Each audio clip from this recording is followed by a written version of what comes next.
Ladies and gentlemen, distinguished guests, and our esteemed speakers, welcome to the 4th International Procurement Conference 2024. I'm Annie, your host for today's exciting event. We're thrilled to have procurement professionals and thought leaders from around the globe joining us virtually. Before we dive in, let's take a moment to ensure everyone can hear and see us clearly. If you're experiencing any technical issues, please don't hesitate to reach out to a support team via the chat function. Now that we're all set, let's officially kick off IPC 2024. This conference, organized by PPPAI, Public Procurement Professional Association of India, with technical support from ISM-INDIA, the World Bank, AIIB, NDB, ADB, and ITC-Geneva, promises to be a day filled with insightful discussions, innovative ideas, and valuable networking opportunities. Today, we'll explore the future of procurement, exchange cutting-edge ideas, and hopefully forge connections that will shape our industry for years to come. Remember, this is an interactive event. We encourage you to use the chat function, participate in polls, and get ready for our Q&A sessions. To set the tone for our conference, I'm honored to introduce our first speaker, a visionary in the field of procurement. Please join me in welcoming Mr. Krishan Batra, President and CEO of PPPAI and ISM-INDIA. Krishan K. Batra boasts 4 decades of global experience in procurement and supply chain management. Previously, he led procurement processes at the UN, implemented worldwide ERP systems, and collaborated with the World Bank, EU, and US government to harmonize procurement processes. He developed UN SPSC classification standards used in SAP and Oracle. He is an advisor to the Economic Times and also focuses on digital transformation in procurement and supply chain. Mr. Batra, the floor is all yours. Thank you, Annie, for your kind words. Friends, good morning, good afternoon, and good evening, depending on what time zone you are. And welcome to this virtual 4th International Procurement Conference. I'm very pleased to extend the warm welcome to each and every one of you. I know around 5,900 people have registered for this from 151 countries. As procurement professionals from different countries, we gather today with the one shared mission. And that mission is to elevate procurement practices to excellence. Procurement has always been a critical function. You talk of private sector, you talk of public sector. In public sector, when we talk of project, nothing can move without the right procurement, the right time. Same thing is with the manufacturing as well.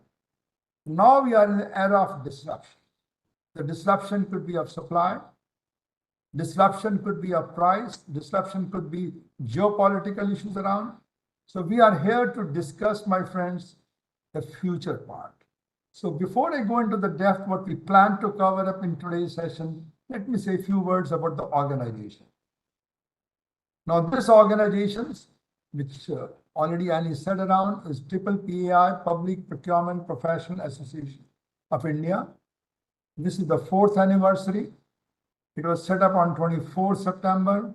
The key players, I would say, who made it, instrumental in launching it, were the World Bank, ADB, AIIB, UN, again ITC, and all those people around. Now, the theme of the conference, if I say of today, which we have, the main is procurement transformation.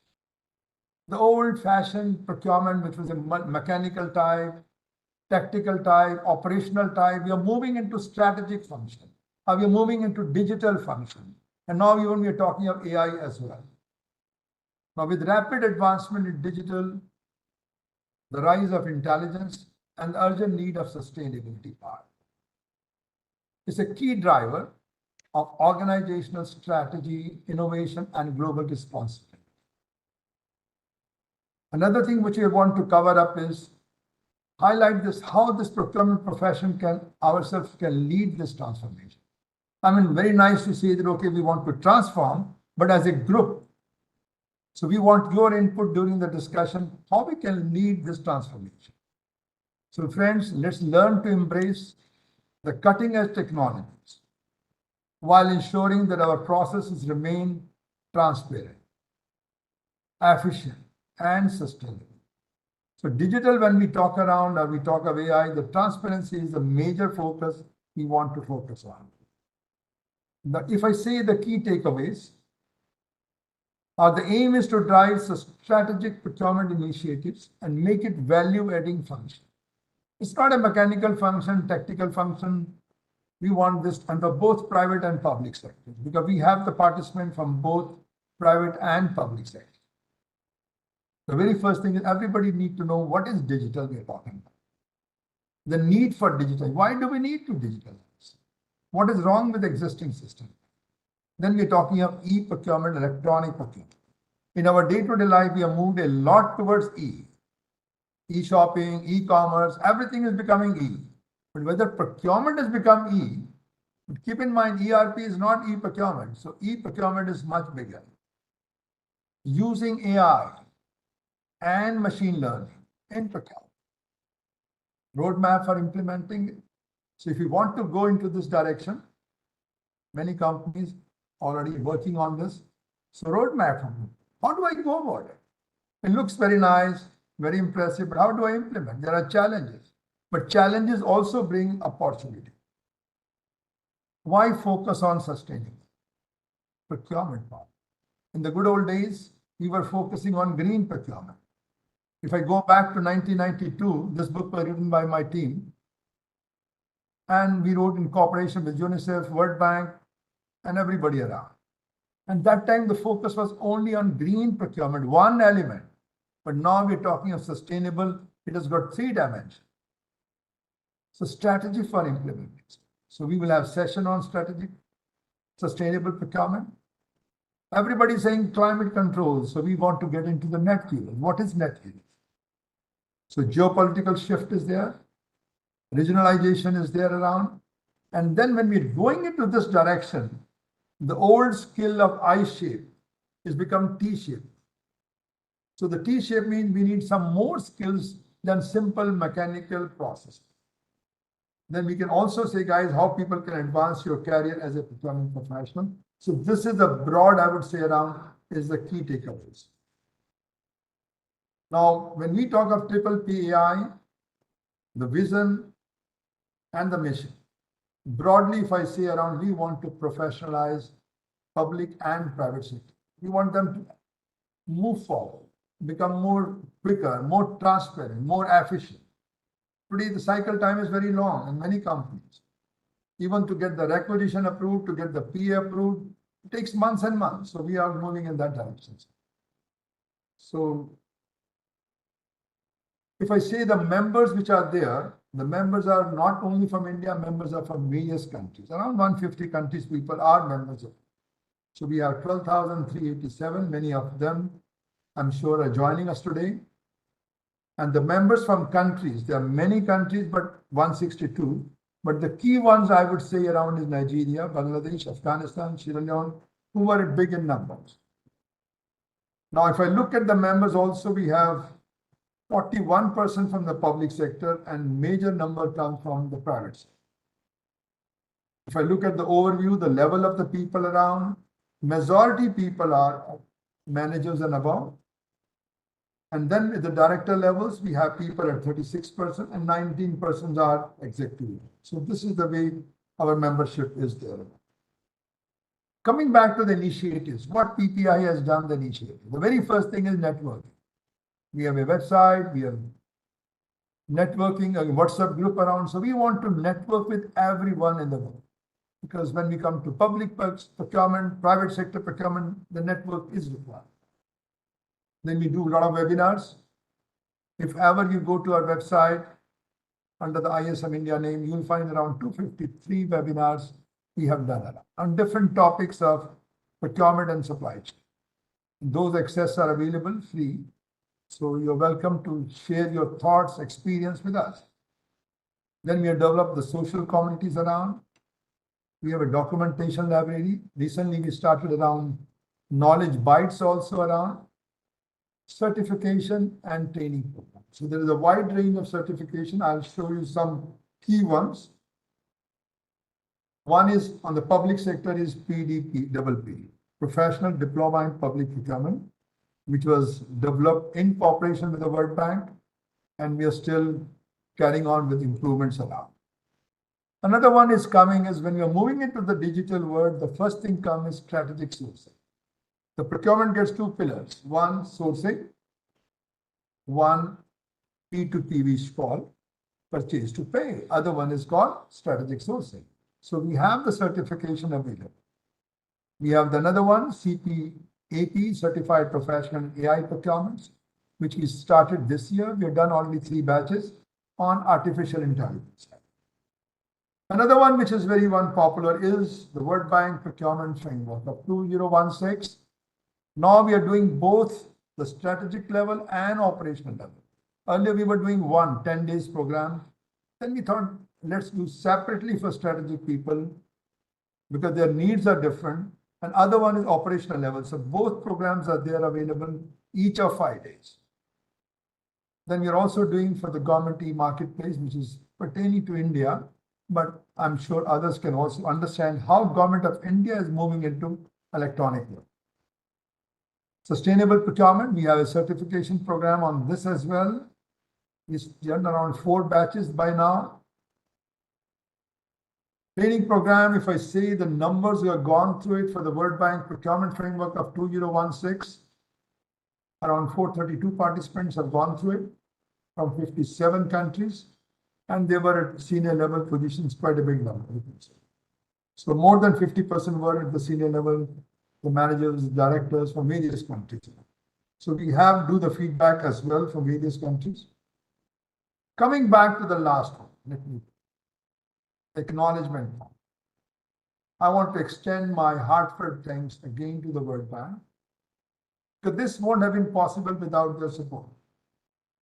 So it was in September, 4 years back, they gave us the support, they gave us the vision, the guys, we want to push it. And ISM was focusing a lot on the private sector. We thought we had to move together. Would also like to express my gratitude to the partners and organizers. So organizers are there. We have a partner with Evento, so they are the ones who are providing the whole platform to you. I hope the system is working well for making this event possible. We are honored to have with us a diverse group at the senior managers, and some maybe the beginners as well, of practitioners who will share their insights and key topics. So there are many experts from various countries. Around 18 people are speakers, are panelists from different countries.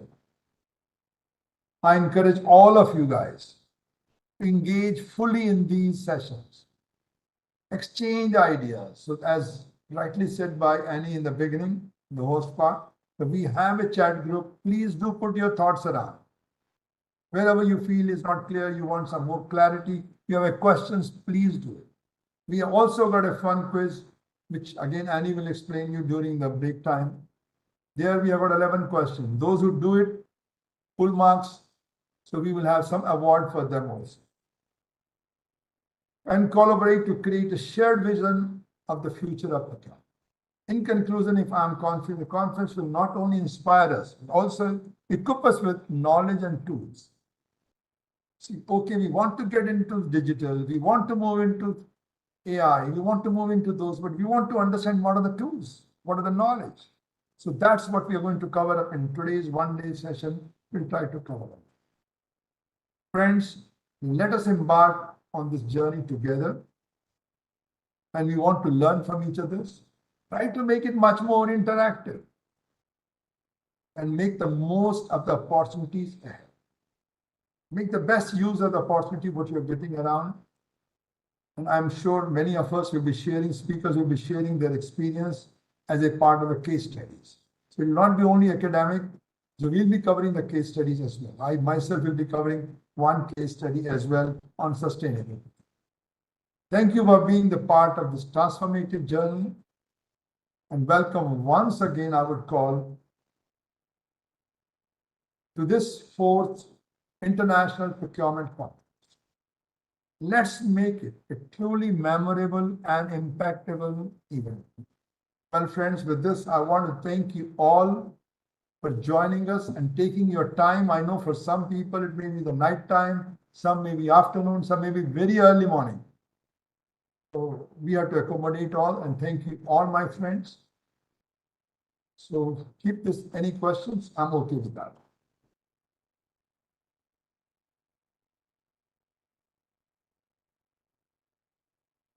Okay, guys, with this, we move to the next session.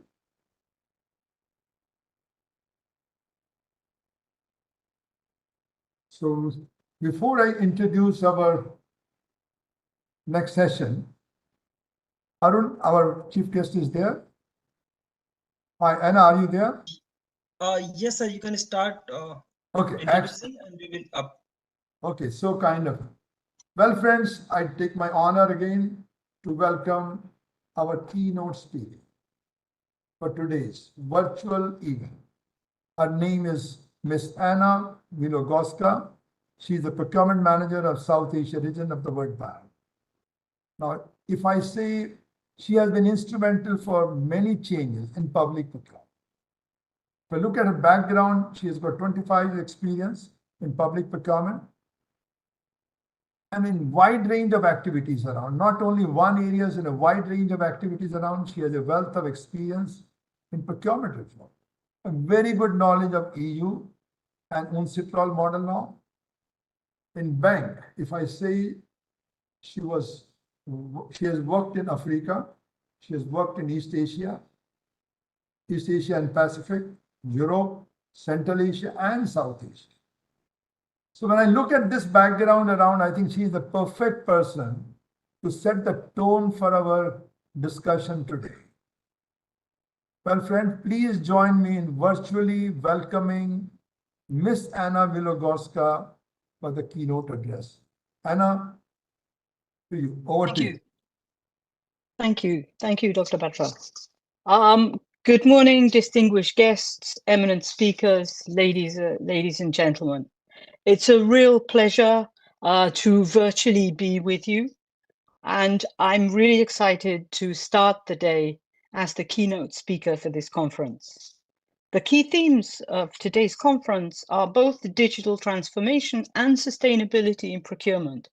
And these two themes are in fact represent maybe the two key elements that are currently central to many of our discussions, not only in procurement, but the world's discussions, the climate crisis and so on. Also, you know, we all are suffering from various changes, the changes of climate change, but also the proliferation of technology in all walks of life. And these two are remarkably interconnected. And every time we go deeper, in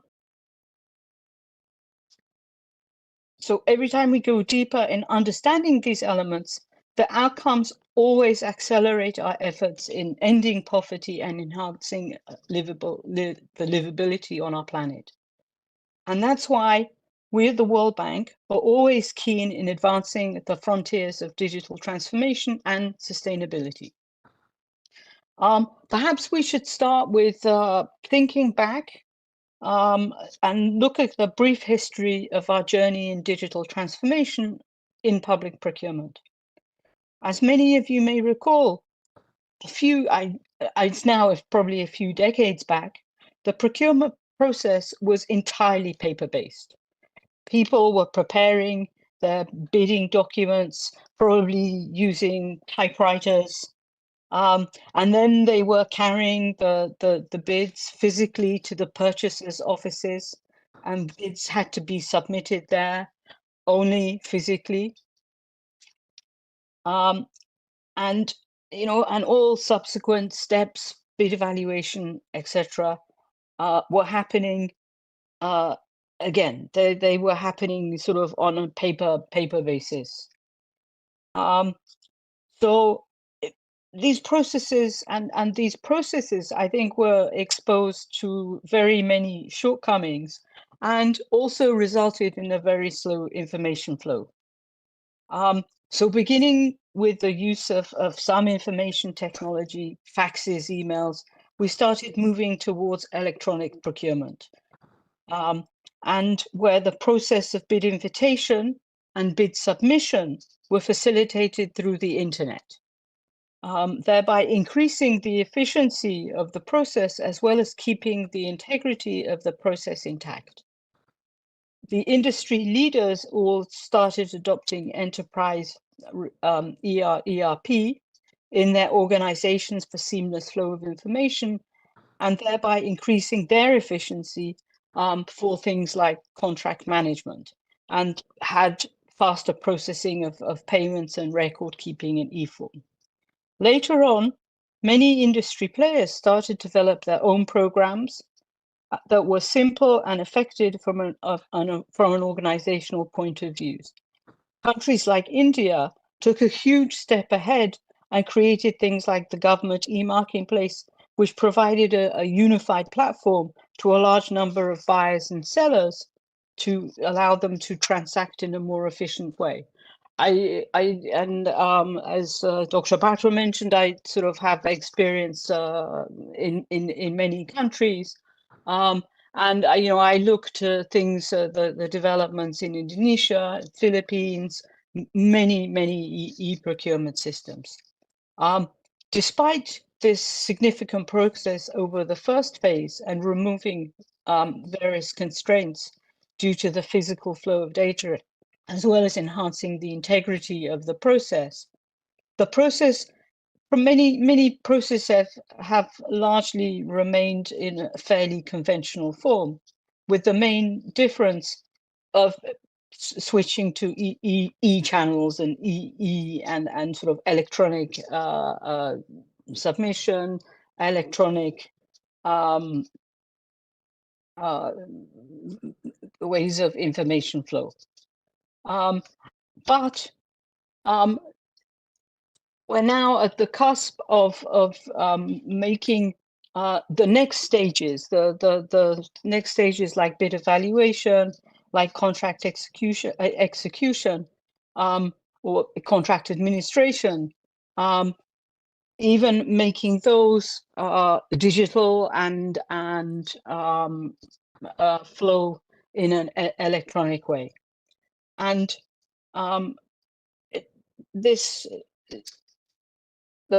so sometimes the progress has remained distorted. The question, so some questions still remain, and particularly in the wake of a number of digital transformation tools that were never available before.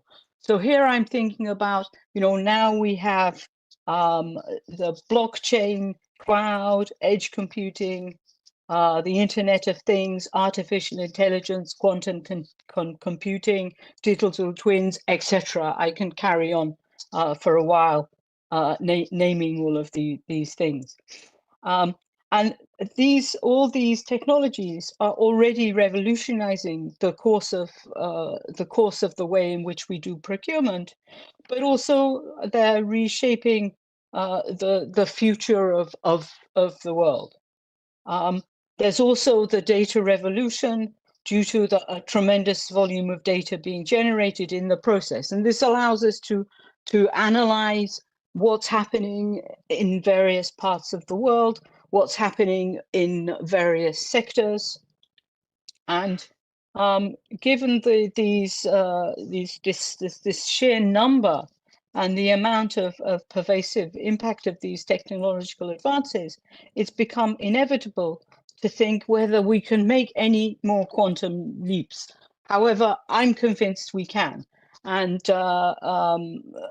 for example, I'm now in London meeting with all the heads of procurement, and yesterday we had a huge and very interesting session on how people are using artificial intelligence, machine learning, how we're using various banks are using the data analytics in order to predict what's going to happen, data analytics to predict who may win, what the costs will be, what's the direction.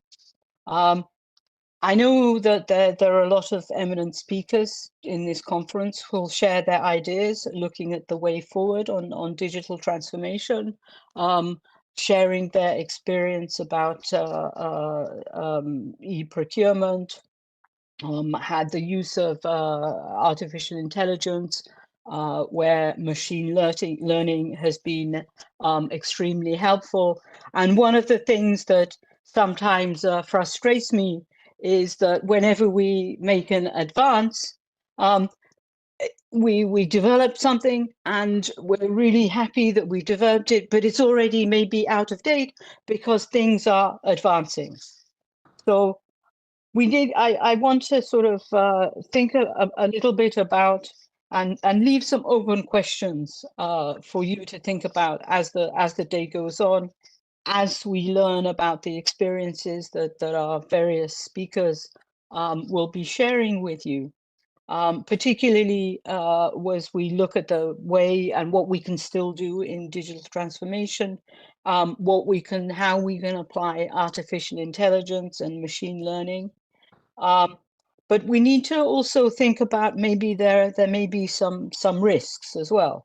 So I'd like to pose some open questions, like how can we contextualize and democratize the application of a particular technology? So when should we adopt the predictive analytics? How we should adopt them? How this forecasting, for example, forecasting the financial distress that a vendor might suffer based on what they have to do as part of the contract that we're about to award them. And also how they may gain based on their performance in contract execution, and whether contracts should be converted to smart contracts using blockchain. Should we make use of a greater use of looking at the complete and artificial intelligence for looking at the complete smart chain, and whether we should prioritize the allocation in streamlining and building a unified supply chain of information flow using cloud. We might also ask questions as to whether we're mindful enough to apply the technology which suits requirements. So it's not it's never a one size fits all. And how we can better adopt the AI ecosystem, which is to be inclusive. And also we need to look at the risks of AI.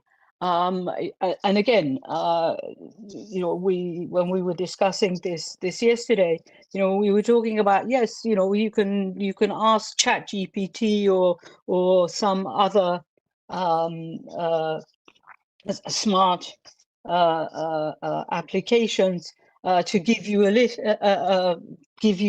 some of the answers, but you have to be mindful, because what the various applications will give you, a Copilot or Microsoft Copilot, just not to stick with naming one, that might not be correct. And we have experiences where somebody asked one of these applications, and all the examples that this application provided were completely fake. So we have to be mindful, and we must not believe what it says blindly. And I can also give a sort of experience where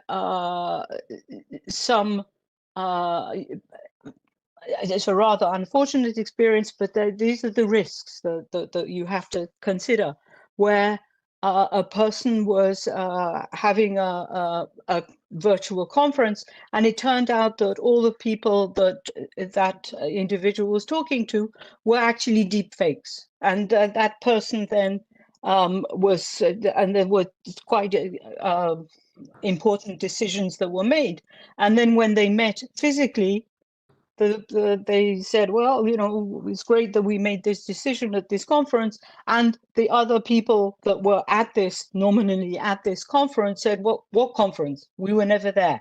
So there are risks. So we need to be mindful of this as well. So we should carefully weigh our paths so that we're not drawn into any particular technology or any particular solution. And we have to be mindful of all the things that are there. And we also have to be mindful that we draw in any biases in a system. And now I said at the beginning that the two, sustainability and digital transformation are actually connected.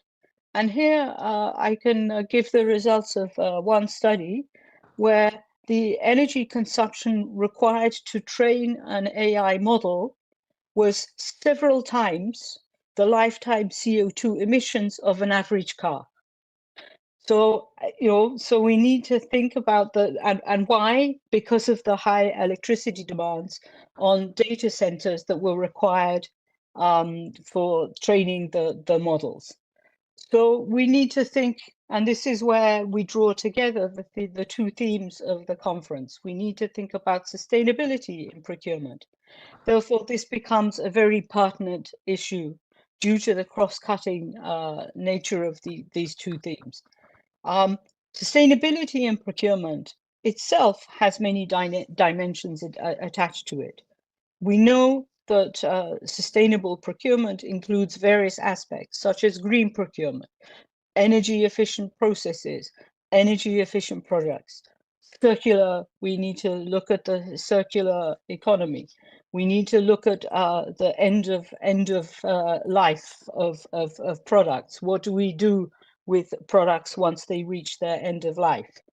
And also, we can't forget the social procurement aspects, like encouragement of to women-led businesses or encouragement of women in procurement. This list is endless, but we should continue to think how we can design better procurement systems, better procedures to bring benefits to the largest part of the population, and it's sustainable. So I don't want to take too much more of your time. I would like to express my sincere thanks for inviting me as as a speaker, and I hope that this conference will advance our approach and push. And I would leave you with a challenge to push the boundaries for the further betterment of procurement in a sustainable way. Thank you very much, and I will stay with you for a short while, and I hope the conference is successful. Thank you. Thank you, Anna, for that insightful keynote. I'm sure I speak for everyone when I say that your insights into public procurement reforms have given us much to consider and discuss. Before we go ahead, I would like to first inform our lovely audience that a chat box is available if you wish to have any question answered. Now, to keep the momentum going, I'm pleased to introduce Mr. Sang Cho Chow, who brings over 20 years of public service experience and currently serves as the head of digital transformation at the Government Procurement Function Office, Ministry of Finance. He leads whole of government efforts to digitalize procurement processes, enhancing effectiveness and user experience while aligning with Singapore's Smart Nation goals. Mr. Sang integrates procurement systems with other corporate systems and leverages data and analytics to advance governance and procurement strategy. Previously, he was Head of Operations, Research and Analytics at the Joint Plans and Transformation Department in the Singapore Armed Forces. Now, I'd like to invite Mr. Sang to present his views on implementing e-procurement systems for efficiency and transparency. The floor is all yours, Mr. Sang. Right, thank you. Can you hear me? Yes, we can. Okay. A very good day to all participants of the 4th International Procurement Conference 2024. This is an online event, and I understand that there would be at least 4,000 participants from more than 150 countries. So I understand, and I thought that I would show some pictures of Singapore City, where I'm speaking from, and hopefully you will make Singapore your choice of visit in the near future. It is my pleasure to share and contribute today. I'm Cho Chow, currently leading the digital transformation team in the Government Procurement Function Office in the Ministry of Finance, Singapore. Just a bit about myself.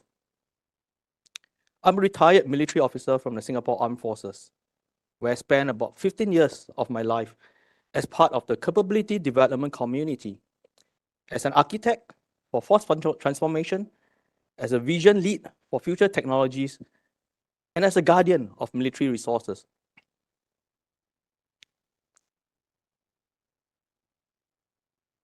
I will be sharing on Singapore government procurement, the role of procurement to support public service, and the increasing expectations on procurement to deliver values and outcomes in an increasingly challenging environment. I will also mention about the Government Procurement Function Office in the Ministry of Finance, our vision as a functional leader, and our business model. I will share about the Government Electronic System, GBS in short, and how it has transformed over the years to better serve the Singapore government needs. Next, I think we can all agree that life is never always a bed of roses. I did a storyboard, which I'll show later on, to illustrate the current limitations of GBS, the electronic system that we have, and the areas where the current business processes are cumbersome and to some extent painful to our users. Of course, these limitations will be opportunities for us to improve and enhance. Lastly, I do hope to share some views on data that we have that comes along with our systems. Procurement plays a critical role in supporting the public service in Singapore. Each year, the total procurement value is about a quarter of Singapore government expenditure, estimated at 26 billion Singapore dollars. Many stakeholders are involved, ranging from public officers to our suppliers. On average, we handle about 13,000 quotations and 3,500 tenders annually.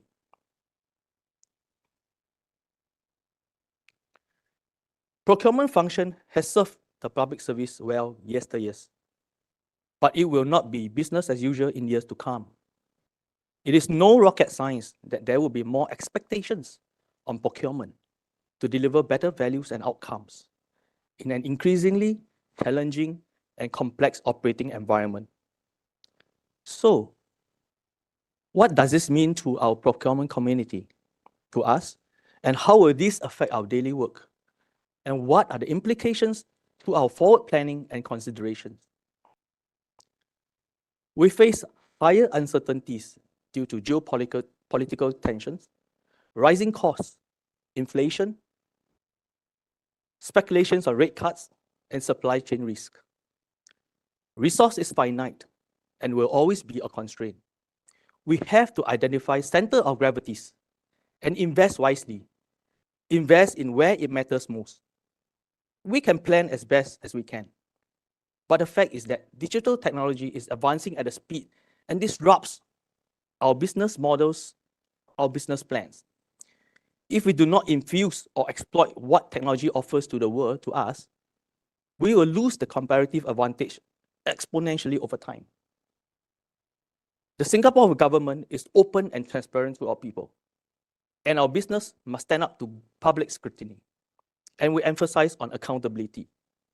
Procurement has a big role to play in support of the wider Singapore national objectives, for example, green transition and progressive wages.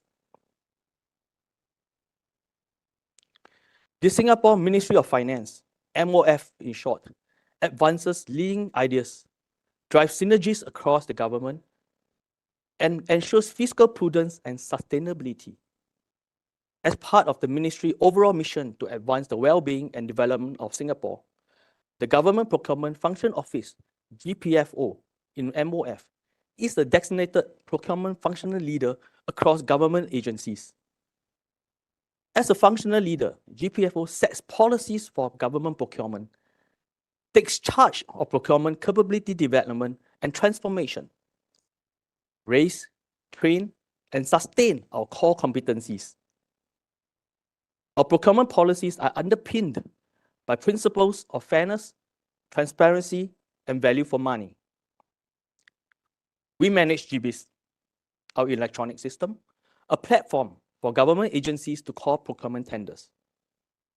While MOF GPFO sets the policy, the conduct of procurement is decentralized to government agencies subjected to their own respective internal audits. We have a clear vision for government procurement function, which is to match market solutions to meet government needs, achieve cost savings, meet public service delivery standards and goals, and to optimize our resources. We advise, we guide, and we help our stakeholders in their procurement journey. As the leader, we persevere to modernize, digitalize, and innovate to enhance operational efficiency, maintain good governance, and ensure value for money for the government.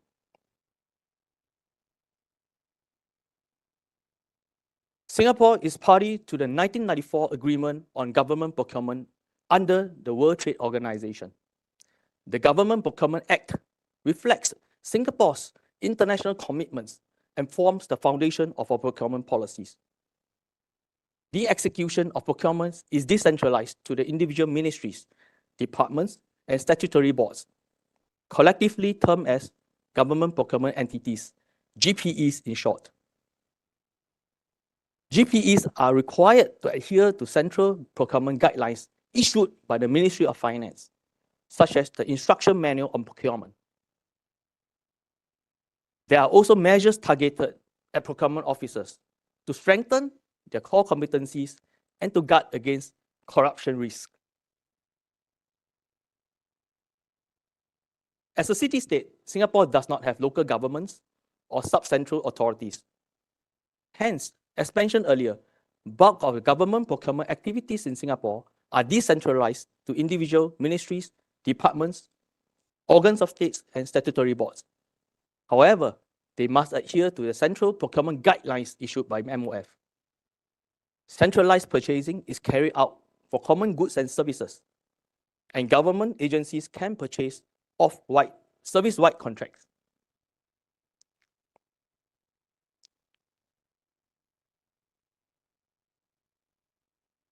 GBIS is the platform for procurement serving both government agencies and suppliers. For government agencies, depending on the estimated value of the procurement, the procedure adopted could be through small value purchases, inviting quotations, or tender. For suppliers, tender notices and quotations are posted on the GBIS website. It also informs on tender schedules and awards, public sector listings of integrative opportunities for the whole financial year. As a guide, these opportunities are usually more than 200,000 Singapore dollars. By now, I'm sure the fourth IPC knows that the Singapore government adopts the fundamental principles of fairness, openness, and competitiveness for its government procurement policies. Tenders are evaluated fairly, regardless of size or nationality, and awarded to the bid that brings the best value for money for the public sector, taking a holistic approach.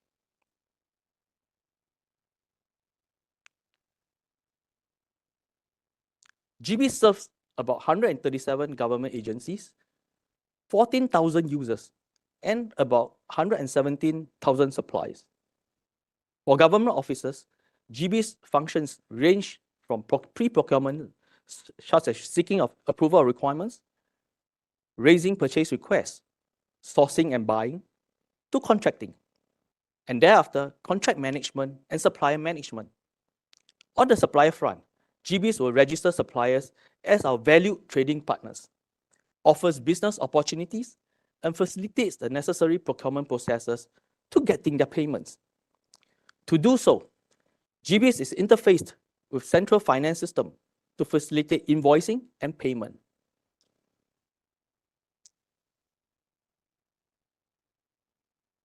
We started our GBs journey more than 2 decades ago. Back then, GBs 1.0 focused to digitalize our processes from physical hard copies. Just for a quick reference, for some of us here, do we recall the 1999 millennium bug where many older computers and devices couldn't recognize the year 2000?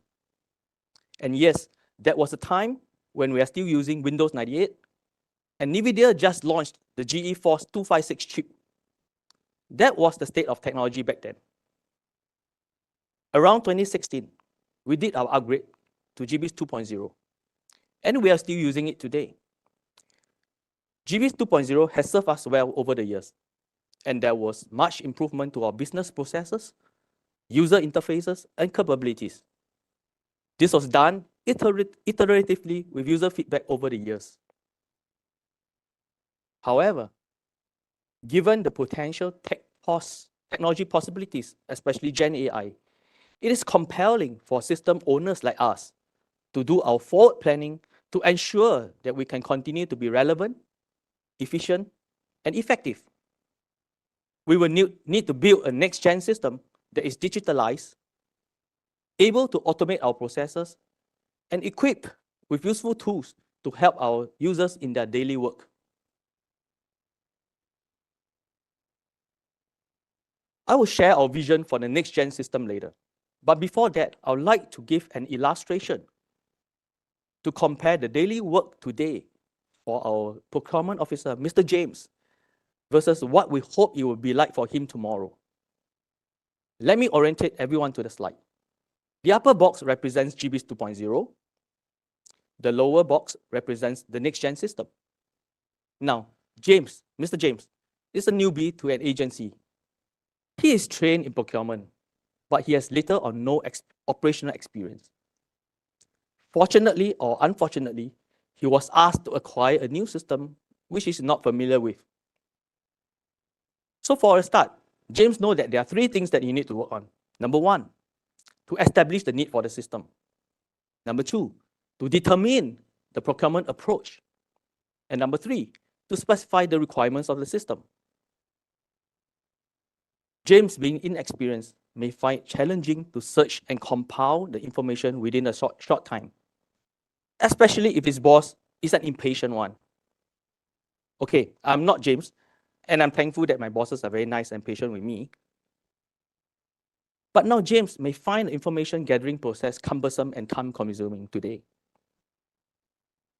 So what we did was we surveyed many James from many agencies, and they told us what we could do to make their lives easier. Common feedback includes knowledge repository for fast and accurate search returns. Ideally, if we can all have a chatbot, and we can just tell the chatbot what we need, and the chatbot comes back with suggestion on options and supporting justifications, that is maybe about 70 to 80% correct.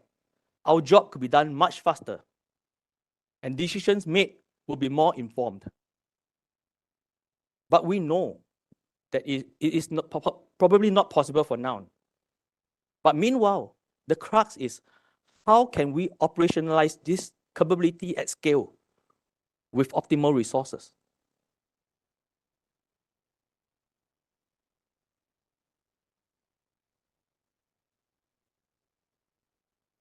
Next, after some time, James managed to publish the tender in GBIS. While waiting for the tender to close, James started to think of his next steps. He knows that he will need to evaluate the tender returns, seek approval for the evaluation report before he can award it. He started asking his colleagues and bosses for past templates and processes. And he finds the step to be very manual and very laborious, and it's time-consuming. He has to manually tabulate the evaluation scores and send waves of email clarifications to the suppliers. And he needs to archive them properly for future audit purposes. In the new system, we hope that features such as automated tender evaluation with price benchmarking capabilities made available to James for him to quickly evaluate the tender returns. James will love to have a collaborative platform within the system for direct communications with his superiors and suppliers.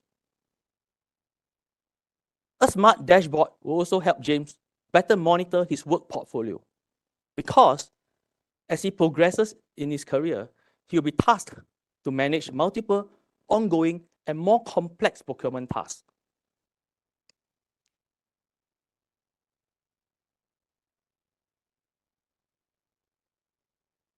Next, James needs to award and manage contracts. By now, he knows that he can get the job done, but it will require him to manually extract information from the contract and monitor it using a project management chart on a separate platform.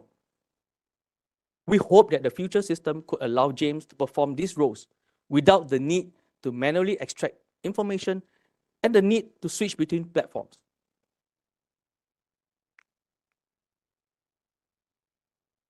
This slide gives an idea of the vision that we have for our future system. Now, everyone must be thinking, how do we come up with this? Obviously, there are colleagues in my team who uses Google, own iPhones, wear Nike products, love gaming, and I think maybe someone owns a Tesla. And now, jokes aside, I must confess that our vision is larger than the space available on this slide. But the point here is that the vision of many successful companies and organizations out there are useful reference points for us to learn from.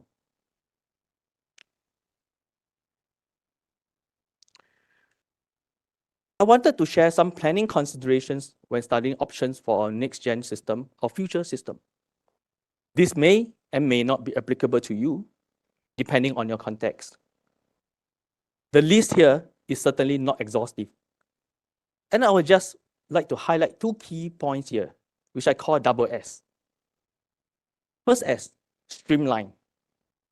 We need to review existing processes and practices first, and do so with the end user in mind. We need to conduct business process reviews, identify current inefficiencies, and we try to optimize that first before we go into solutioning. The key here is we don't simply take away the inefficiencies, or you may get a set of digitalized inefficient processes. The second S, see across. We need to go beyond our traditional boundaries. We need to see across processes, from budgeting to procure and to payment. We need to engage our partners, be it suppliers or buyers. This means that we will need to work with our finance counterparts as well, and the industries to find out the best outcome for the user. In all, this planning process is definitely not trivial, and there will be a need for prioritization and hard trade-offs to be made along the way.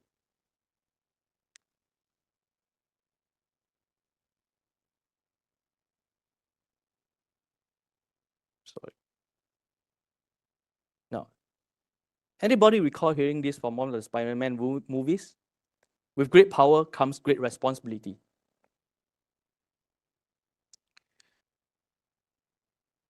So if I may borrow what Spider-Man said, and if there are no violent objections, may I create this statement for this 4th IPC 2024 as a takeaway gift to all who have given me their attention for the past 30 minutes or so.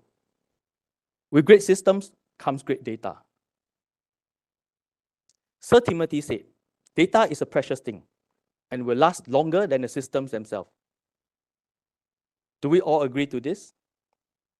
I do, definitely. For data, our vision is focused on ensuring that our officers have the right data to make smart and informed decisions for their agencies. This means that whenever our officers require data, the data must be of high quality and readily accessible. Our officers must be able to use the data to recommend and make decisions. They must be able to use data to enhance their daily operations. Today, we are in a state where we are data rich, but there is room for improvement for the information and insights that we are getting from our data sets. Broadly, I would say that there are 3 areas that we will need to tackle on to move towards our data vision. First, data gaps. I think from my earlier presentation and learning from James, we know that our current systems are not fully digitalized, with substantial offline processes and data that are not being captured. Secondly, data silos. Data silos are formed when we develop systems over different time span and over different technology readiness. Third, we need to curate the right competencies and courses to train our people, and at the same time, balance between their work and hygiene issues. Now, before I end my presentation, I would like to share a short video clip on AI trials that my office is doing so that we can extract insights from our current GB's data.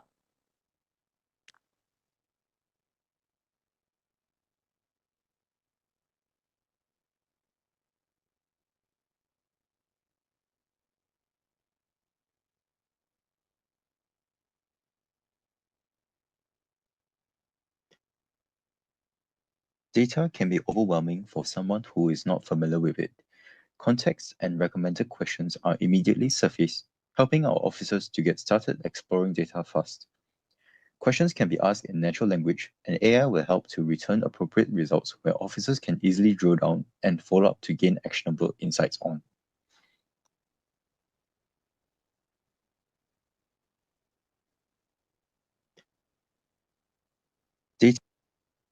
With this, I hope that my sharing is useful and we can all continue to exchange and share ideas in years to come. Thank you and have a great IPC 2024.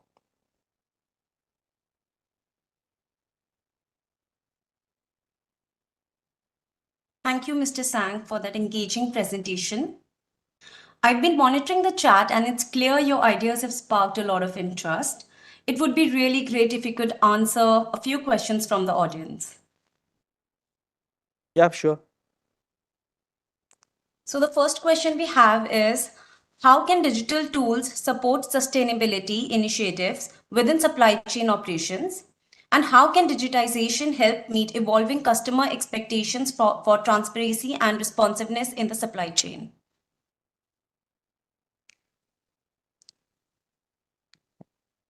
Sorry, Aini, can you kindly repeat the question? I think I got half of it. Yeah, so the first part of the question is, how can digital tools support sustainability initiatives within the supply chain operations? And the second part of the question is, how can digitization can help meet customer expectations, which can ultimately lead to transparency and responsiveness in supply chain? Thank you for the questions. Are there any more questions? Maybe I can just combine them and take them as a whole. Yes.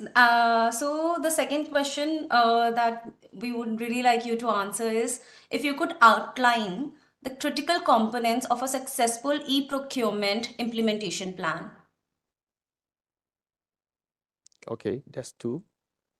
That the first one is about supply chain. The second is about a successful implementation plan. Yeah. Okay, maybe I can do the second one first, which is what I think I have prepared, but I think I've shared the materials. I'm not sure whether the materials will be shared with all the with all the audience over here. Can you see my presentation? Yes. Is I would say that to come up with an e-procurement system, there are many things to consider. And I'm coming from the government perspective. And if you are a private company, the considerations could be different. And as what I mentioned earlier in my speech, it depends on the context and the planning considerations will differ. So for the government, for Singapore government, we plan based on many consideration factors. And as you can see over here, the boxes over here, these are the bigger considerations, but there are a lot of smaller considerations. The two that I highlighted for see across and streamline, basically, I highlighted these two because these are the more tedious and more laborious part where we have to engage all our stakeholders, which I mentioned earlier on. There are 134 and 137 government agencies. There are a lot of public officers with different opinions on how they want things to be like for them. And so that's why I only emphasize on the two. But if you look at the other bubbles, they are not small bubbles. They're not trivial. Let me give you an example. I'll just pick anyone. Future-proof and seeding AI capabilities. It's just a bubble over here. But to us, as a developer or as a business owner, teaming up with our tech counterparts and also the industries, it requires hours and hours, days and months of discussion, because the state of readiness, the TRL or technology readiness level of different capabilities are different. But we want something that is future-proof. When you buy a system, when you own a system, it probably has to work for 5, 10 years or more than that. And we must make sure that whatever that is available, it is in the system. Whatever that is coming up, it can be in the system. And whatever that haven't come up, maybe in the system, but must be able to be put into the system. So this is just an example. And I mean, we can talk more about this offline, but I think there are a lot more considerations depending on, like what I said, where you come from. Maybe I'll just share one more. That is the part about change management. You know, change management is painful to everyone. Today we have our own systems, and people are used to the system. People don't want to change. They are resistant to change. But they know that they need to change. But they are just resistant. So how do we move them to change from the old system to the new system? This takes time. Change management is not only about people. It's also about the data. How do you migrate the data over to the new system? So there are many things that we will need to think of when building, when we want to build a new system, and what is success. So how do we define success? We have to think about the success matrix as well. So I think it's not trivial, and the wisdom is certainly not from a single person. It has to be a team. When we are building our new system, in the future, when we're building our new system, we'll need a big team, a team from the tech, from the industry, from the government, from agencies and users on the ground, from suppliers as well. So in fact, it's going to involve a lot of people and a lot of brain juice from everyone.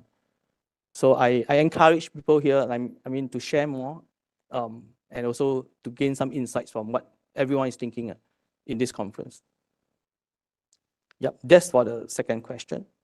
Is there another question, or I'll go back to the supply risk? Yes, well, thank you for answering this question. I think it was wonderfully explained. Now, we also have like another question from our audience, which deals with the long-term cost savings, which can, help organizations realize by transitioning to e-procurement systems. So what kind of like cost saving methods, or what kind of things that organization can do while they are transitioning to e-procurement systems?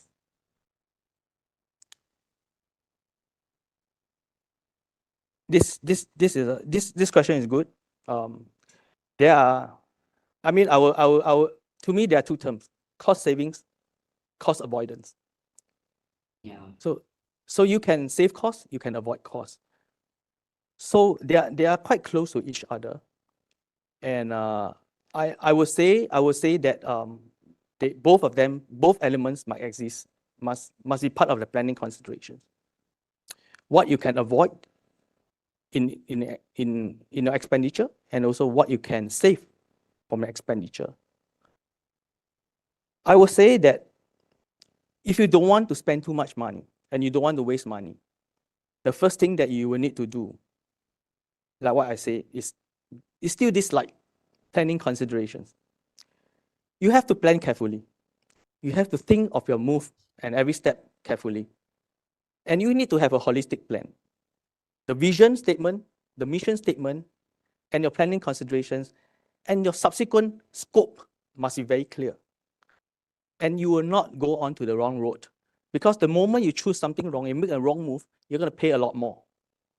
So you have to be very clear on what do you exactly want as a mission? What is the mission statement? And what is your vision? And also, what are your key planning considerations? and how you prioritize them. You remember early on in my presentation, I said that there are hard trade-offs to be made. If you ask 10%, 10% will give you 20 ideas. And if you have to pay for 20 ideas, you're going to pay a lot more. But if you prioritize them, maybe group them together, maybe tell some of them, maybe you can adjust the way you work and you operate. Can you drop this requirement? Then you probably can save more. So this is a way of saving some costs and also avoiding some costs. Now I'll just leave this for here, and maybe we can discuss further and see what others have to share in the subsequent presentation. Well, thank you for those insightful answers. Your presentation has given us all much to think about and implement in our own organizations. Thank you, Mr. Sang. Yeah, maybe I just want to address the supply chain topic. Yes, definitely. I do have a lot of knowledge of supply chain because previously I'm from a military background. Supply chain risk is always one of the key consideration factors that in our planning considerations. But I don't think I have enough time. I'm not fair to share them just in a matter of few words.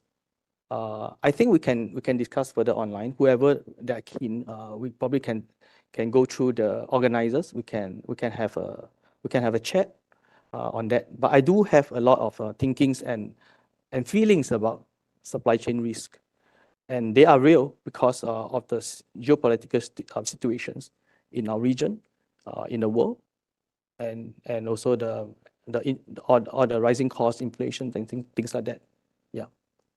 And COVID-19 did play a big part in that as well. Right, thank you. Well, thank you, Mr. Sang. I think whoever wants to have this conversation ahead can definitely connect to Mr. Sang for further discussions. For now, once again, thank you, Mr. Sang. And for our lovely audience, I really appreciate all the questions that you all have been asking us in our chat box.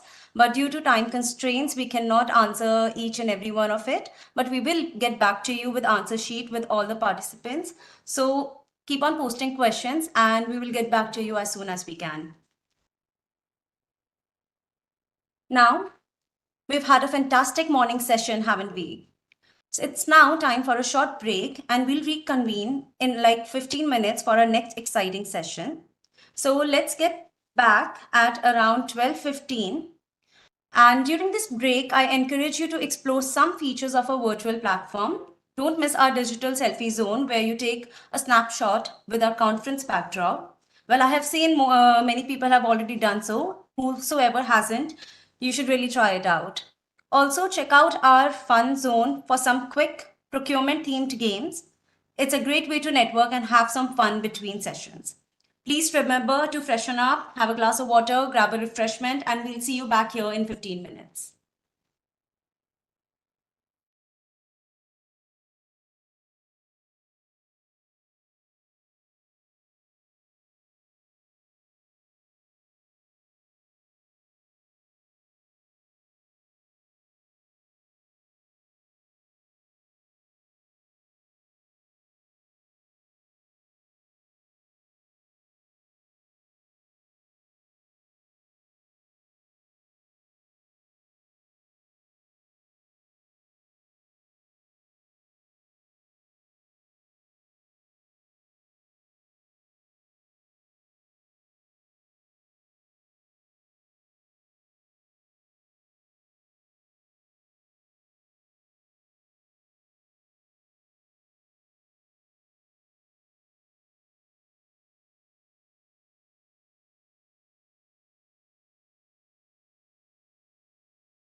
Welcome back, everyone. I hope you had a chance to refresh and maybe even snap a selfie or two. Did anyone try out a procurement SCM quiz? Feel free to share your scores in the chat below. Now, let's dive back in. Our next session promises to be just as enlightening as our morning discussions. We're going to explore a topic that's revolutionizing our field, the digital transformation and AI in procurement. To guide us through this, I'm delighted to welcome back Mr. Krishan Batra. The floor is all yours again. Thank you again, Annie. Well, friends, welcome to the session, which I could hear in the morning that when Jack Sang was touching around. A lot of questions came on digital part, clarity on e-procurement, clarity on whether how to use it for sustainability. I'll try to answer all those things. Well, friends, welcome to the topic on digital transformation and AI in procurement. The purpose is to transform procurement into a strategic function and data-driven. I could be strategic, but again, I want this to be data-driven. I think he also touched it, Jack Sang, about the data part, the quality of the data, the richness of the data, and we want it to be agile. Well, friend, with this, let me start what I plan to do around the learning objective I've kept around in the procurement journey and its evolution, how it has evolved over the time. Understanding the concept of digitalization. I know this question came, I was hearing it. What exactly is digitalization? One is digitization, one is digitalization, and AI partners. And AI certainly, I'll tell you, because it's not a new word around. It has been in 1956, even in 70, when I was studying in the college time, that time also we had AI. I'll tell you how we were doing it around. What, why, and how of digital transformation. The learning the role of big data and AI. Know your maturity level of procurement around. That's what we'll see here. Steps to transform procurement into digital first economy and tips for success. I know you asked some questions around implementations and all those things. I'll try to see what I can cover. Well, friend, in the introduction, I'll say we are here to discuss the topic that is reshaping the landscape of procurement. Everywhere, every day you hear around somebody talking about ChatGPT, something is talking AI, how it is affecting my procurement, how my role will change. This is what we're going to talk about. As we navigate this transformation, it's essential to understand not just the technology involved. Technologies are available, yes. Same technology fits very well with one company, but may not fit with the other one. So one size for all will not work. That you have to keep in mind. But also, how can they drive well? How can I get efficiency? At the end of the day, when I have to make a proposal to my management, guys, I want to go into digital world. I want to go into AI. The first question will be, how much is it going to cost us? What is the return on investment? What changes will happen? So broadly, the focus which come on the return on investment would be the value part. Value is not only the price, it could be many parameters. Next thing would be efficiency. Will it save my time? Will it cut short the cycle time? And innovation in procurement. Innovation means I'm looking at the processes side. The processes which are very long nowadays in the public side, even in the private sector I've seen, those could be cut short. That's what we're doing.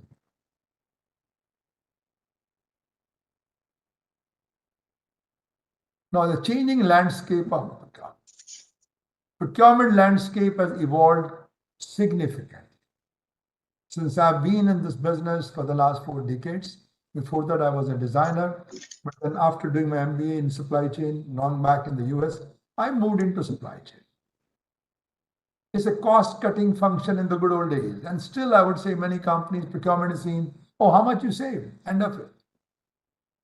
But they're not looking at how I'm improving the process part, how I'm improving the agility part, how I'm improving the resilient part, So today's procurement is a strategic driver for value, integral, and achieving competitiveness.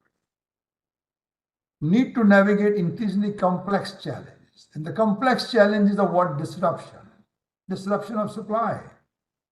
Like through Red Sea, if I want to ship something, I have difficulties. I have to go a long way. It takes double the time to Europe. Cost of becoming double, shipment cost. Evolving regulations. the regulations are also changing. Each government is coming, guys, we have to cut down the carbon footprint. We have to cut down this. So all those regulations are we going in that? And then heightened expectation from sustainability and transparency. Sustainability is one part, which everybody is very particular when the climate change is happening around. And the next thing is the transparency.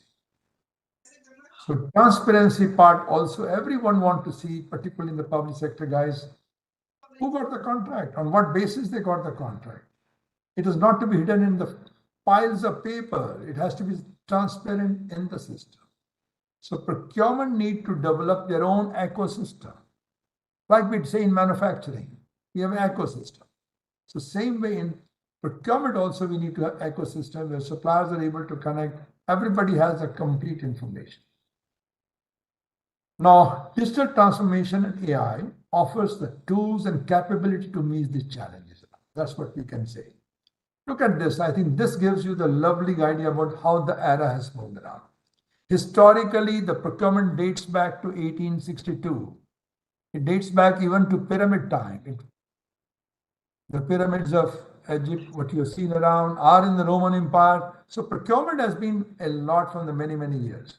But what I'm showing you from 1916 to now, so the changes which has happened in 2000, e-sourcing. I think you heard from Dr. Singh from Singapore. They came in 2000 in the concept of e-procurement. But e-sourcing was one of the major chunk of that. Then when we come to 2015, now we are talking around is what they're calling procurement 2.0. So that is basically they're talking of the use of digital supply network. That means moving from E, going to digital. So keep in mind, E is different, digital is next. So that means from e-procurement, moving on to digital procurement, and now from digital procurement, the next future is generative AI. So generative AI to me is the latest one. So digital is procurement 4.0, and I would call this one as procurement 5.0. So generative is the one which goes one step further. The chat GPT, which he was trying to show you the example, and Singapore government also want to move from digital. Presently they are in E-world. They want to go into digital, and from digital they want to go into generative AI. That's what they were talking about. Now 2024 and ahead. Procurement. So we are looking for transformation. If I see the last 4 decades around, majorly changes happened in the last 10 to 15 years in the developing country. In the Western countries, it has been going on changes for many years. But in this part of the world, it's changing now.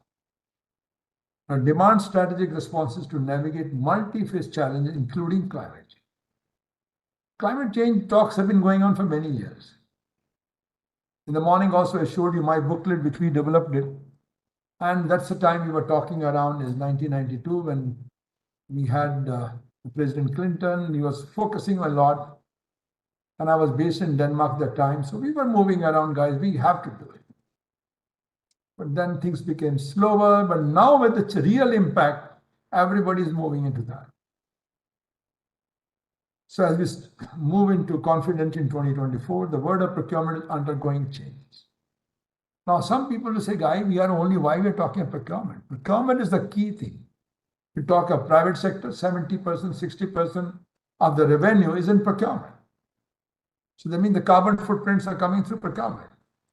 Public sector also, 15 to 20% we are spending, and the GDP goes into the projects. And projects mean majorly is procurement. So in short, procurement is the key points around of creating the carbon, because there are activities. Activities create carbon footprint. So that's affecting the climate as well. Now, the changes required in the procurement is first thing, embrace technology. Without that, we cannot move. That's enabler. So when I moved from the private sector to the UN, in 2004, we started around implementing ERP worldwide. And I took the lead. I went around all the countries around how to implement ERP. Everybody was happy that, oh, we have got ERP. It's a wonderful. But that ERP alone was not good enough for procurement. I'll show you further. Transparent and efficient process. We need good governance. We need good capacity building of the staff also around, skill enhancement around, the talent development as well, collaboration with stakeholders. We cannot work in silos. Procurement cannot work in silos. They have to work with all the stakeholders inside and outside. Inside could be your marketing people, designers, whatever you may call it. Outside could be different supplier itself. Data driven. The last slide which Sang was showing, he was focusing on the data part. Data is a gold, data is a fuel in the future. But the problem today we have is data is not clean. Sustainable procurement practices. Support for SMEs and local industry. I think he talked about in the morning when our chief guest was talking around, Anna was saying around, she was also saying the women entrepreneur. Basically what we are looking is a diversity. Diversity of small, medium industries, diversity of women entrepreneurs. So those people who are deprived, we want them to move forward. So that's the one we are looking at. So in short, if I say there's an era of disruption, 80s onward till Cold War, till now we are talking of VUCA word, volatile, uncertain, complex, ambiguous. But now this word has moved further. It's called BANI because the product life is shortened now. Look at the mobile phone. Every 6 months you have to change. New model comes in, new features comes in. Car. Every year new model, which in the past was never like that. So now that means this is a paradigm shift for us. We have to shift the new word around. So digital transformation is maturing, but relationship with stakeholders are still stuck in the past. I'll be moving faster because I want to keep more time for the question answer, so let me move. So in procurement, we have 3 layers: operational layer, tactical layer, and strategic layer. Operational mean if you got 100 people dealing with procurement, 70% people are doing firefighting, operational job. Now these operational jobs are slowly moving into AI. Then we are going into the number 2, tactical part. That number remains same, 20%.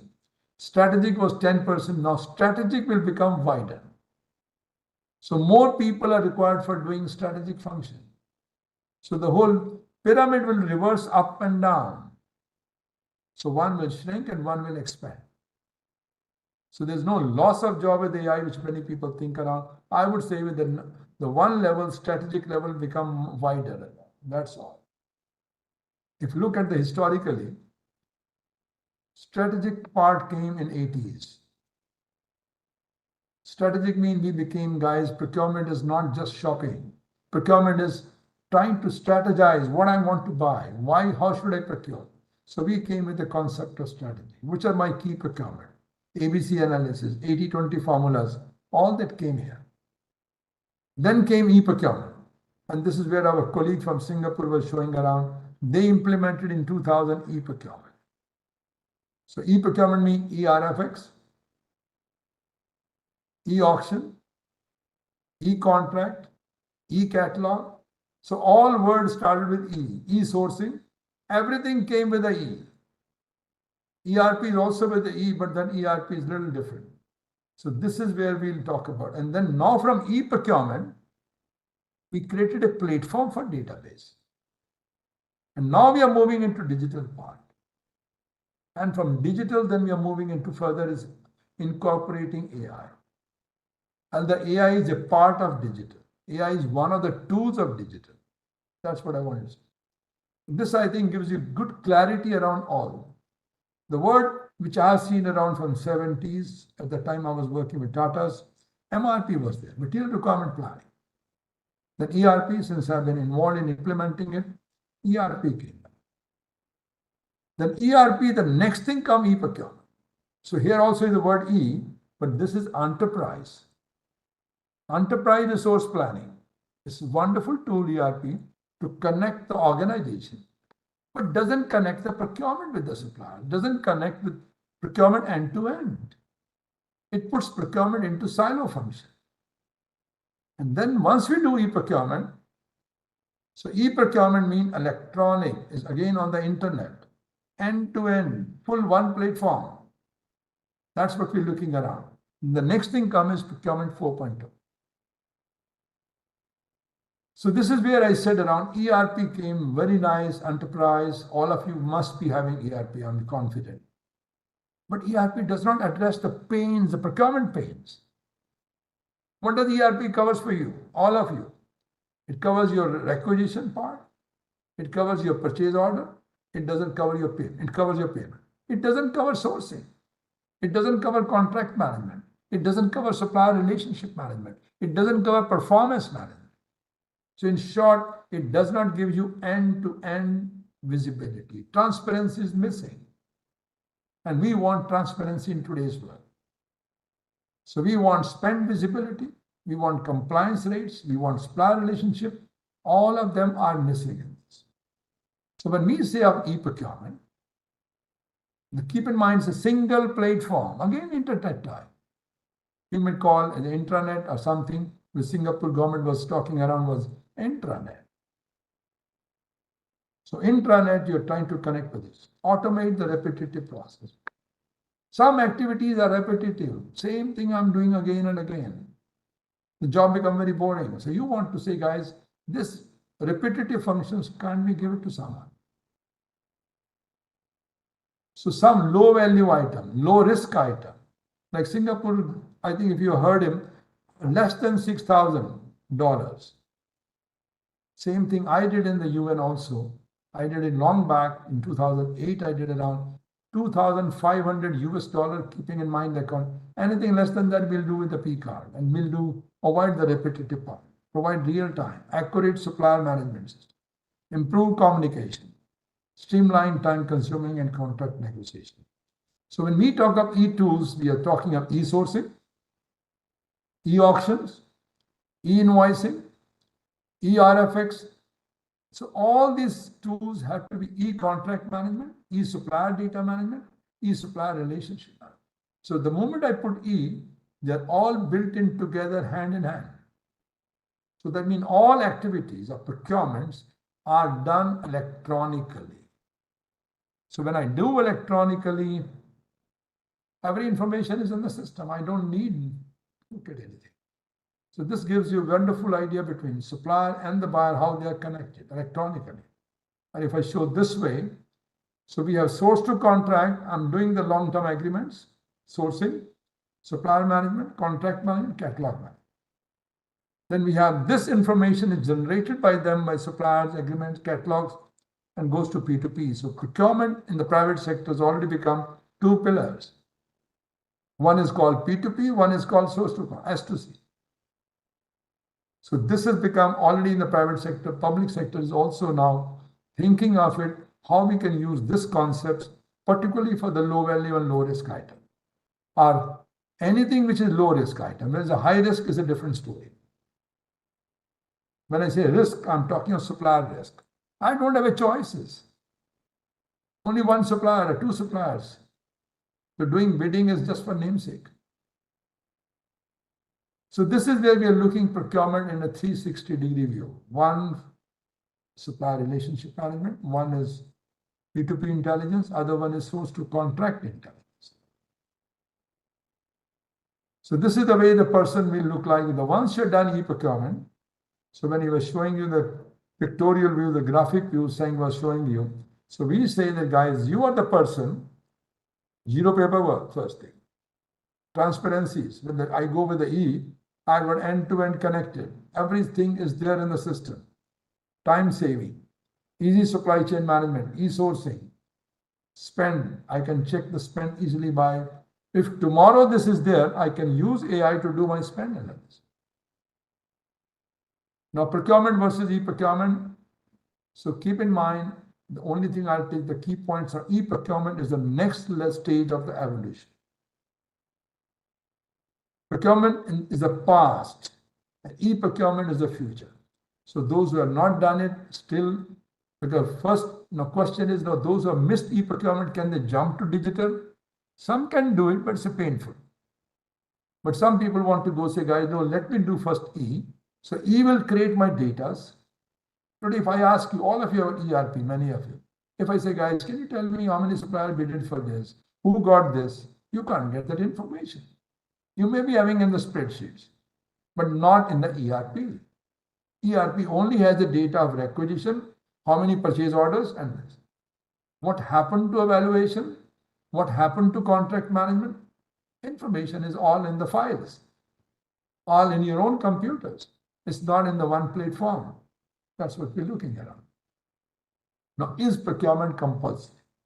This question, I know many people ask it, so I put the question itself. It's not a must, I would call around, but it makes the system better.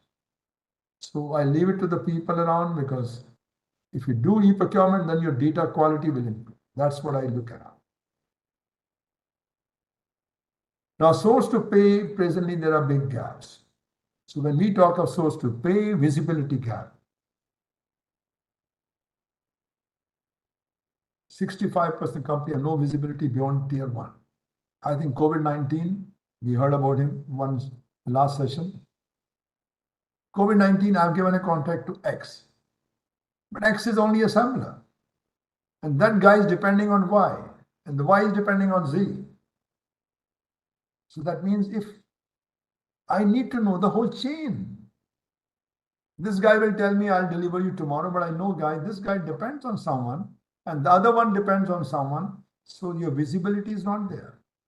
So one lesson we all learned in COVID-19 was go beyond tier 1. So when you are doing contracting, you must know what is this supplier. The supplier might be agent and depends on someone else. So you need to know the tier 2, tier 3 if possible. Payment processing gap. Yes, payment is done. The payment is done if the suppliers have a finance group around. They do procurement, purchase order, GNP, goods receipt notes, and invoice, and they do the process. But supplier doesn't get the information. Supplier is calling you up. What happened to my payment? So last mile gap. So again, distribution wise, we have a gap around.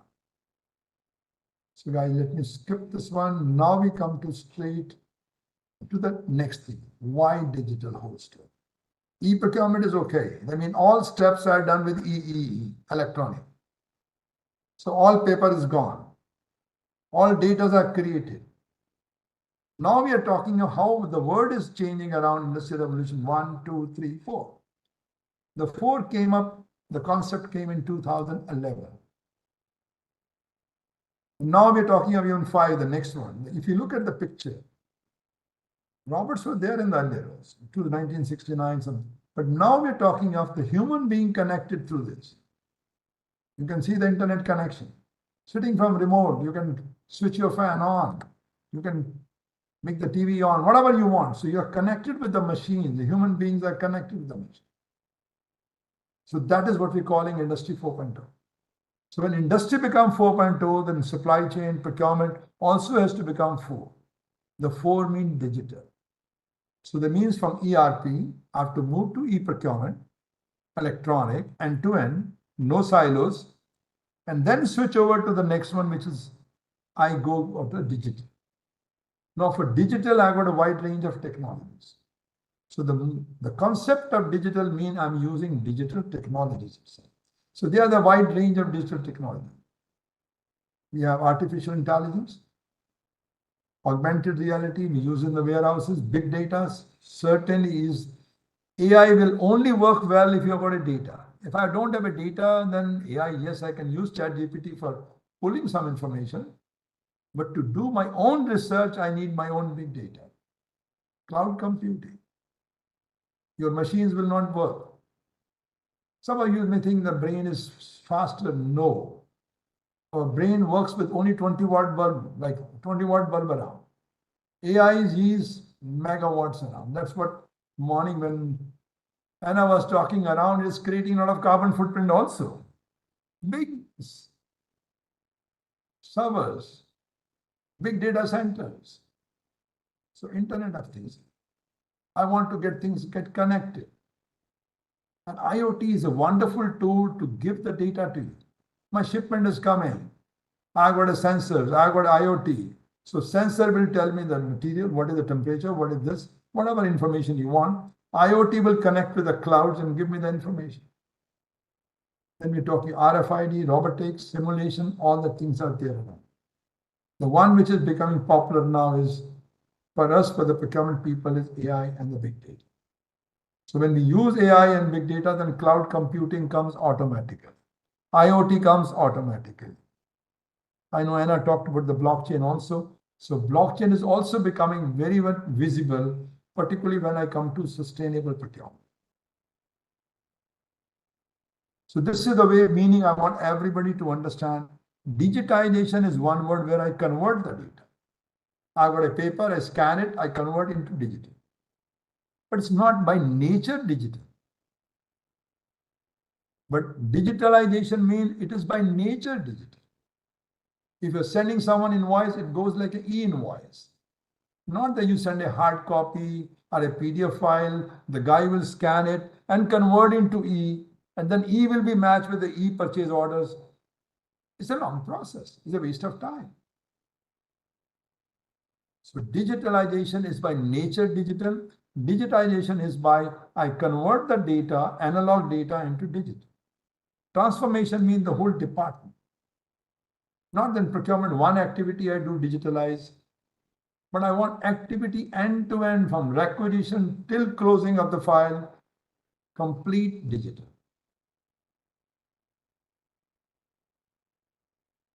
So there are different type of data required around. So you have all the contracts, all the specs, bill of materials. Then you need movement of the goods around. Then we need third-party data. If I want to select a supplier today, you will go down to the Google and search, who are the possible suppliers? Yes. But if I've got a third-party data like Thomas Registers, other ones, I can ask them even verbally, can you find a speaker supplier for me for this item? It'll pull out. It'll understand my language and give me the data on my screen. So that's what we're talking about. So all these inputs with the external data, internal data help us to make source to contract predictive. And P2P certainly can be automated and proactive as well. Why digital transformations? So we need certainly this, sourcing and SRM, moving fast to some items. So big data, the word big means size. Your computer screens, whatever you guys have around up to 150 gigabytes. The data itself will be 150 gigabyte. How do we operate it? So you need much bigger frame, much bigger system. So this is why we call big data, because of the velocity, because of the size, because of the volume. They go into petabytes. It's not even gigabyte, next. So this is why we are calling it a big data. You say, guys, okay, if you've got a data of all possible suppliers, you say, guys, can you find a supplier of speakers for me in, let's say, Nigeria, or in India, or in America, or any country around? They'll pull out. You just speak it out and that comes on your screen. Then you look at the specs, then you look at the past data of the company and then identify. You need external data, source of opportunity, customer generated data, customer generated text, social data, streamlining, sensors, and third party. The benefits, I'm skipping it. I'm sure you all are aware of it. So this whole digital world is moving into the game changer. So the moment we get into the digital concepts around, every information is available to you. You can access it. The only risk in this one is if your data is also stolen around and passed on someone, that's where the governments are coming with restriction on data. Because someone is crawling into your website. Look at the Google search. How do we do Google search? You put a question and then it crawls every website and pulls out the information. So you can say, yes, it is taking away the information of someone else. And then tells you, but that's a part of the marketing. Now we come to the AI. I'll just take 5-10 minutes on this and then we can take the questions. AI part. AI comes as a simulation of human intelligence. how we think, how we act. So there are different scenarios in that. If I want to summarize in a simple word, it's an algorithm. This algorithm is simple mathematical model. I know somebody will say, I'm doing an Excel also, my formulas, and gives me the answer. Yes. But then again, answer, you have a flow chart. If this happens, do this. If this happens, do this. So algorithm goes more than that. It's not the computational part. It also gives you the flow charts. So the combination of the two gives you something. So AI has been for many, many years. Although it has not been very popular word around, but was being used by many. But now the new versions which has come, the babies of AI, the machine learning, NLPs, big data, all these things have made it much bigger. So if I say this one, artificial intelligence is a broad terms, algorithm. Machine learning is also algorithm. But this has got beautiful thing that takes the data, improve on the data to make decision and prediction. So it can predict, you guys, the trend in the last 10 years with this supplier has been this. And then they will say, guys, possibilities that this could have this risk around. So machine learning can predict it, do it very well for you. Deep learning is a much advanced stage. And the same one was being used in Tesla car to do autopilot. So the baby has become much smarter now. So artificial intelligence has been for many, many years. I said to you from 56, 57. Then came machine learning, deep learning, and now we have got bombarded by generative AI. ChatGPT is the most popular one, but there are many now. Microsoft has come with copilots, and there are others. Many companies are creating their own generative AI. So generative AI is the buzzword of 2023 and is being covers beautiful thing, content, including text, images, audios, videos, graphic, synthetic. If you submit your all data to this, and AI can pull the data around and then make a video for you, make an audio for you. So this can create much bigger, and this has become revolutionized. But it needs a data. Keep in mind, AI survives on data. The food for AI is data. If you want to take someone else's data and then search on it, that's your problem. Then you have a problem. But your own data, if I'm dealing with 10,000 suppliers, I need the data of all the 10,000 suppliers, their history, their performance. And then it will tell me, Krishan, if you're signing a contract, you have this risk with this supplier. So the data is the starting point for success. AI in its form is a critical part, different applications. Now here is the predictive part, prediction part, prescriptive part. It can also prescribe to you guys. Listen, if you're signing a contract with this, you have this problem. It can predict.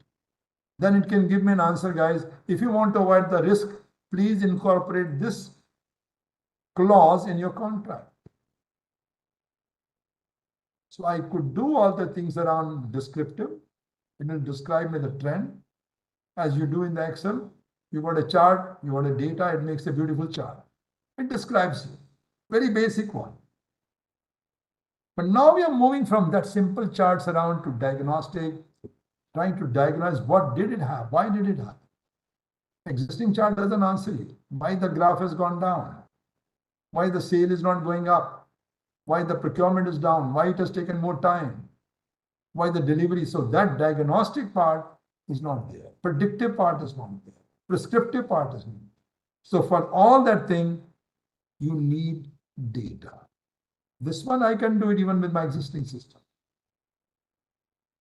So this is how the story comes. Robotic process automation, very manual, then some digital triggers, and lastly is purely deductive. Different tools, the different type of tools we have for the contract management, I can use natural language processing. Wonderful tools. SRM. I can use internet web crawler, which can crawl into everybody's internet of my suppliers and tell me what risks are there. Purchasing, I can use bots. I'm sure many of us are using around. Payments, machine learning, spend analysis, machine learning, supplier identification, big data, RPA for strategic source. So different tools are available around for different things. And I've tried to show you in this slide, which is available to you. You can ask later on. The management processes, core processes. Core processes are your category, supplier management, S2C, project procurement. All these activities are how much benefit is there of AI. So wherever you find 50% colorful, that means RP and AI can help in this. Source to contract, 75%. P2P, 100%. I can automate. Now, this is another one study we did was McKinsey's. They identify the companies who are the ones which are moving forward and which are moving back. Laggards versus this. 3 parameters they took around. Those who are doing excellent on the data analytics. Those who are doing digital part, they are much, and strategy. 3 pillars. You need a good strategy, good digital, and good this one, data. So those companies are moving much faster. Others are lagging. So if they go with the color scheme, so these are the leaders one with the blue one. Now coming back to the skill part, guys, we're moving into digital, we're moving into AI, and our knowledge is only limited to functional competence. I know the rules. I know my procedures. I have to do the bidding. I have to evaluate. I've got the company. But there is nothing about our analytic skill, soft skill, sustainable procurement is again a new word now. So this is what it shows around, guys. We need to build competency on this. So that is why we have already started certification on sustainable. We are doing on AI.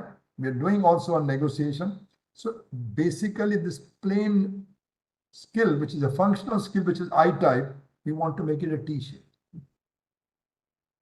Well, any change is not easy. As you rightly heard, everybody hates change. I had around, so when we implement, I had around 2,500 people working on procurement in 166 country office. Everybody was grumbling, so we don't have system. When we brought ERP, then they started grumbling again, sir, you have made our hands tied. Earlier we could change ourselves. So keep in mind, it's a process, it needs, there are 8 steps I mentioned around. You have to change the culture, you have to do, it's a slow process. And somebody said, if you want to make enemies, try to change. I know some people will hate you, but there's no way out. If you don't change, you have become stagnant. So, well, guys, closing thoughts. Unlocking the future of procurement is not just a forward-looking thing. It's a strategic imperative, I would call. It addresses the core challenges and opportunities. New vision for procurements. And again, this is not just a presentation about the future. Again, I would call as an action to become the champion of change. So we have no choice, my friend, whether we are in public sector or in the private sector. Some people say no, public sector not going. I think if you look at Korea and Singapore, they've gone much ahead than many. Even Government of India, we're done with it. GEM, Government Electronic Marketplace. So people are moving into this direction. That's what I'm saying. Well, friend, with this, I want to thank you all. And if any questions, I'll be happy to answer it.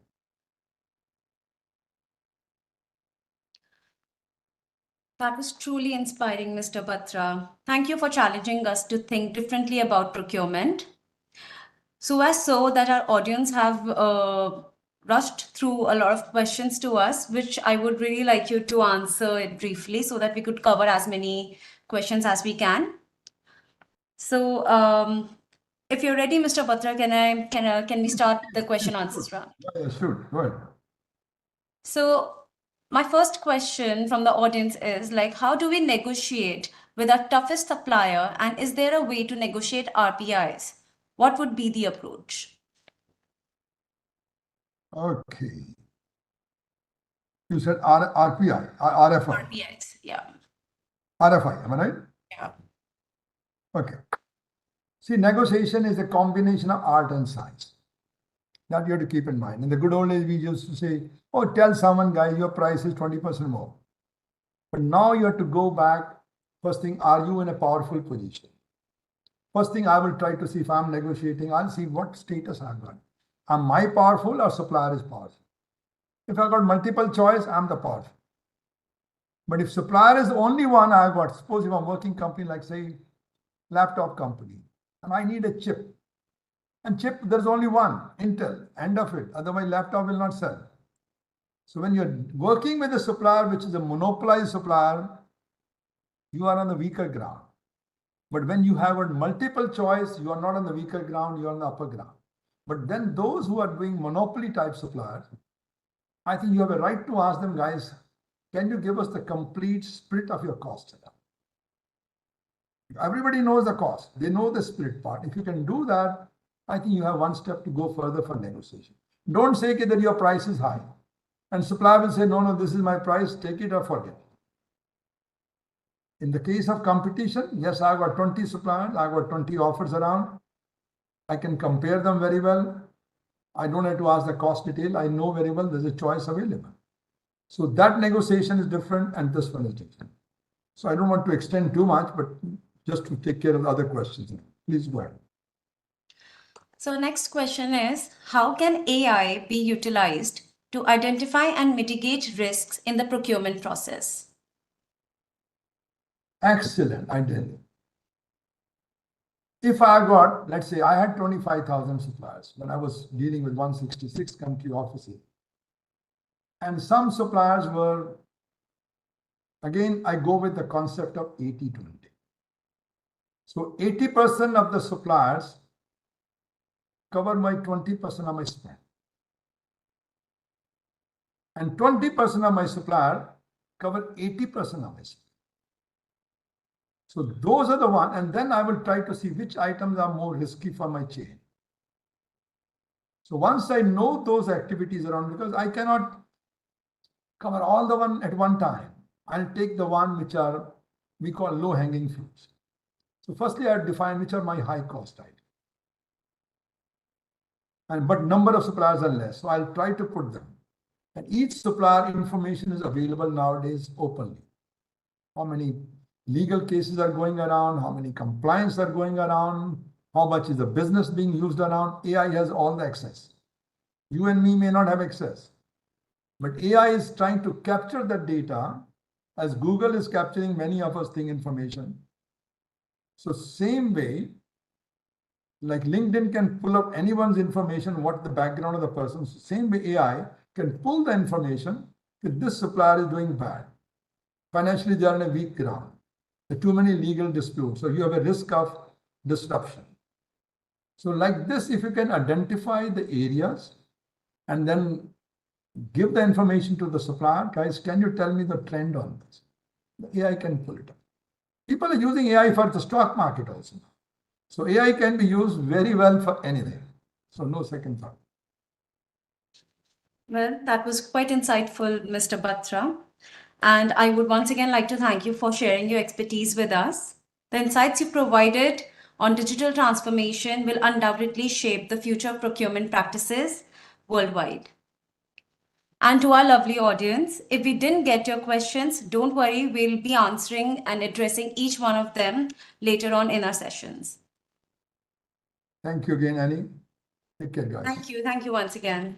Good day then. Take care. Next,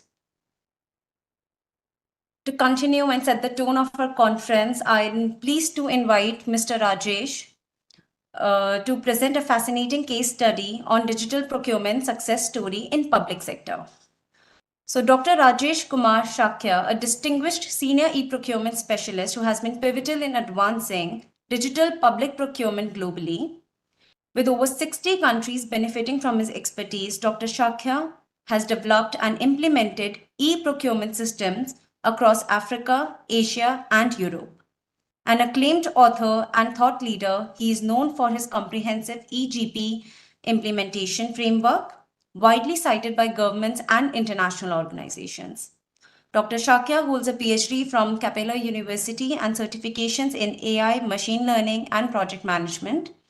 Currently, he serves at the World Bank, driving transformative procurement strategies. Mr. Rajesh, we are eager to hear your insights. Hello, good afternoon. Yeah, let me share afternoon. my presentation first. Let me share my presentation. Yes.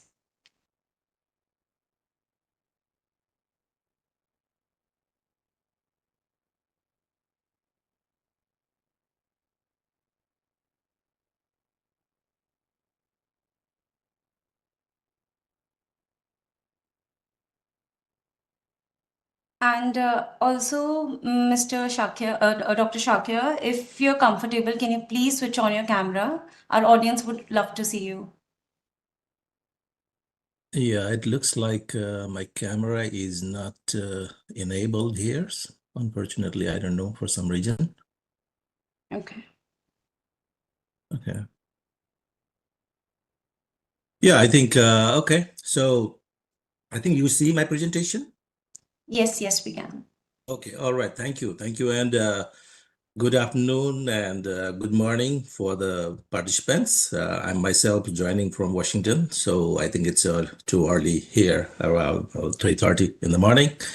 So in this session on digital procurement success stories, I think for over the next 20, 30, 25 minutes, we will explore how governments worldwide and also the World Bank transforming public procurement using cutting-edge digital technologies like AI, machine learning, e-government procurement, and different other innovative technologies. And I'll be also discussing how these innovative technologies are reshaping public procurement and helping governments saving cost, boosting efficiency, enhanced transparency, and so many other aspects. So why digital procurement matters? This is a big question, and I have given only two reasons why this is so much matters. You have heard already from Mr. Batra also why digital procurements are matter. Obviously, this is digital procurement refers to the use of digital technologies to streamline and enhance procurement processes. So why it matters? See, just look at the GDP that the share of public procurement in global GDP, which is approximately 15%. If you look at the in figure, from one of the report from the World Bank in 2019, you will see that approximately $13 million worldwide they spent in public procurement. If you look at this amount, it's a cosmic high. So, and the share of corruption alone, if you look at, where this, again, public procurement is prone to corruption, everybody says that. And yes, in practice also, it looks, we have seen those kind of things. That corruption alone accounts for 15 to 30% of GDP in many countries. So, to manage this all, the manual process alone cannot do it. So that's why the digital procurement, the digitalizations of the whole procurement processes, that's very, very important. So there is no question again that why digital procurement? So the digital procurement is no longer an option. It is already a must, right? So there are so many multiple technologies that is driving this transformation. So we just heard from Mr. Batra so many technologies and how those are used in public procurement. If you just name it for the sake of completeness of my presentation, that EGP, the e-government procurement, these days we love to call it end-to-end EGP system because it covers the whole process cycle, complete cycle of the procurement, right? The same with the artificial intelligence. Mr. Bhatta talked in length about it. The blockchain, the cloud services, data analytics, Internet of Technologies, same way the RPA, the robotic process automations, and so many other things are there. So these are the key technologies that are driving the transformation of public procurement. And that's what we are looking and getting the benefits out of it in different levels of the procurement system. Let me talk a little about one of the very popular technologies, that is the EGP system, the e-government procurement system. You might have heard in the market that, oh, this is end-to-end, this is data-driven, or it is a document-based. Somebody come and say that it's a modular e-procurement system. Somebody say it's a SaaS-based system. Somebody say it's a COTS. Other may say that, it's an in-house developed EGP system. So these are talking about the EGP, hundreds of countries are already using the e-procurement systems in different levels of maturity. Not only about the maturity, about even the coverage, the scope of the functions and functionalities, the way how they implement it, how they acquire the e-procurement system, the way how they implement and operate the e-procurement systems. So based on those all modalities, the maturity, the scope, and all these things, people call with the different names and in different way it is implemented all around the world. But the quintessential aspect of EGP is in the public procurement is incorporating the principles of procurement in the EGP systems. Whatever it is called, in whatever the way it is being implemented, the whole purpose of digitalization in public procurement is incorporate the complete set of principles of procurement. I'm presenting this diagram over here that in many countries, the EGP systems are implemented knowingly or unknowingly with a focus on one or the other aspects of these principles of procurement. That the transparency, integrity, accountability, efficiency, effectiveness, very commonly now we talk a lot about the sustainable development, rule of law, inclusiveness and the equity of the bidders and other stakeholders, providing easy access to the whole lot of stakeholders to the e-procurement systems. These are all comes under the principles of procurement. And as I said, knowingly, unknowingly, many countries sometimes focus on only on one aspect or two aspects or the three aspects of the systems. And sometime back, it was a trend like that. Now, and we have seen the success and failure of different e-procurement systems running around these all countries, So if you don't incorporate all the aspects of the government, this public procurement principles, then you will see that the whole procurement systems in imbalance, right? So until and unless that you incorporate synergistically in all the procurement processes, these principles of procurement. For example, when you are publishing a tender notice, right? For example, the advertisement. We have to try to see that how we can make it transparent. And when you are publishing it, how effectively, how timely we can do it, what functions and features, what kind of criteria that includes. Does it allow all the participants to participate, or it restricts some of the participants? How it is easy to access, whether it is publicly published or it is restricted, by fees, sometime by only after login to the EGP system, you can have access. Or even if it is publicly published, but you have to go and find in a very complicated way. Does it follow all the rules of law of the public procurement in that particular country? So these are some of the things, which you have to look at for each and every activity that you do in the procurement. If the system, EGP system, is not designed in that way, incorporating all the aspects of the principles of procurement, then you are compromising. You are compromising the whole, essence of the public procurement. So that's the reason, again, the synergy of good governance dimensions, these all aspects should be considered in the EGP systems. And only then it will be possible to achieve the sustainable good governance in public procurement. Then you will see the enhanced economy, enhanced citizen satisfaction, and ultimately the enhanced socioeconomic development with trust in government. So this is something very important in EGP systems, in whatever the form, whatever the maturity, whatever the level the EGP systems are developed. And many countries in the world now, the new systems which is being implemented around the world, they try to incorporate these all aspects, and then there is a big degree of success we have seen in the world. As my part, I think Mr. Bhatta talked a lot about these technologies and all these things. I'm talking about the impact. I'm talking about the success. I'm talking about, how this AGP has made a huge impact in practice. The list of examples, presented here is only very selected few. It has an impact everywhere. The success stories of these all countries obviously justify digitalization of the public procurement.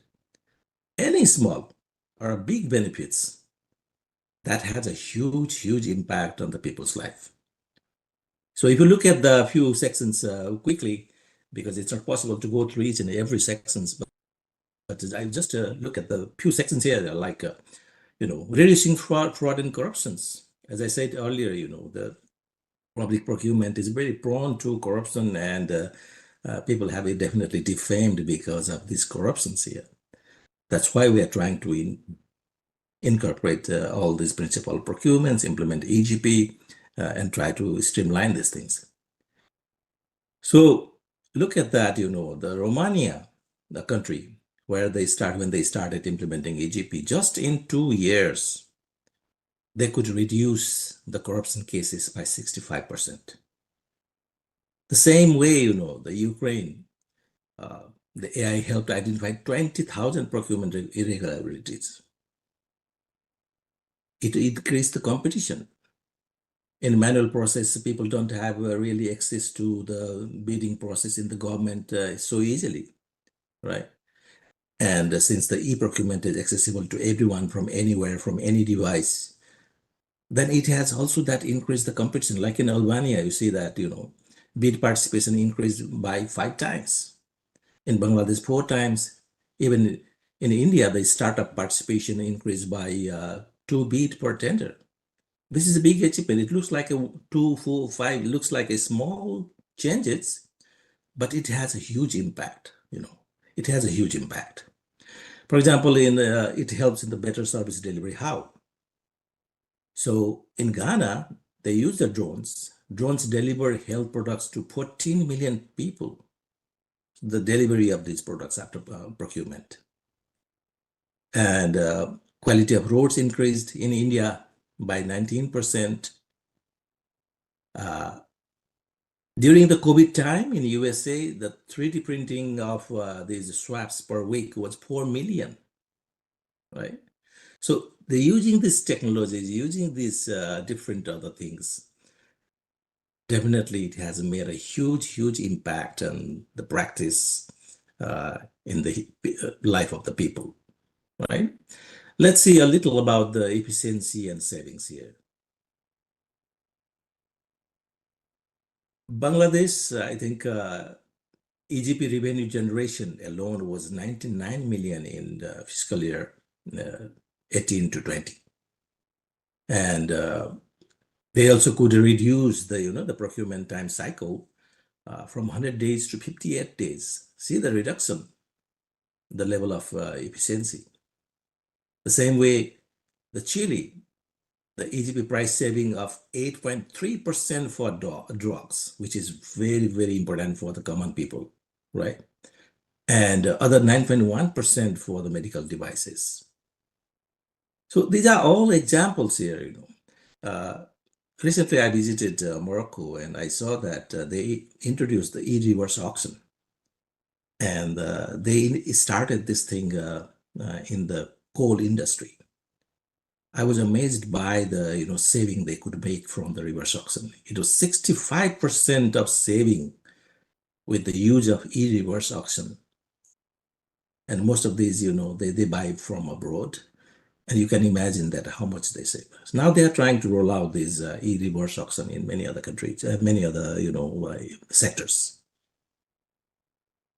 So these are few examples that I'm showing that how the EGP can impact, how the technology can impact, in the real life of the people.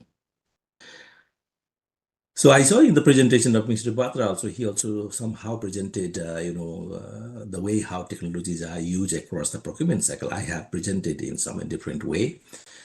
Based on the different stages and the procurement process and activities. I also try to divide that what technologies can be used at the different stages and the processes of the public procurement, like the pre-bidding, bidding, post-bidding, even contract management, all this, and in detail process and activities like planning, bidding, document preparations, all these things.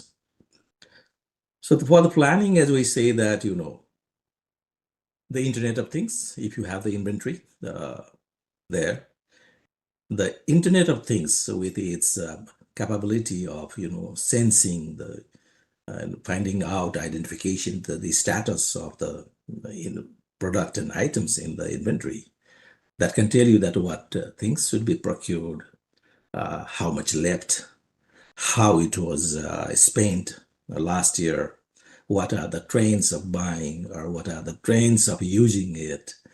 The machine learning can be used to see the pattern of this spend and all these things.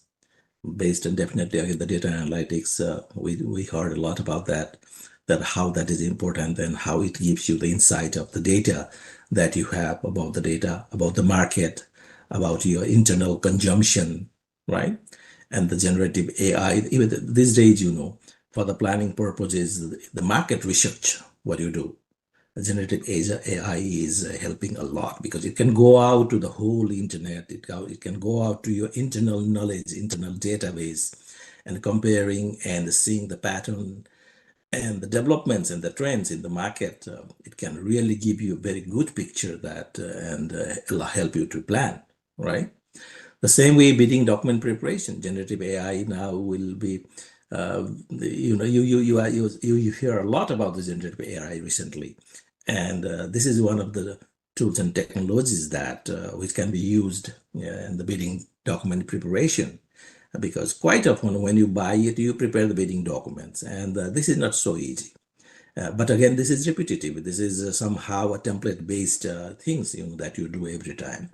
So to make your life easier, the robotic process automations can be used. I will come one example later in my presentation that the World Bank has recently developed a kind of prototype to generate a bidding document and also populate the data, and based on the data that generate a bidding document using the robotic process automation. Definitely racks and the agents racks like the retrieval augmented generation where not only the whole trained internet-based data, also your internal enterprise data, your own data can be used again to develop these bidding documents. Selection process, the bidding process, everything can be again, streamlined. AR and VR, I have seen the examples where, in the large public contracts, sometimes you need to visit the site to see the status, to see that what can be done. So the augmented reality, the virtual realities are being used. The same way, business intelligence are being used to see that how the bidders to be selected, what are their profile, what are the risk factors, right? Selecting that particular bidder. So this can help a lot, right? Especially you see that the corruption happens during the execution of the contract. And so AI tools, not only the AI tools, even the normal simple EGP tools can be used for, the executions monitoring, performance monitoring of the contract execution. Different technology tools can be used. Same way in the reporting, generating the reports, generating that kind of content, carrying out audit. I will give you examples later on that how the audit reports can be prepared based on the data available across the whole procurement cycle that you have executed. So this is how the technologies I have tried to map it here based on different stages and the processes of the public procurement. I was talking earlier about the AI, this EGP impact. Just this slide I have prepared here to show you the AI impact. I think one of our colleagues already presented from Singapore. So the government e-wage system alone, by implementing AI-powered spend analysis and supplier risk assessment, Singapore, that EGP platform, could achieve the cost saving of over 10% in public procurement. And automating tasks like contract review, supplier verifications using the AI, that reduced the processing time by 50%. You can see that, how much time you can save it, and which can be used for other strategic activities, whatever you save it. There are so many other, additional and supplementary benefits like transparency, fairness. Those are there. So in the Los Angeles County AI-powered contract management, which utilizes, again, AI for automating the contract analysis. Once you sign the contract, they analyze it, they pick up the terms and conditions, they look at the contractor's profile, they do the risk identifications, not only about the bidders, but also in case of the activities that based on the contract that is carried out, the sequencing of the contract, the availability of the material and resources to implement that particular things. So using that AI, they have, Los Angeles County, which avoid millions of dollars in potential losses. And because of this risk assessment and the AI tool, they have tried to, minimize the deadlines and also the, contract violation based on the contract terms. So almost they could save 100,000 staff hours because of these AI tools. The other thing is that, from the human eyes, it's very difficult to monitor and track the compliance, whether the contractor complies with the contract terms and conditions.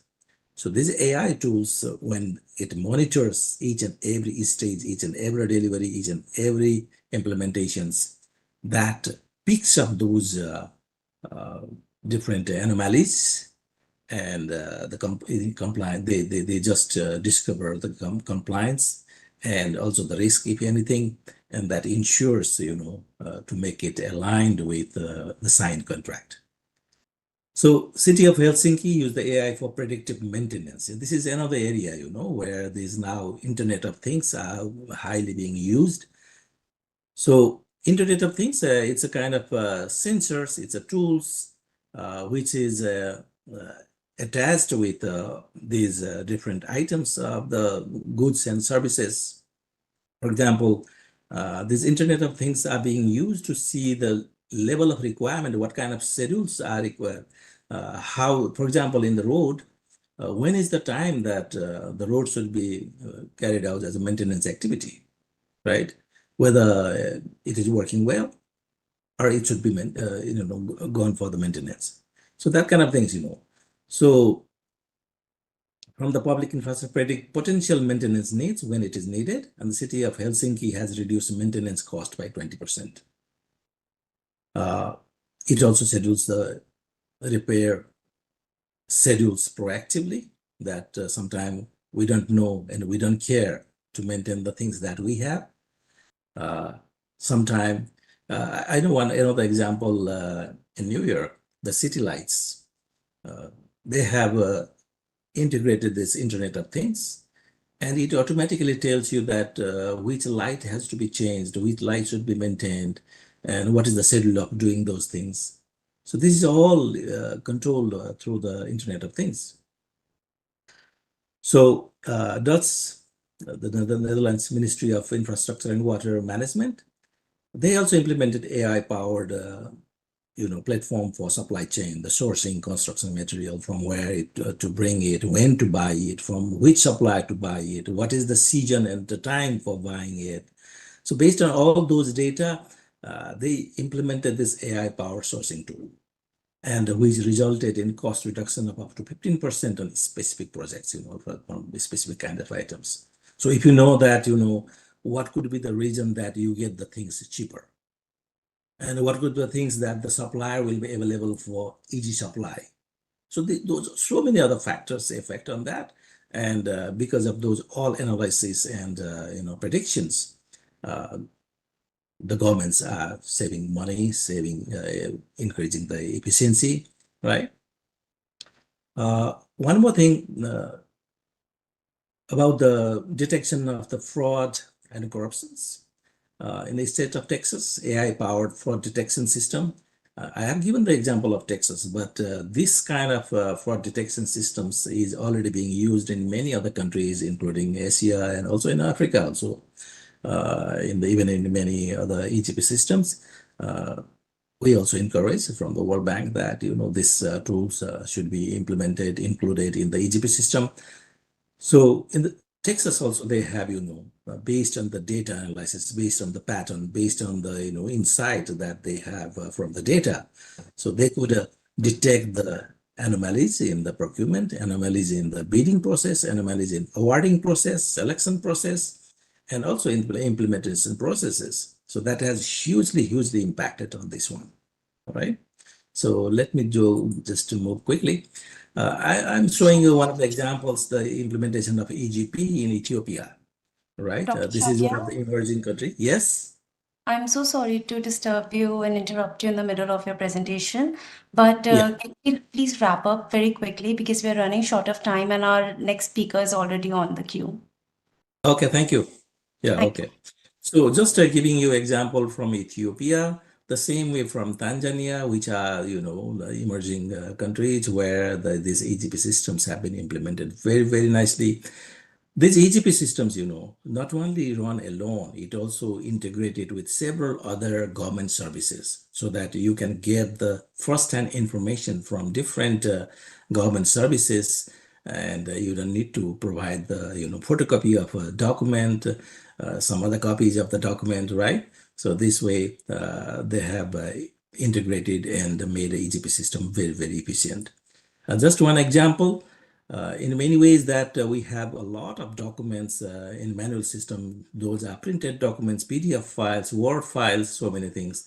So World Bank had recently helped Tanzania again to convert their several years of old documents, the manual documents, using the AI technologies, convert that into the structured document and finally present in a beautiful dashboard that how the data and everything can be presented, converting from the manual paper-based documents or the PDF or the unstructured document to these final documents.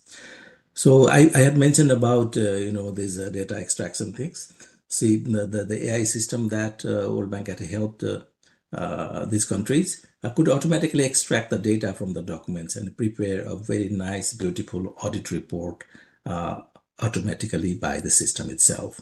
So this is how something the report looks like, when you use this audit report. Just a little about the, how we are using the AI in the World Bank. One of the very first tool and the very popular tool is this tool called My, which is a chatbot, RAG-based chatbot, where most of the employees and also the public, they use this chatbot, and it helps, to assess and review the different huge piles of documents, gives the instant, status, and it gives the insight of the document. You can track with the document. You can find out the risk factors and also the recommendations for, mitigating those risks. We have the internal, network of AI champions. I talked about this robotic process automation tool, which we recently, developed a prototype for bidding document generation. Same way, the review process, we carry out a lot of those review process we are already carrying out using the AI tools. One of the first, Carbon Guru. This is one of the first applications that World Bank developed using its internal expertise, which helps again in the climate change, tracking the the carbon status of different items, goods. Data analytics we are using extensively in many countries. See just one example here. Because of that AI tool, that detected 500 firms owned by civil servants responsible for supervising these firms' contracts by themselves.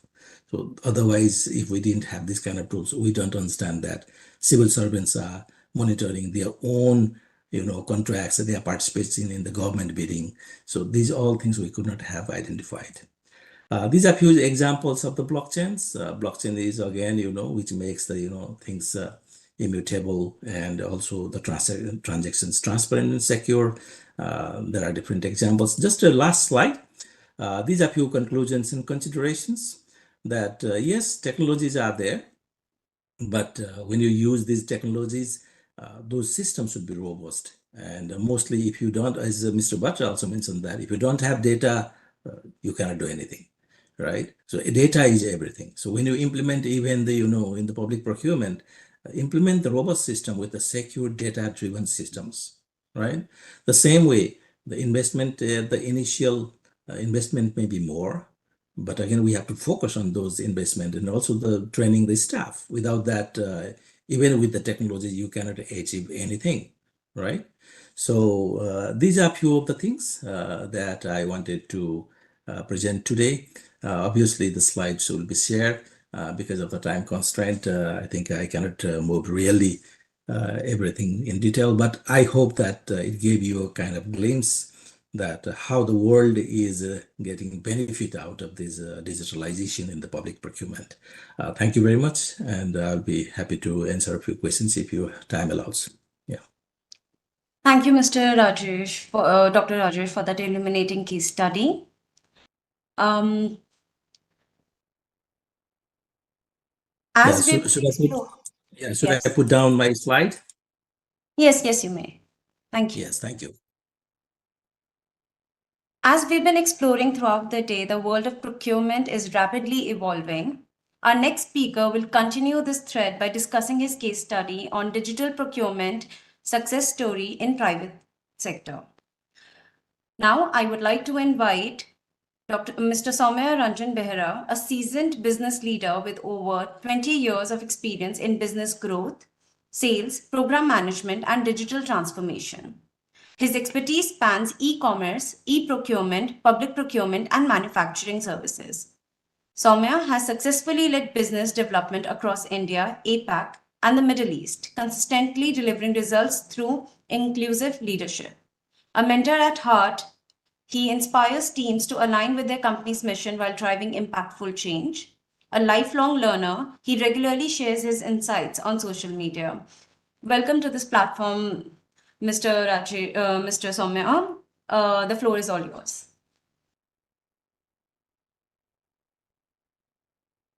You have to unmute yourself. Yeah, sorry. Thanks a lot, Annie. I would like to thank Dr. Sakya and Mr. Batra also covering in detail about the procurement landscape and the technology that is transforming our procurement landscape. So warm welcome to ladies and gentlemen. I'm Soumya Behera, Vice President, Intellect Design Arena, and I'm the speaker here, and I'll be honored to share my insights on this topic, digital procurement success stories for private sector. I hope my screen is visible to all. Yes, it is. Yeah. So friends, the integrated commerce ecosystem, which we call as ICE landscape, that is basically a framework. The goal of this particular framework is to connect all the modules and improve the experience of business as well as the customers, connecting and coordinating all the components to create an unified system. So if you can see here, the interfaces which we cover here is the web, the tablet, WhatsApp, mobile APIs, and we cater to the needs of the corporate as well as the vendors. So the platform that transformed this particular solution or the ICE framework we use is Purple Fabric and iTurmeric, which is basically a low-code, no-code platform that basically helps the customers to design their own solutions, signature solutions, composite, and Purple Fabric having 88 expert agents that helps the customer to do what they need. It is basically purposeful and contextual. So if you can see here, the building blocks, sourcing, discovery, purchase, contract, and receiving. So you cover all the L0, L1 modules which you can think of in a source to pay cycle, starting from your planning, vendor assessment, category management, risk management, budget management, brand management, template management. In discovery phase, you have product management, service management, purchase acquisition, demand aggregation, RFI, UI, RFP, RFQ, negotiations. In purchase function, we have local purchase, import purchase, catalogs, compare and buy, subscription, rate contract, reverse auction, L1 buying. QCBS is quality and cost-based selection, forward auction. We have under contracts, review, negotiation, acceptance, amendments, cancellations. And in receiving, we have goods receipt, bill of materials, logistics management, where we go to the last mile, connecting to the logistics partner through digital technology. In terms of your invoicing, payments, we have payment, bill deductions, processing, approval, receiving referrals, reconciliations, and adjustments. So these are the lower block is the auxiliary services or the building blocks on which this particular ICE framework rests, having alerts, notifications, reconciliations, buyer onboarding, vendor onboarding, profile management, document briefcase. For example, a supplier has submitted certain bids. For every bid, he will not be interested to submit same kind of documents. The system would automatically fetch those documents, stitch it together to the corresponding bid, and submit to the client. So this is the beauty of document management system, or the briefcase we tell. Regulatory compliance, the portal is integrated with the government portals to have that KYC, KYP compliance necessary done. It's workflows driven analytics and reports that gives a single source of truth and a real-time information to the organizations. It supports multilingual, multi-currency, multi-time zone functionality, having organizational hierarchy, preferences, content management, and the taxation facilities. So this is a nutshell about the integrated commerce ecosystem that drives this particular portal.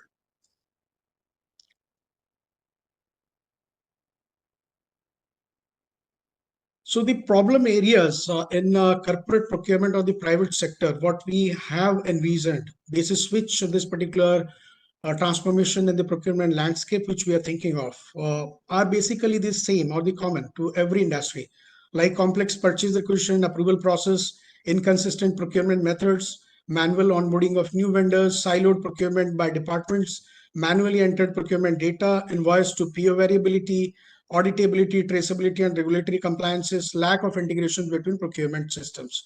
Because systems are there, but they work in silos without communicating with each other. That is not able to give a single source of truth to the management.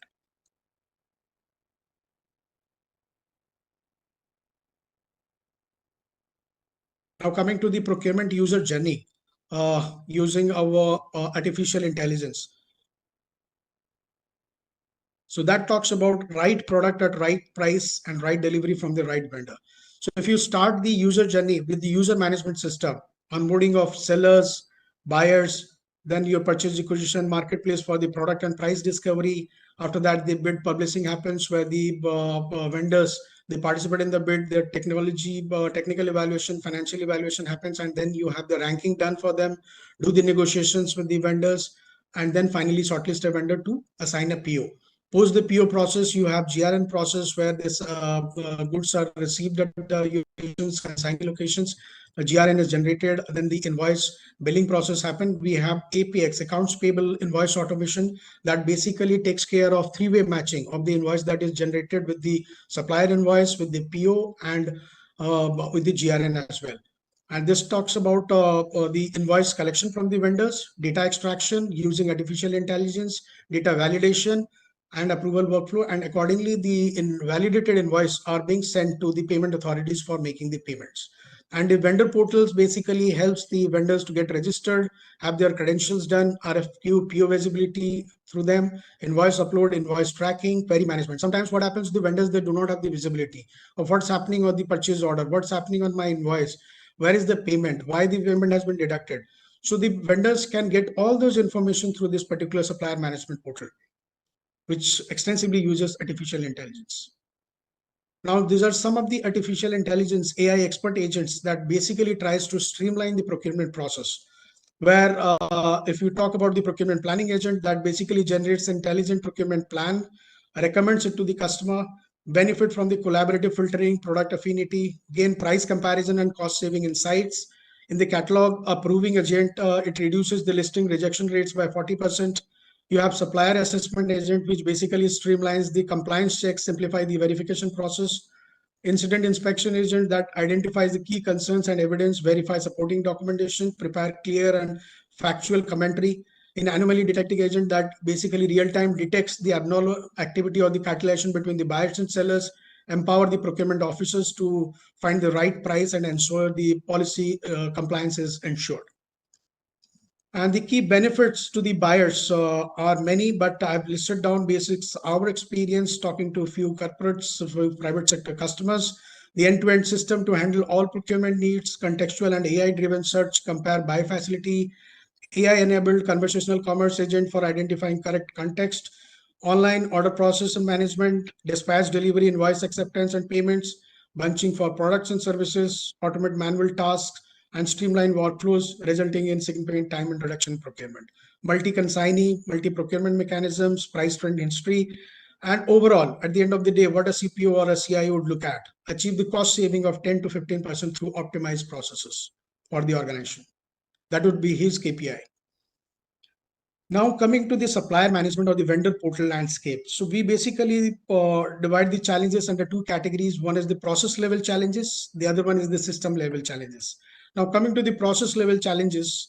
So the basic challenges on process level which we face are manual vendor onboarding, setup time and slow approval process, lack of standardization, inadequate record keeping, limited use of technology, and late payment penalties. Coming to the system challenges which we have, like outdated software, limited automation, inadequate security, non-compliance, auditability, and scalability. So this is that what we have developed this business architecture to streamline the vendor portal exchange, covering this particular functionalities like vendor registration, registration by invite, self-registration by user, seller invite, vendor credentials, profile management, user approval, RFQ, PO visibility, RFQ, PO creation, publishing, PO upload, transaction listing, transaction acceptance on RFQ and PO, then the RFQ evaluation award, RFQ visibility and invoice upload, RFQ participation history, acceptance, invoice upload, invoice status tracking, dashboards, administration dashboards, vendor dashboard, buyer dashboards, integration through via SMS, email, ERPs, OTPs, and APX. As I've already talked about, accounts payable invoice automation, notification through SMS, emails, and query management. So this is the solution overview that I have already covered in a couple of slides where the vendor onboarding, RFQ modules, PO modules, and invoice modules. This is the end-to-end automation process that helps the vendors get onboarded. They do the self-data upload, RFQ creation happens, then they participate in the RFQ, the PO upload and acceptance happens, invoice uploading happens, and the invoice receipts, and thereby the reports and dashboards are available both to these vendors as well as to the buyers to have a single source of truth as well as a real-time management of the functions. The key also, we consider not only the buyers, sellers are equally important in our ecosystem. So we also take care of the key benefits for the sellers that we try to derive through this particular platform. One-stop shop for bids, auction, RFQ, and product services, vendor and product ratings and reviews, offering management, price talks, variants that can be changed basis opportunities and market conditions, open API to integrate their ERP for order management, comprehensive view for the entire procurement cycle from PO creation to invoice processing, final payment, easy access to working capital and supply chain finance. So in a way, we also integrate to the banks and the financial institutions. So in case sellers want the working capital finance or supply chain finance, that they also can get the benefit out of this portal. So all these things are integrated to one ecosystem that gives the benefits to buyers as well as the sellers. So I'm open for questions. If any, I hope I have addressed this particular topic in detail. Over to you, Annie. Yeah. Thank you so much, Mr. Soumya. It would be really great if you could answer this question for the audience.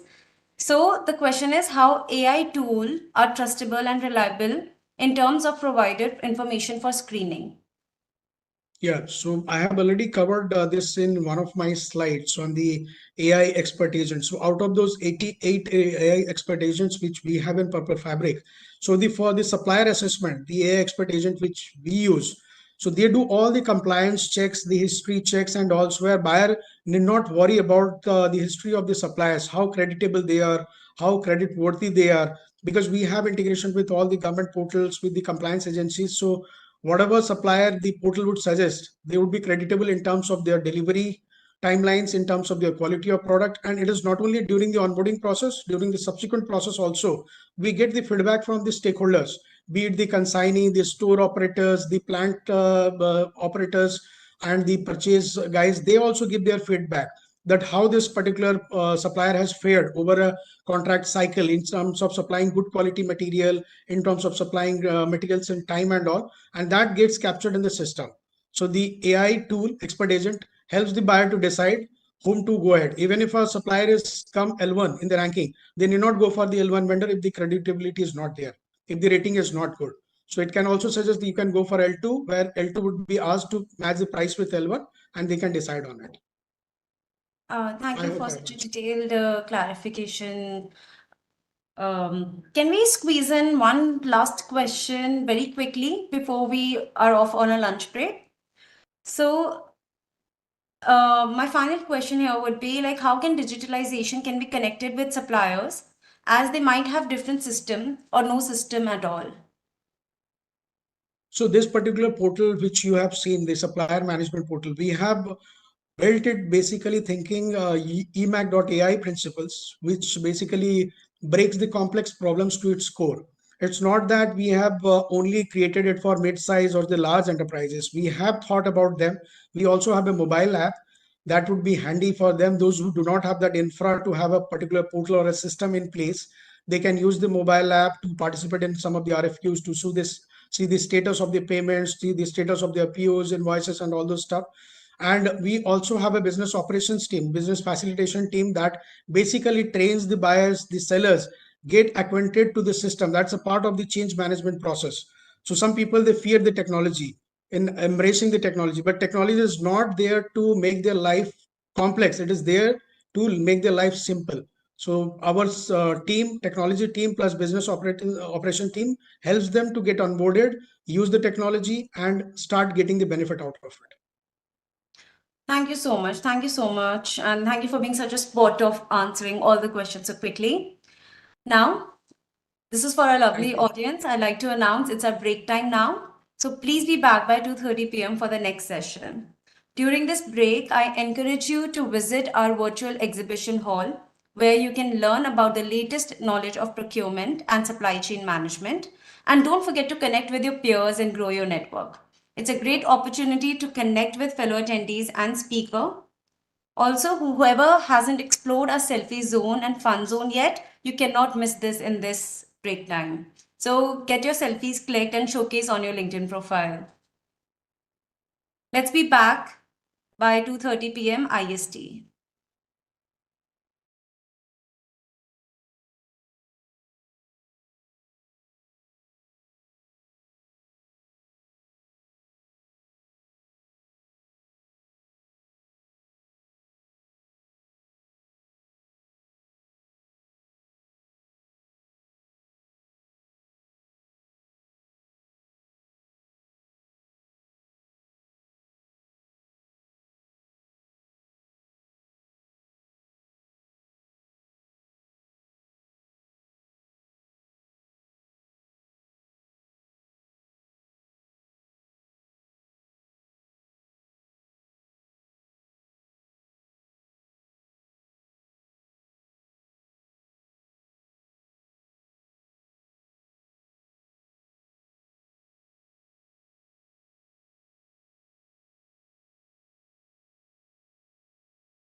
Welcome back, everyone. I hope you all had a refreshing break and took the opportunity to connect with your fellow attendees in our virtual networking launch. So, did anyone here discover any interesting procurement innovations in our exhibition hall? Feel free to share your findings in our chat box. Now, I'd like to invite Mr. Marcus to give us the understanding on sustainable procurement and its importance. Welcome to this conference, Mr. Marcus. Mr. Marcus McKay, Head of Sustainable Supply Chains at UNOPS, based in Copenhagen, Denmark. Since joining UNOPS in 2018, Marcus has leveraged over 20 years of global experience in corporate social responsibility and supply chain sustainability. At UNOPS, he leads a sustainable supply chains team, driving policy development, capacity building, and sustainable procurement practices. Notably, he spearheaded the creation of the UNOPS Supplier Sustainability Program, DRIVE, a groundbreaking initiative to enhance supplier engagement and sustainability. Marcus and his team are dedicated to fostering sustainability, diversity, and resilience, ensuring greater value for partners and beneficiaries through sustainable development approaches. The floor is all yours, Mr. Marcus.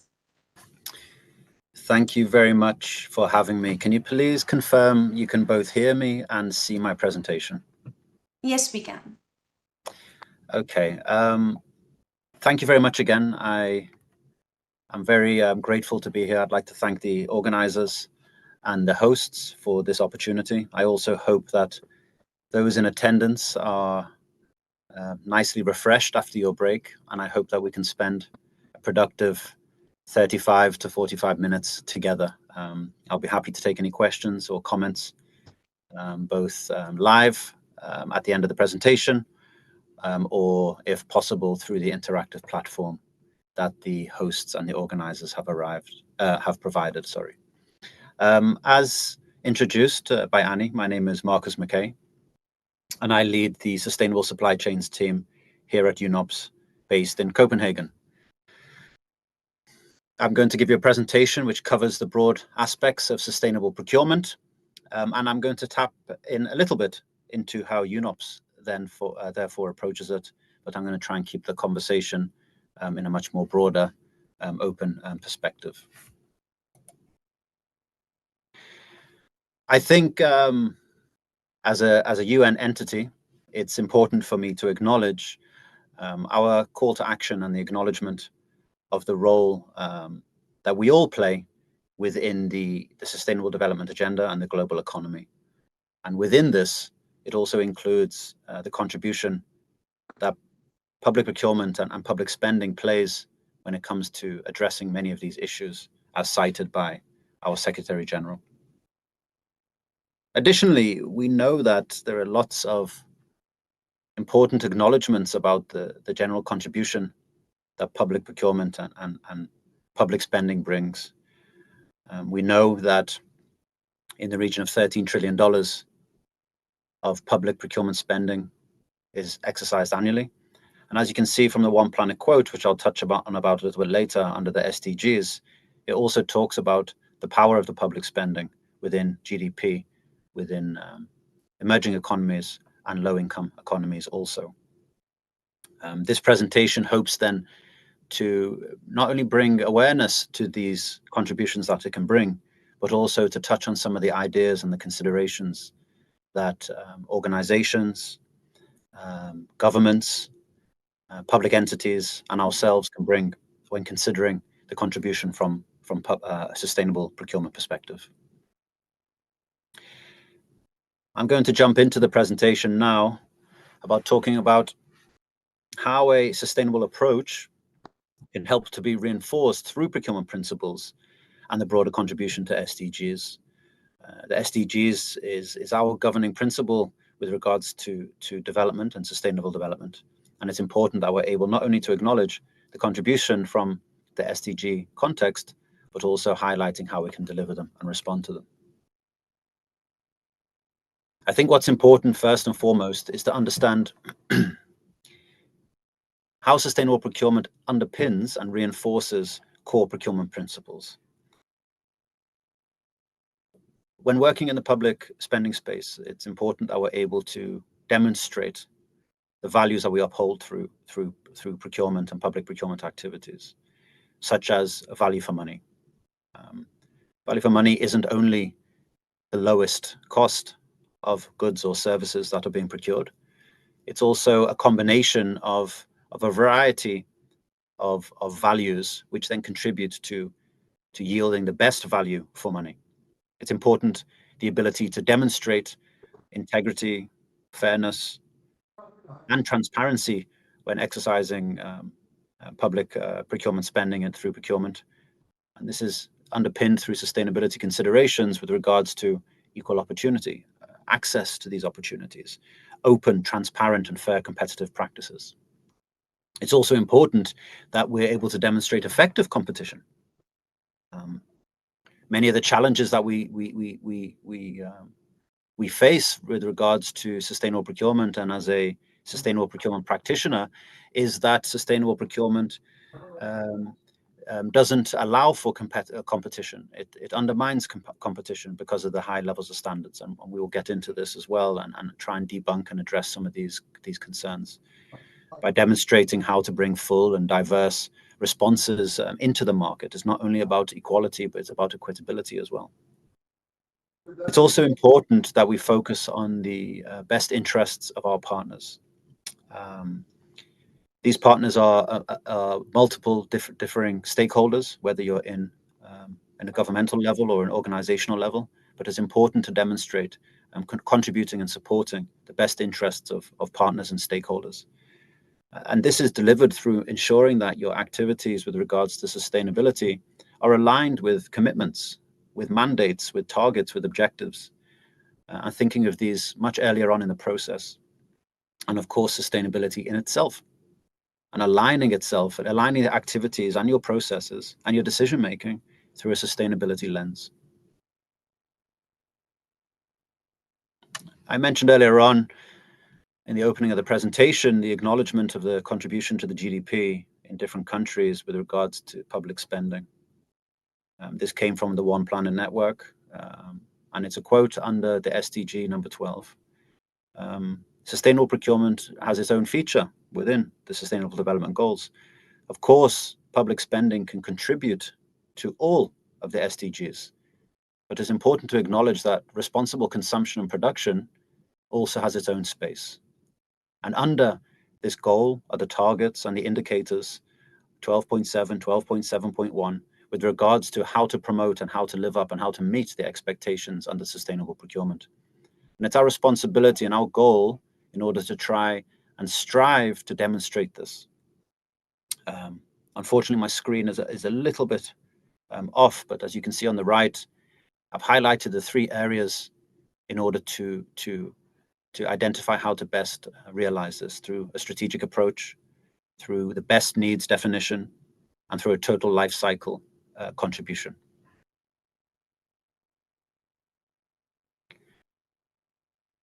But what does it mean when taking a strategic approach with regards to sustainable procurement? What this means is sustainable procurement needs to be considered as early as possible with regards to the project or the exercise or the activity that needs to be done. It's important that there is an understanding and an assessment carried out on what the needs are, what is trying to be exercised, what is trying to be achieved, and how can public spending decisions and the processes and the transactions then contribute directly to this assessment. It's also important that there is an alignment with priorities. How can the decisions being done be aligned with what your priorities are? There might be a priority for socioeconomic development within a space or within a country. But then maybe the competing priority is ensuring that they're addressing environmental concerns, waste management concerns, pollution control. It's about understanding how to best align these priorities against what needs need to be met. Once this has been identified, then there is also an understanding about the risks and the opportunities that are presented. Although this is a priority, is it living up to the opportunities? Is it being able to address or mitigate some of the additional risks? And this is why, as practitioners in this area, it's important that we try to communicate to our constituents and our different stakeholders that sustainability is something that needs to be considered very, very early on in your project planning or your planning of engagement, so that you can understand by the time it comes to executing the transaction of procurement, you've addressed and responded to the considerations that you might have had earlier on in the process.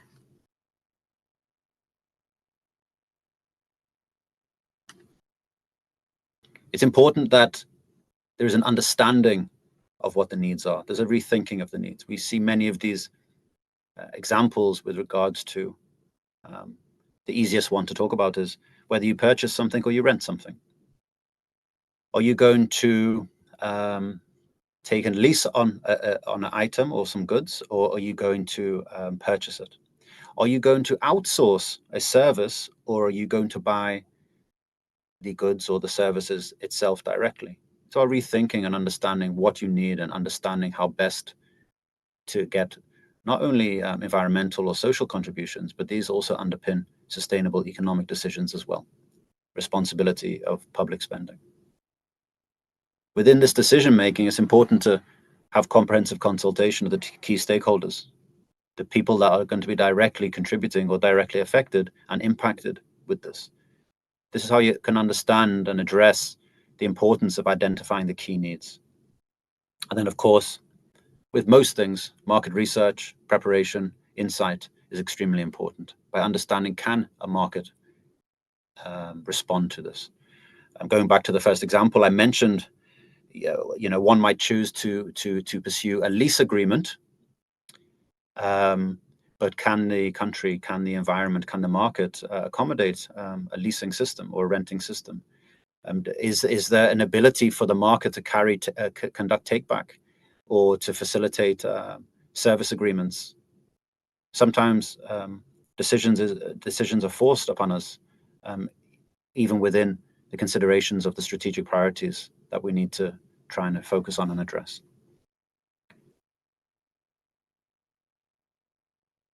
The other aspect I highlighted earlier on was about taking a total life cycle approach. It's about identifying what key categories, prioritizing the key categories with regards to what can contribute to a life cycle approach. Thinking circular.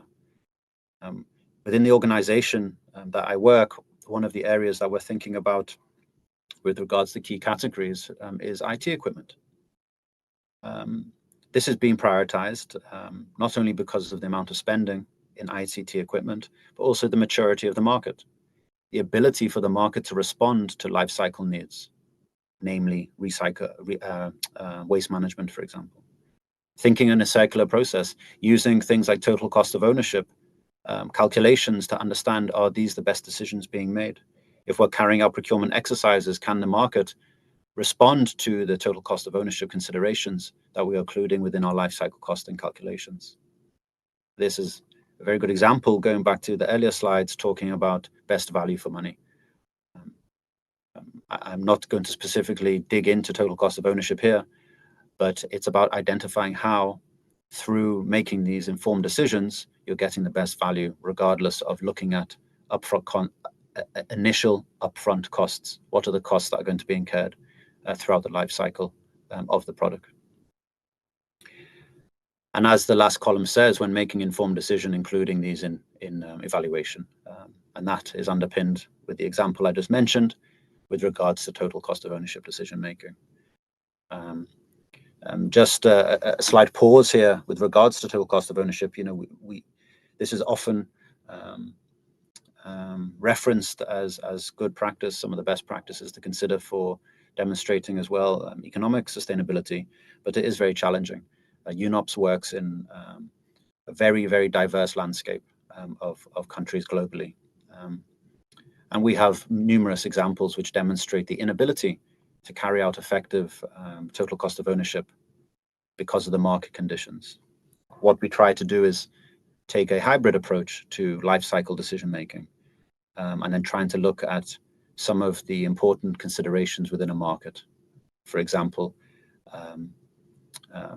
local service and maintenance considerations or commissioning, the facility for local training on certain high-tech goods or services, waste management considerations, is this possible?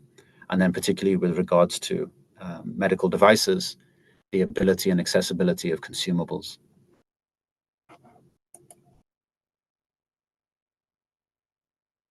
I'm going to slightly transition in this presentation now and step down a little bit from some of the theoretical concepts and just try and demonstrate how UNOPS as an organization has tried to embody and drive sustainability through its procurement activities. We are very fortunate that our sustainability considerations and the value of procurement is highly on the UNOPS agenda, and our executive director contributes in his deliveries and his presentations on identifying the value that sustainable procurement can bring with regards to the development agenda. Just a quick note on who UNOPS is. We are the United Nations Office of Project Services, and we focus on providing management services, project management services, infrastructure, as well as procurement project services. And we focus on trying to respond to the needs within the development sector with regards to infrastructure, project management, and procurement. Zooming down a bit now and taking us back to procurement, as you can see, the largest portion of our procurement spend is in the procurement of infrastructure. So although we do infrastructure implementation, of course, as we say internally, you can't build something without buying something. So we also have to buy the goods that we then are building within our infrastructure portfolio. You can also see a significant portion of our procurement spend goes to health procurement, as well as vehicles, IT equipment, which I mentioned earlier on, and as well as fuel and oil distribution. And at the moment, this is averaging out to around 1.5 billion US dollars annually on public spending. Sustainable procurement has not been a turnkey experience for UNOPS. It has been a journey, and it's been a journey which has taken a long time. And it's a journey which I've been part of, and I think the organization should be very proud of. And it started back in 2008, when the procurement team in UNOPS started to think about the inclusion of sustainability considerations within the organization's procurement manual. This was the earliest development of how to include certain considerations around transportation, around certain considerations around total cost of ownership, and started to talk about how to use procurement as a contributor to sustainable development in some shape or form. Oh, sorry. There we go. This then, sorry, let me gather my thoughts. So it was the first acknowledgement of how sustainability can be mentioned or contributed into procurement decision-making. We noticed at this stage, around 2010, that there was becoming a much larger interagency or organizational or global appreciation of the sustainability considerations around procurement. And this was an exciting time of both addressing debunking myths, addressing issues, and opening the conversation in a much wider context, and focusing on much broader interagency guidance and how the UN itself, as such a large procurer, can contribute to development through sustainability. UNOPS itself continued on this journey and started to focus on trying to look at the social contribution that procurement would bring in. With the diversity of the UNOPS footprint and the diversity of our project implementation, we were starting to understand of a contribution towards how to bring more diversity into our project implementation. This diversity we define broadly in the sense of MSMEs, small to medium enterprises, particularly local small to medium enterprises in the country context of our implementation, as well as other underrepresented groups, namely women-owned businesses, and considering disability within inclusive procurement as well, things like that. By 2018, UNOPS started to then take this focus of bringing more suppliers actively into this procurement process and started to appreciate the sustainability profile of these suppliers and what do they look like and how do they help us all contribute as our key partners in delivery to the sustainability agenda. And this was when UNOP started to focus on sustainability, supplier sustainability, and how to focus on engaging with suppliers. This resulted in the development of the UNOPS Drive program, which is a supplier sustainability screening process, which is included in more or less every one of our tenders now, which are done on our e-sourcing platform, in order to try and form a dialogue and an understanding with suppliers on their sustainability contribution. And we use this to then engage with the suppliers and identify areas of improvement, which can then help to improve the sustainability profile of a market's portfolio of suppliers. After this journey that I've taken you on so far of trying to consider the role that sustainability plays in procurement, then going through a maturity process ourselves, and then identifying key initiatives around diversity and inclusion, and then focusing on supplier sustainability, and then consolidating this together, UNOPS developed its sustainable procurement framework. This sustainable procurement framework was the first step of considering mandatory requirements within our tendering process. These mandatory requirements, naming a few, would be things like the mandatory inclusion of supplier sustainability screening through Drive in your tenders X, Y, and Z. It would then say certain requirements depending on which contract or solicitation type are required. If you are purchasing from these key categories, you then have to consider X, Y, and Z. If you're spending above this threshold, you have to consider X, Y, and Z. So this was quite a bold step in the organization to then implement mandatory requirements. But this was successful. And as a result, after the first annual review of the Sustainable Procurement Framework, UNOPS released the Sustainable Procurement Framework publicly. And it is accessible online to anybody. Maybe some of you who have dialed in have seen it before and have access to it. And we hope that you can draw some element of inspiration from it. It is a result of us seeking inspiration from other leaders with regards to sustainable development and other innovative organizations on how to embed sustainability within procurement processes. This is an ongoing journey. And actually, at the moment, we're considering improvements and additional reviews to the Sustainable Procurement Framework in order to make it easier to embed sustainability into our procurement processes, as well as making it more impactful as well. So we're here now. We are in an environment where sustainability is considered an important part of our contribution and our value creation with regards to procurement. UNOPS doesn't regard procurement simply as a transaction. We see it as a driver for sustainable development. And we've now reached the point of integrating sustainability considerations in a significant portion of our portfolio, which I'll touch on a little bit later. The organization, as a result, the organization shifted its focus on sustainability to more of a sustainable supply chain focus. And this is now where we're exploring the importance of value chain, the importance of how to have much larger knock-on effects to different tiers of supply chain management.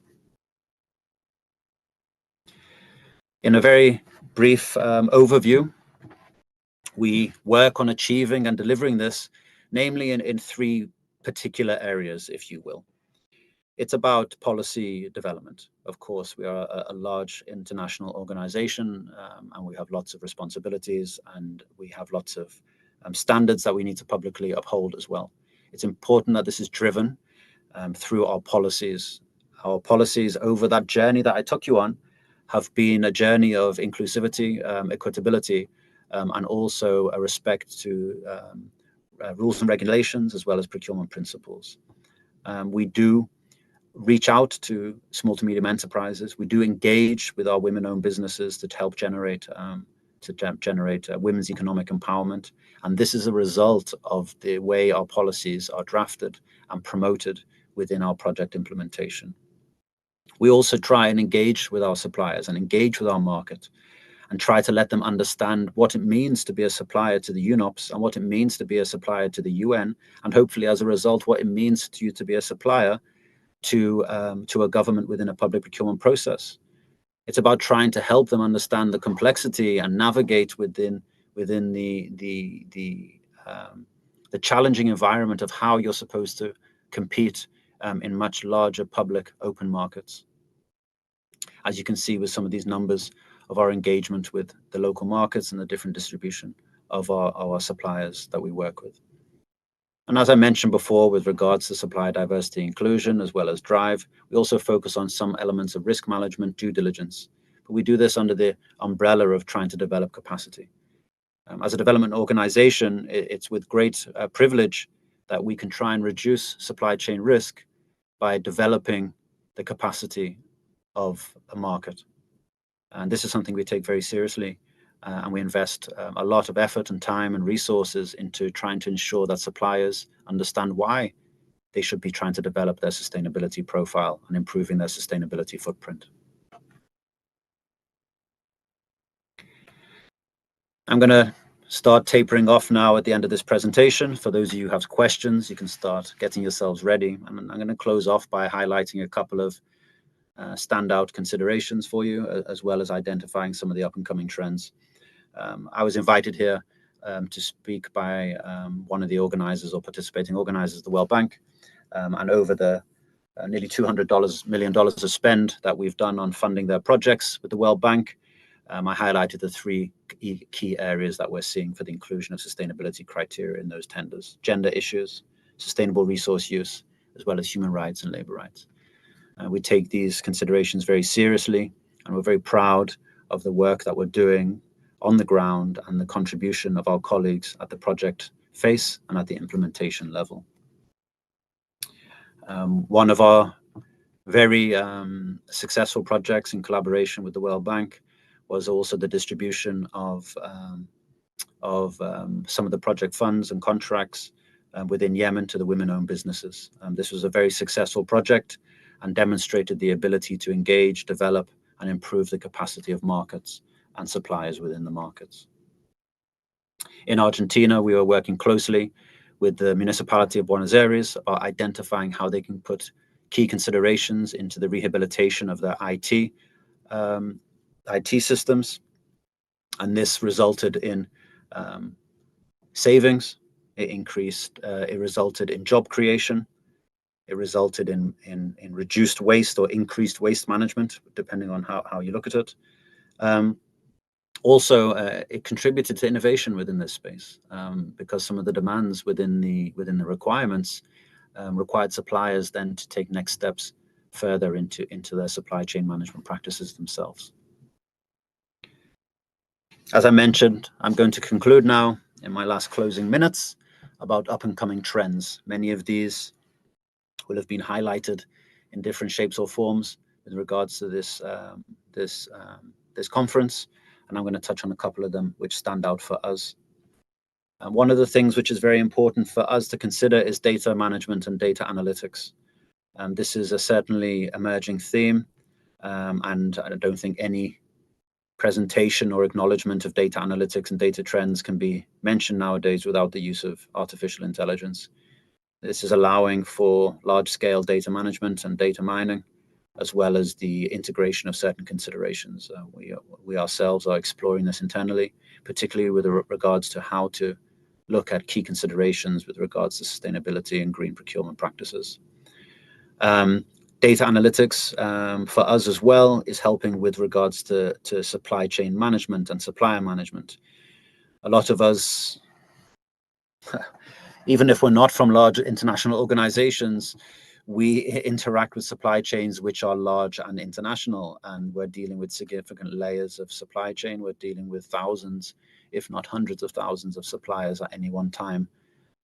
It also helps us with our better supply chain management, risk management, helps us identify risks and identify ways to improve performance. And then, of course, our ability to look at key performance indicators, as well as better ways of monitoring our impact and our contribution through reporting. Oh, sorry again, sorry. I don't know what's going on, sorry. Also, of course, we're seeing climate change playing a large role and climate action playing a larger role, I should say. and decarbonizing our supply chains. How can we drive this? How can procurement contribute to the climate development agenda? How can we optimize our supply chains in order to have a more positive or less negative impact on the climate agenda? I also think that we're seeing a large positive development in supply chain due diligence. I've called out a couple of them on the screen here, but I'm sure we all know of the ones which are emerging and the ones that are coming up. It's very important that we see these positive developments, because it's not about putting the responsibility on other constituents or other stakeholders. It's actually about acknowledging our shared responsibility. And for me, this is what I see as the most important underpinning pillar of supply chain due diligence, is actually acknowledging a shared responsibility that we have to achieve in order for us to meet our goals. We're also seeing a positive increase in localization and the importance of local procurement, and how local procurement helps to formalize informal economies, how it helps to stimulate job creation, socioeconomic development, as well as developing other skill sets within job creation space. This ends my presentation.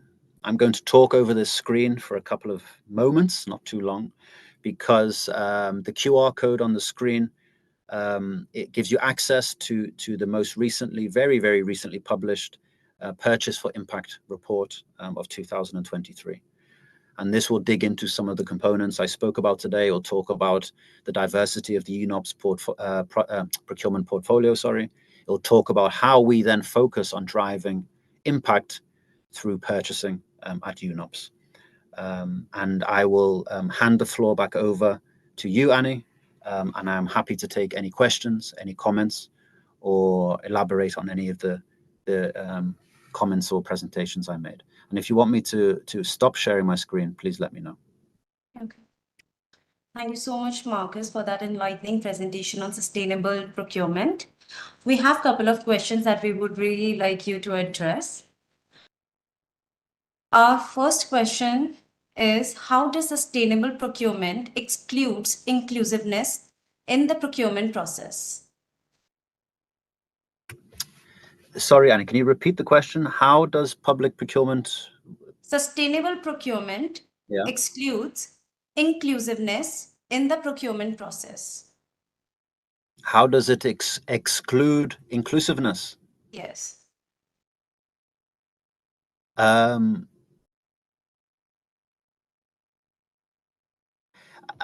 have to apologize. I don't think I understand the question. I apologize. Yes, I think the one of our audience wanted to know whether inclusiveness, how is inclusiveness given more importance in sustainable procurement? Okay, or I apologize whoever asked the question if I didn't understand you, because for me the question seemed like a contradiction, because sustainability should stimulate inclusivity. So let me try and answer the question in line with how Annie interpreted it. There's different ways of doing it. There's different ways of considering breaking your procurement into separate lots, into different type of lots, in order to allow more accessibility from suppliers that might not be able to meet certain capacity or volume or delivery, things like that. There's ways of also promoting or trying to encourage joint ventures, for example, if you're trying to bring more inclusivity from a local context. The other part is also by trying to encourage women-owned businesses, by other small to medium enterprises or other groups which want to be active into procurement. And then from a procurement transactional perspective itself, it's then about including this within your tendering process. If you're going to be considering this within different mechanisms, then it's what weight or what value do you give to the inclusion of that. And as long as this is being done publicly and in the spirit of openness and fairness, and then it can be addressed. I'm sorry if I didn't answer the question correctly, but I didn't fully understand it. I apologize. No, I think it very well sums up the answer for this question. Thank you. So the second question we have is, on what basis public entity of developing countries where oversight agencies' involvement is very proactive towards any type of decisions made by the PE can justify the strategy developed for sustainable procurement? Well, the first thing to say is that that's never going to end, because the oversight function importantly plays its role. And we face this as well as an organization. There is no quick fix to this. This is about communication, and this is about knowledge sharing. This is about capacity development. This is about our continuous effort of demonstrating how we are not limiting competition through X, Y, and Z decisions. We often face this when we are challenged that if we're in a particular market, which might not necessarily be a developed market, that no, we don't want you, when you're implementing this project, X, Y, and Z, to consider sustainable procurement practices. What we then try to do is explain, and it might be because we want to focus on the local market, and these are only going to attract developing suppliers X, Y, and Z, right? And we try to then open a dialogue by saying, well, this is the whole point. Sustainable procurement is not solely about the purchase and delivery of green goods. It's also about how you go about your procurement exercises. It's about you focusing on how the local market can contribute to it. One example we're working on at the moment is we're doing the implementation of a very large project. And it's not possible for the market to provide these goods. Okay?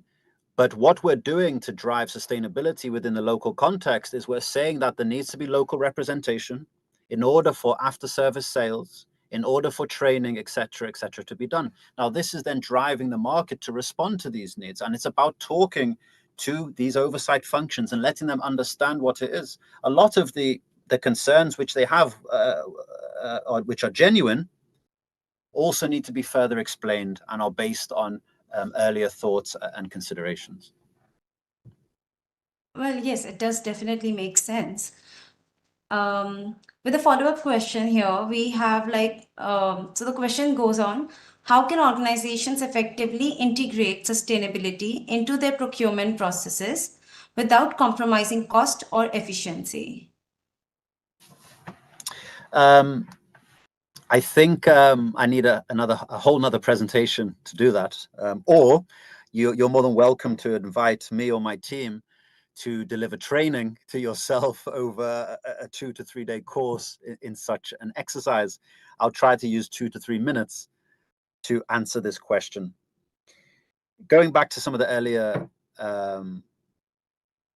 earlier points I made in the presentation. First of all, it's about understanding what you're trying to do. Okay. The second thing is also considering that sustainability is not simply about buying green goods. It's about considering what you want to do. I gave that example a minute ago. Okay, but you still have to buy these goods from this country overseas. Okay, but what can you then do to stimulate the local economy? When you want to look at price, I mentioned earlier on about total cost of ownership. Let me try and fabricate a quick example in my head for you.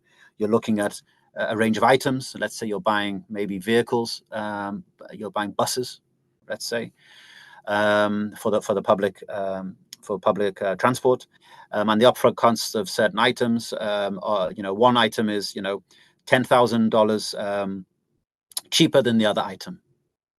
But the other buses or the other items, they have a higher fuel consumption. So that means over the operating lifetime of these vehicles, while the more expensive vehicle on your left will only cost X to operate over the lifetime, then it's going to cost X times something else to operate. Is this vehicle, are there licensed distributors and garages within this country to offer you local service and maintenance provisions?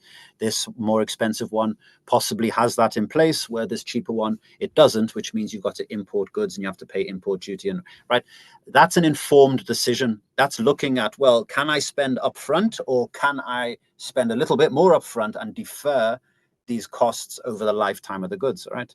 The next part of the question about without compromising efficiency is assuming that sustainability undermines efficiency. So it's difficult to answer a question based on the assumption that something's going to be done. And the two assumptions you posed are that sustainability is more expensive and sustainability is less efficient. One could argue it's less efficient to require experts to fly in from the other side of the world to install, to train, to maintain your rehabilitated clinic, rather than relying on the service contracts, the installation contracts, or the training contracts of local distributors or service providers. So it depends what's being done, and it depends on how one chooses to approach it. Of course, efficiency and delivery can be compromised if you choose to fly your goods in rather than use sea freight to bring your goods in.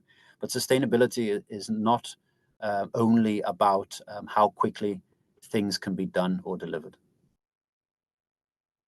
Yes, I think it's a very good way to lay these down. It was a very logical answer, Marcus. Can we squeeze in one little question? And this is for the technical aspect. So how can one shape a technical specification to include sustainable factors in a bidding document? It depends. Well, it depends on what goods are being considered, right?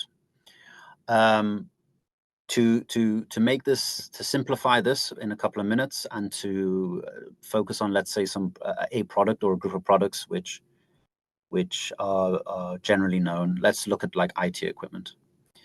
The IT industry provides certain recognizable sustainability standards with regards to energy consumption, with regards to production systems, processes, sorry.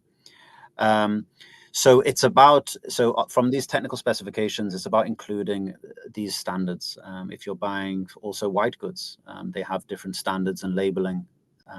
That's the easiest response I can give you right now without getting into the nuances of the diversity of products. You're buying vehicles. You can talk about fuel consumption. You're buying, you're buying other energy generators of some sort. You're talking about emissions. You're talking about energy consumption as well. These are technical performances. You're looking at the performance of these goods, and then you're considering how they have a negative or a positive contribution, in this case, in these examples, to the environment. Well, thank you, Marcus. Thank you for such enlightening answers. Now, we're going to shift gears and move into one of our more anticipated segments of our conference. And for this, I'd like to invite Mr. Sundaresan to the stage to begin the panel discussion on incorporating environmental and social criteria in procurement process. Mr. Sundaresan, a passionate advocate for sustainability with over 20 years of expertise in sustainable procurement and supply chain management, he currently leads the Center of Excellence for Sustainability at a Fortune 500 company, focusing on digital innovation to drive decarbonization, human rights in supply chains, and sustainable KPIs. Sundaresan is an expert in digitizing carbon footprints across Scope 1, 2, and 3, ensuring compliance with global ESG regulations. Previously, he led procurement at Cognizant, delivering value across 6 continents. A technology enthusiast, Sundaresan has received numerous awards for his contribution to sustainable procurement and innovation. Mr. Sundaresan, the virtual floor is yours. Please introduce our distinguished panelist and kick off what I'm sure will be a thought-provoking session. You are mute, sir. I'm sorry. Is it okay now? Can you hear me? Yes, we are. Okay. Thank you, Annie. Thank you for all the organizers, PPPAI, ISM, World Bank, and all the organizers. I'm not naming them. And I can assure you that we have a very enriched panel here. But you won't be really, disappointed. There's so much of experience and diverse category. We have 3 speakers here. let me introduce Kai Hoffman to start with. Hi, Kai. Welcome. And Kai comes with very long experience and a specialist. He's done masters in urban management and architecture, and he worked in 10 different countries around 5 different continents. And he's currently heading 9 Asian regions within German Society for International Cooperation. And he's somebody who's an authority on circularity. We heard Marcus talking about bringing circularity in procurement, and he's somebody, an authority in that, who's done this, and probably that's the way of life for him, and somebody who has done at a public procurement as well, which is more harder to do. So a very warm welcome, Kai, once again. Look forward to hearing, cherishing your knowledge with others. Thank you. Thank you. Thank you. Our second speaker is John Kanai. You're there, John. Okay, John is someone who's the chairman of a board, who has been in Africa, who's an authority designated by the Pan-African community, distinguished procurement and supply chain professionals, bring 30 years of experience, both in public as well as private. He has been through with companies like Coca-Cola, GlaxoSmithKline, Beecham, and so on and so forth. In Eastern Africa, comes with depth of knowledge and how to do business in African countries, how to bring up procurement, public procurement, to the spotlight, and bringing sustainability and other diversity actions onto the floor. That's what Kai really brings in. Kai, if you're there, if you could just say hi. Okay, I'll move to the third speaker. Very, very accomplished leader, all three of them, I would say. She's master's in economics from Delhi, D School, and then have been an authority and have been helping India, I would say, in the pivotal role of moving towards renewable energy, has accomplished first of its kind, globally funded by World Bank, a solar project, and also having battery ecosystem for storage, a renowned person on diverse renewable energies, not only solar but hydro and other parts of green energies. That's what Surabhi Goyal brings some from World Bank for us. Thank you, Surabhi. Thank you, Sundar. Thank you. I think we can start the discussion if I'm not wrong, right? Okay, let me start with probably, Kai, you worked in all this, Asian, as well as you come from background of European. That's where you really led or you originated from. I want to understand if we talked about a lot of theories since morning, starting from Mr. Batra, starting with what are the possibilities, and you have done all of this on ground.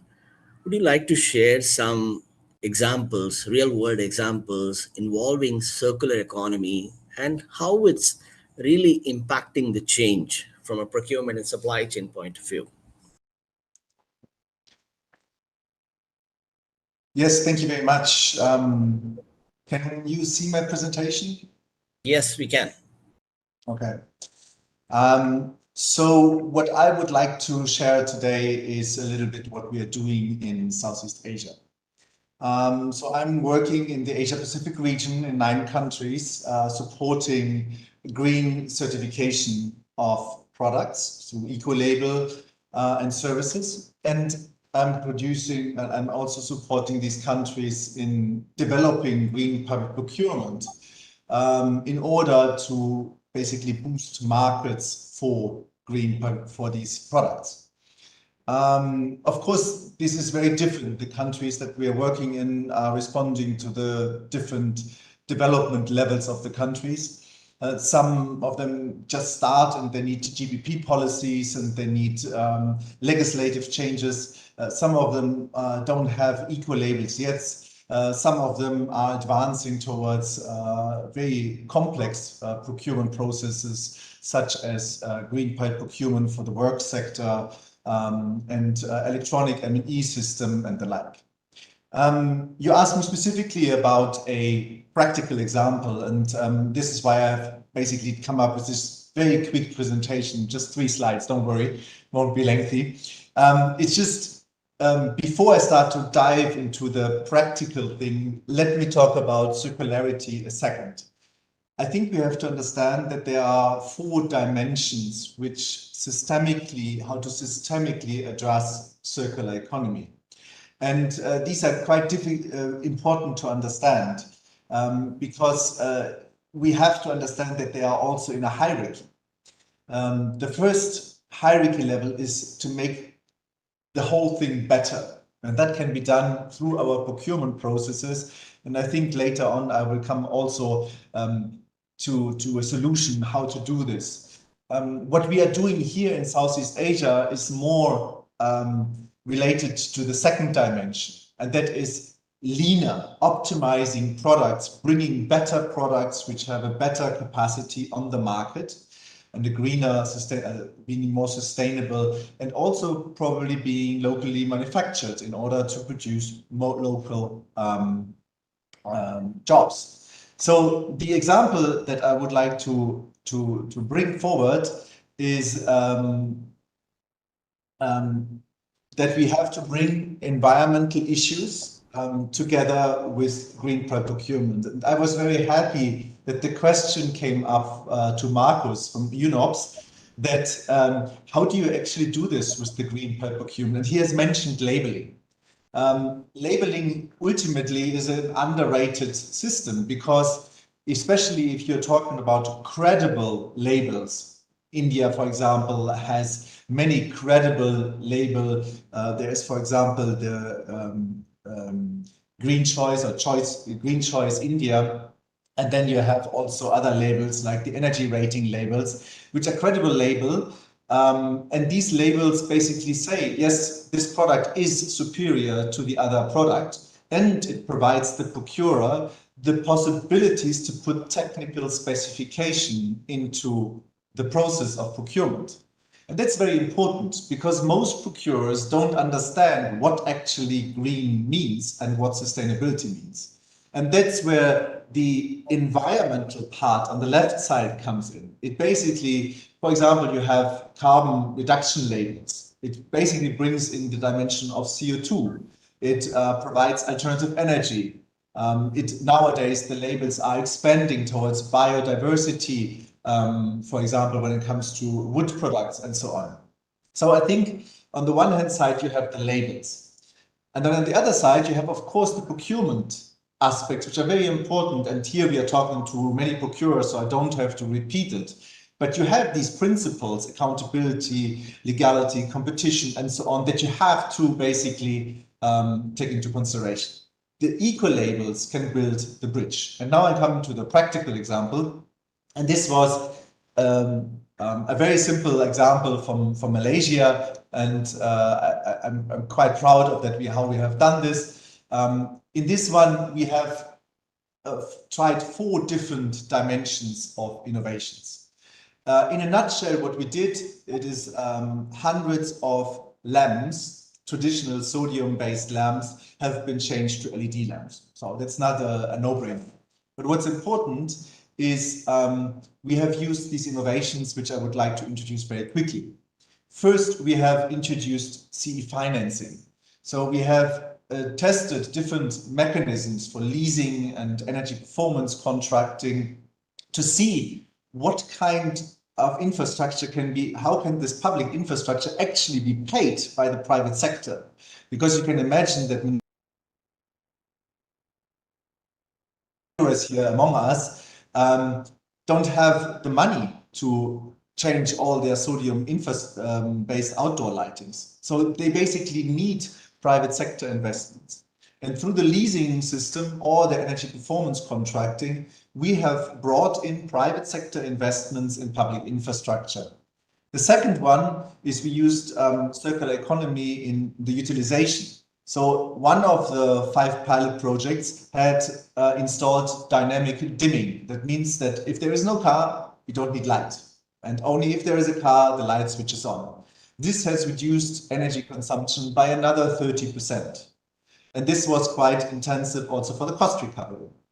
Then the third circular economy aspect we use is the circular economy standards. I've already mentioned type 1 eco-label. So the institution that is responsible for this in Malaysia has developed together with us standards of what is a green light, street light.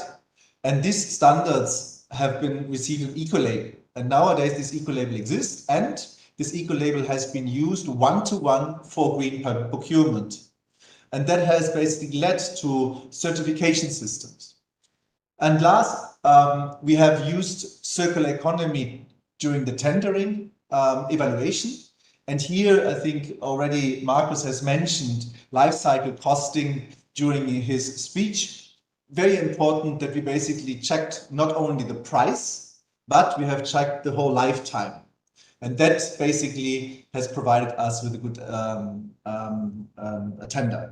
Now, the outcome, the impact of this very tangible project is that nowadays the Ministry of Finance of Malaysia said we would like to have this everywhere in Malaysia. And they are now rolling this out at a light speed. The second impact, very important, and I would like to also here highlight this, is that nowadays these SMEs who have worked on these, meeting these standards have a drastic advantage in the Southeast Asian markets to sell their lights, because nowadays they are very advanced. They were pushed through this mechanism for innovation. And this innovation mechanism has managed them to go beyond their normal business as usual. And nowadays, they're exporting to Indonesia, who would like to copy the system. So this is really also industry politics by the purest. We have calculation on how much greenhouse gas and energy we have saved on this, but this would take too long here. Thank you very much. Thank you. Very insightful, Kai. Appreciate it. I will hold you there. We'll start the next question after once I'm done with Surabhi Goyal, and we'll pick that thread from exactly where you left. So Surabhi, welcome again.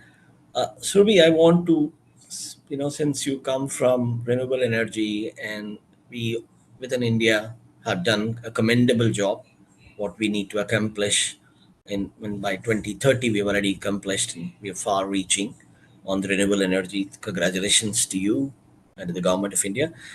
Now I want to bring the attention to HVDC, high voltage direct current. I understand that our government has got a strategic view of we becoming somebody to provide power to the world. That's a very ambitious thought, and I feel that the transmitting high voltage direct current, right, long distance transmission lines are crucial.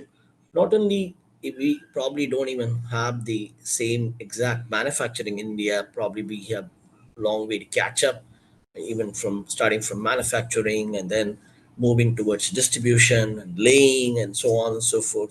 It's a very fascinating and it can create enormous job opportunities, and it can put really, put India into the global medal. I want to have your view on what's your insight and the mix of greening of countries, how it's going about. I want to, we'd like to hear your perspective. Sure. Thank you so much, Sundar. I hope you can hear me clearly. So this is a very valid, kind of an intervention in the energy sector. So I would just step back a bit and, just advise about how India has evolved over the time. So transmission lines are very important because you have generation projects on one part of the country, whereas the demand of the consumers are coming from somewhere else. So you need to really transmit the power so that your transmission losses are lowest minimal, right? In that context are these high voltage lines being developed. So when we were talking about, for instance, if I take a specific example of India, majority of the thermal power stations were coming like about 3-4 decades ago towards the eastern coast, whereas the demand were coming in the northern, western, southern. So a lot of such kind of transmission lines were laid during this entire, development phase. And gradually we saw that as more and more generation projects are coming, the right of way is becoming an issue. And hence you need to keep on increasing the capacities or the voltage levels of these transmission lines.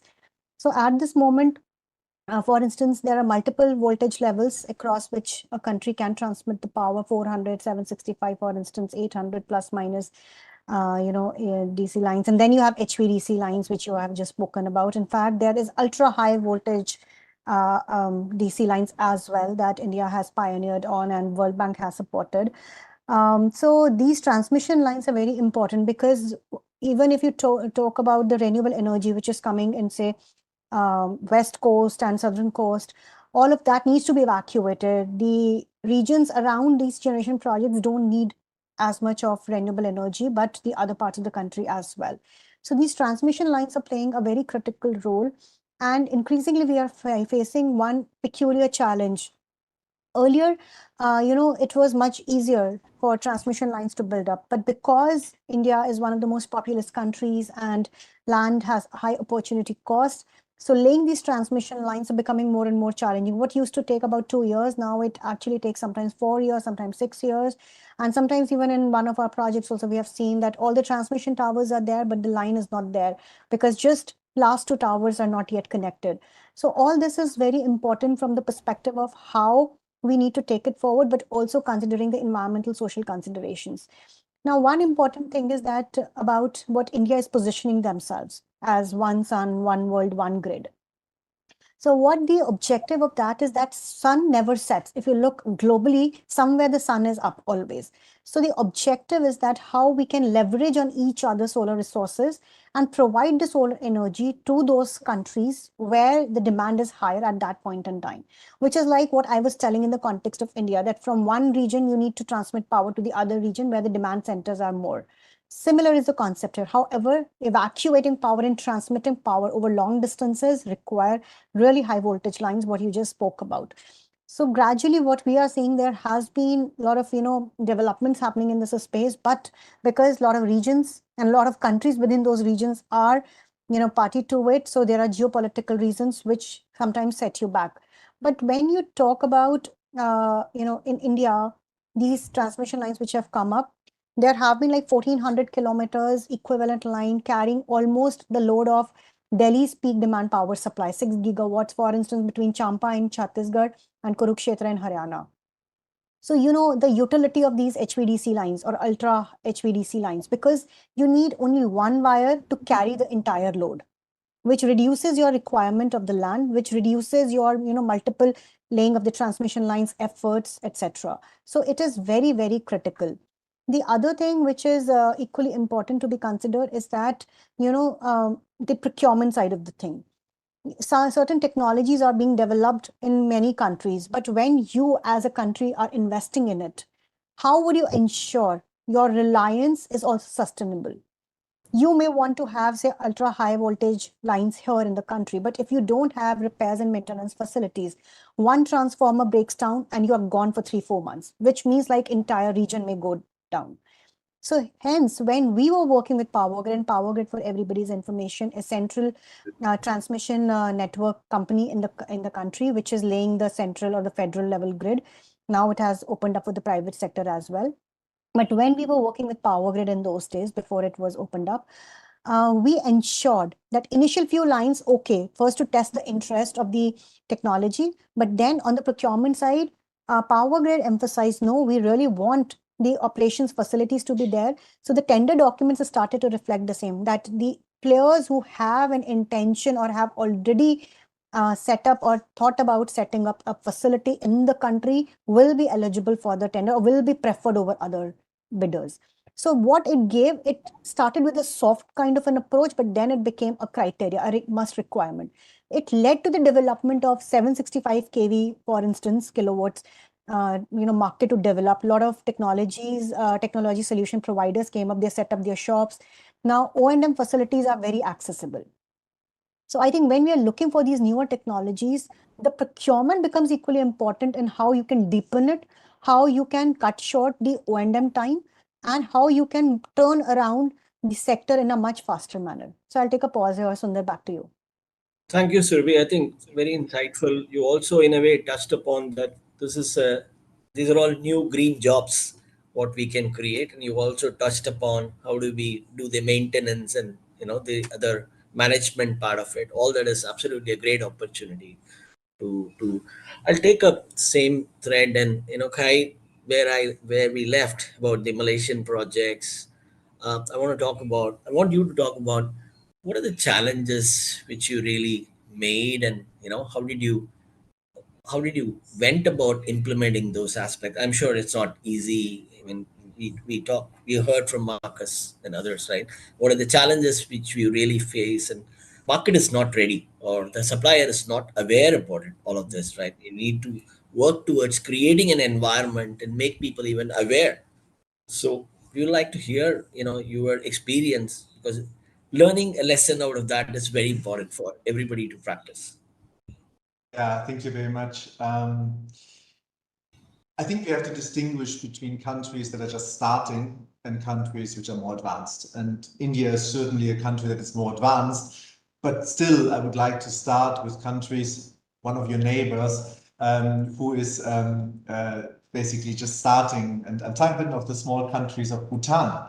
And Bhutan has a reputation for having in generally a very low carbon lifestyle, and the country is very low carbon.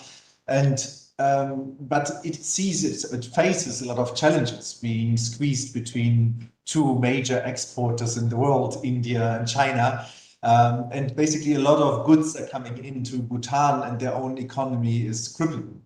So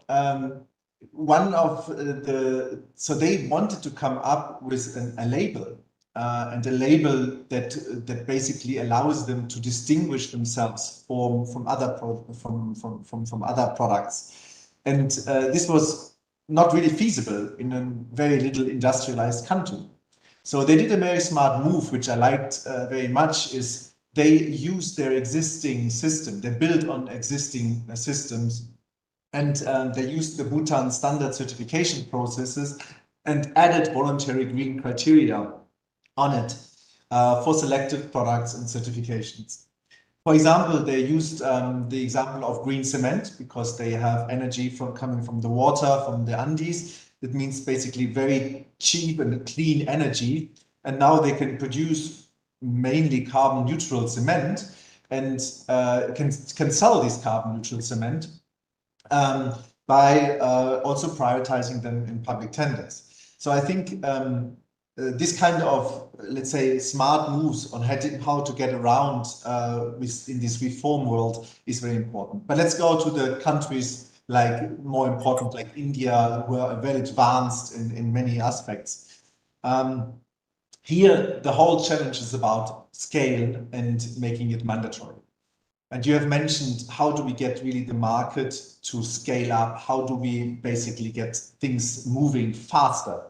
And here, I think some of the experiences that we had is in scaling green procurement, especially in the whole sector, is by the first would be leadership. And the leadership is the most important. And here we're talking really about, if possible, the Central Procurement Agency or even the Ministry of Finance supporting provincial and subnational governments to basically scale green procurement by, for example, issuing circulars or by developing a centralized e-procurement platform where tenders are pre-done. I give you the example from Korea. I like Korea as really the champion in the world when it comes to green procurement. They're using their two eco-labels that they have in the country by developing a product database, a catalog if you want to, and then they're doing pre-tenders in this from the green market tenders, and then these framework contracts are going down into the e-catalog. And then basically every procurer in the country can just buy from the pre-selected green products. By this, they have 100% of their entire procurement process green. I'm coming from Germany. In Germany, this is not possible because we have a very decentralized system. So this is not possible. There, everybody has to learn it. But it's much more easier also in countries which are decentralized if you have something like a circular from the Ministry of Finance, which basically says, please use these green technical specifications and allow, the verification if these green technical specifications have been met by this and this and this and this label. So this is like a much easier process, but scale is a very important one. Another very important aspect is, and very difficult aspect is challenging, is monitoring. Again, we can go to Korea and see beautifully integrated, vertically integrated, basically all the procurement processes can be tracked, and they have now automatic impact calculation in regards to cost savings and also in regard to greenhouse gas emission attached to it. Or they're going to do this now. This is not possible in all the countries, but I think it is a very important thing that we start with electronic system, M&E systems, because here in Southeast Asia, a lot of the M&E systems have been paper-based, and procurers are not really, are kind of reluctant to report on it, and what to report is very difficult. So it's important to make it easy. Again, the idea of having a centralized catalog or general catalog is very important, and we have seen that now in Indonesia. In Indonesia, we have one of the procurement catalog is a green catalog issued by the Ministry of Environment, and in there directly you just tag if you have procured from that, and then automatically we hope in the future we can calculate the GBP impacts, including. But this is very important. We have. It looks like Germany has already heard you. You're saying that finance guys hard to make them convinced, so they brought in CSRD and ESRD as a reporting standard moving forward, probably. Just to make it a little lighter. True. Okay, so Ravi, I want to take what Kai really told in terms of how we went about creating new market and the challenges what we really faced. In all of this, innovation is very important, and probably it's the centerpiece of whole of sustainability or the next gen procurement or next gen supply chain. Innovation is really key.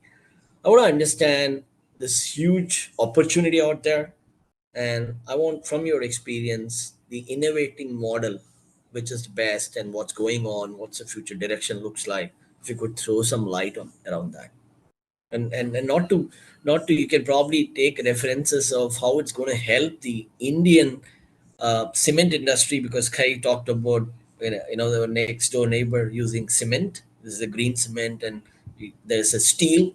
There's a huge CBAC which is there starting 2026, which is putting restrictions for India to export into Europe. Maybe I think the renewable energy, the whole ecosystem, including green hydrogen, is the savior. Want to hear from you. Yeah, no, that's a very valid question. I always say that green hydrogen is like hot potato these days. No discussion is complete without referencing green hydrogen or its derivatives, right? Yeah, true. So, yeah, we all are banking heavily on it. It's like one of the strongest tools in the toolkits to decarbonize hard to abate industries. And it's not just on the paper though. And it's like when we are communicating with the market, with the stakeholders, we do see real action happening on the ground. And it's not limited geographically. It's across the world that we are seeing that a lot of investments, a lot of efforts are being made towards adopting green hydrogen. But let me step back a bit. And just to start, on your first question or first part of your question about the innovations. So, over I have almost like 2 decades of experience. Of that, I've seen that the last 1 decade has been phenomenal in terms of the dynamism that the sector has.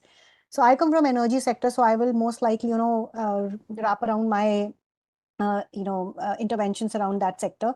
We started somewhere around 2010 with standalone solar, still fledgling. By 2014, it started to pick up. 2017, it became at cost parity with the fossil fuel-based power projects. The uptake of renewable energy started to go up, and then we started to face challenges in the grid, because more renewable energy means more variability, more challenges for the grid stability. Then started to think about hybrid projects, where this, wind with solar projects, battery storage started to come into more forefront. And then when we moved further beyond it, pumped storage, which was like an orphan child till few years ago, all of a sudden it has become the most dear child for everybody. And everybody wants to do pumped storage. Similarly, when you talk about, energy storage, beyond batteries, lot of technologies are coming to the forefront. So it's the dynamism is the word of the day for energy sector. Every new technology is being produced, is being developed in the labs, it's being piloted, and then taking up to the commercial level. Lot of new opportunities for the startups, and everybody's coming up. Now, this is, I think, the new future, because as we look forward, as Kai was mentioning, digitization is going to become even more important. Our consumers are becoming prosumers with electric vehicle, with solar rooftop. So digitization has to be very important, though the skill set is a big challenge. Majority of the utilities think that their civil engineers, mechanical engineers can become IT experts. I'm sorry to say, it's good to have people labeled as IT experts, but they cannot be IT experts. So we really need that skill set. Now, going back to what you were mentioning about the second part of the question is the hard to abate, cement, steel. Yes, green hydrogen and its derivatives are very promising. We have seen that, because the tariffs have come down at so low levels, that green hydrogen has started to make more sense for the people to adopt. Still, green hydrogen is almost 2 to 3 times more expensive than gray hydrogen. And this is not new only for gray hydrogen or green hydrogen. It has been throughout. Solar versus fossil fuel, we saw. Similarly, electric vehicles versus ICE engines, we saw. And now we are seeing the same battle between gray and green hydrogen. So there have to be policy measures which have to be taken forward. And when we talk about a demand size, because this entire green hydrogen ammonia story is quite large, quite expansive. So I'll focus majority on the demand side, because that is what the question is also about. The demand side will play a very important role to give signals to the investors to come and set up their projects. We have been interacting with many players. They all are sitting by the fence, waiting for the announcements to come. As soon as Solar Energy Corporation of India, the nodal agency for promoting RE and green hydrogen in the country, came up with the ammonia tenders, people were so excited. They started announcing a lot of projects, and they all are flushing more and more investments into the ammonia projects. So demand side signals are very important. And when we talk about demand side signals, export oriented as well as domestic demand, both are equally important. Now, some of these sectors like steel, you talk about, a cement, their investments go up to 25, 30 years.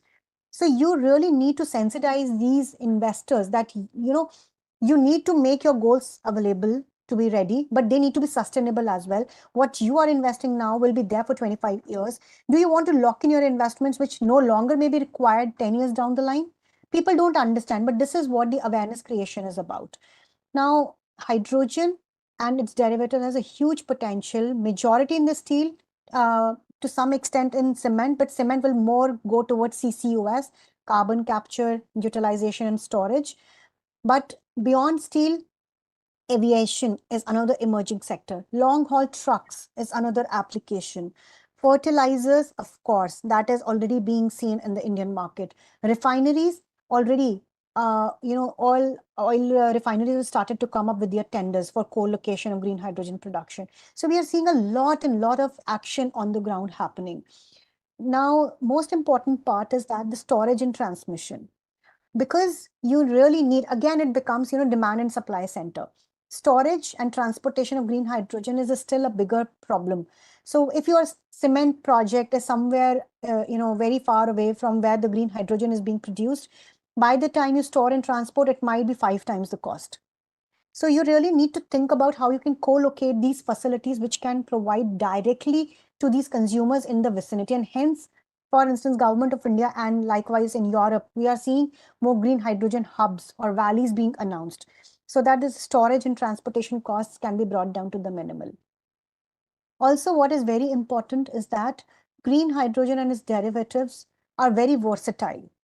they are having a lot of applications from chemical industries to glass production to a lot of other. So it's important that when we are looking at the investments, which are those pockets of demand where there is a win-win situation for the consumer and for the producers. We see a couple of commercial projects have already come up in India.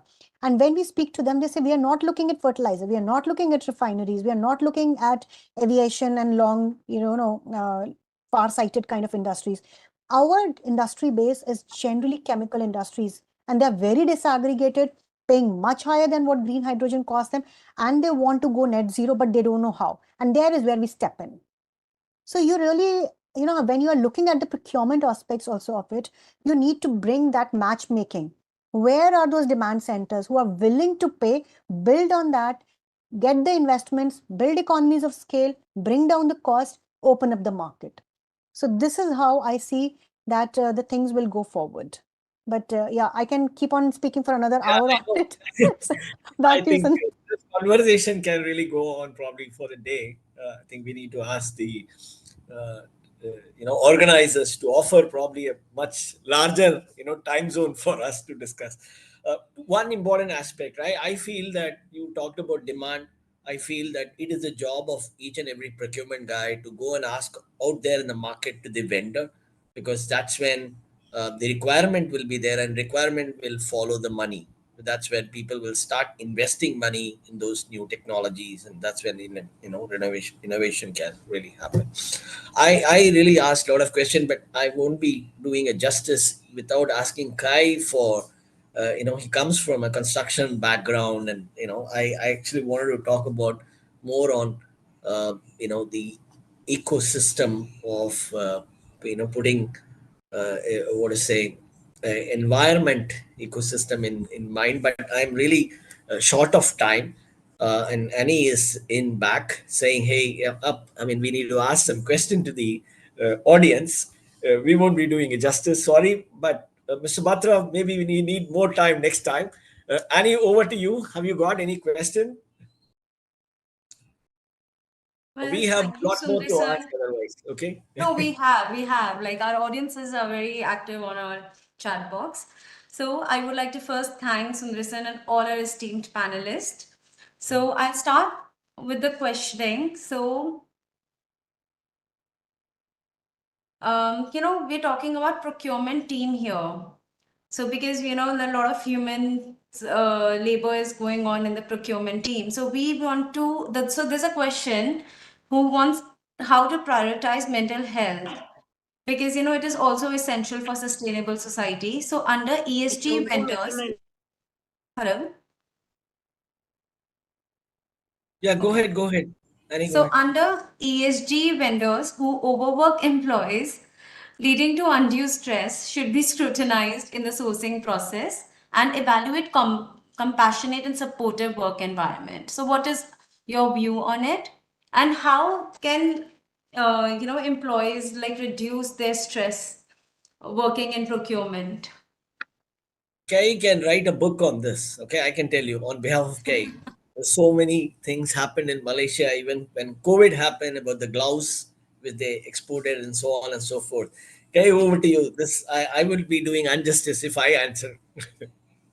I have to admit, I think when I see my world, I see the answer would be digitalization. Digitalization makes all our life much, much, much easier. And we can maybe, hopefully, use this more efficient work and convert this more efficient work into more free time for employees. But that would be a little bit my answer to this. I'm sorry, I'm not working at the level of the procurers normally. Yeah, May I this. come in? Yeah. Yeah, please, Surbi. This, I mean, just to reiterate, this question has come keeping the Indian audience in mind, the current things, what people are discussing right now. It's very hot right now in India. I think as a society, if you ask me, we need to elevate ourselves to the next level, understanding this mental health as prime important. And S plays a very important role in every organization. That's an emphasis which really brings it. Yeah, over to you, Surabhi, please. Yeah, sure. Thank you so much. So probably not directly related to the mental health. Probably the procurement aspects can't go deeper into the mental and psychological, benefits capture. But the thing is that when we talk to our clients and our procurement methods, when we look at, we try to ensure that all the labor laws are followed of the country, which means that, there are defined number of hours, defined number of rest breaks.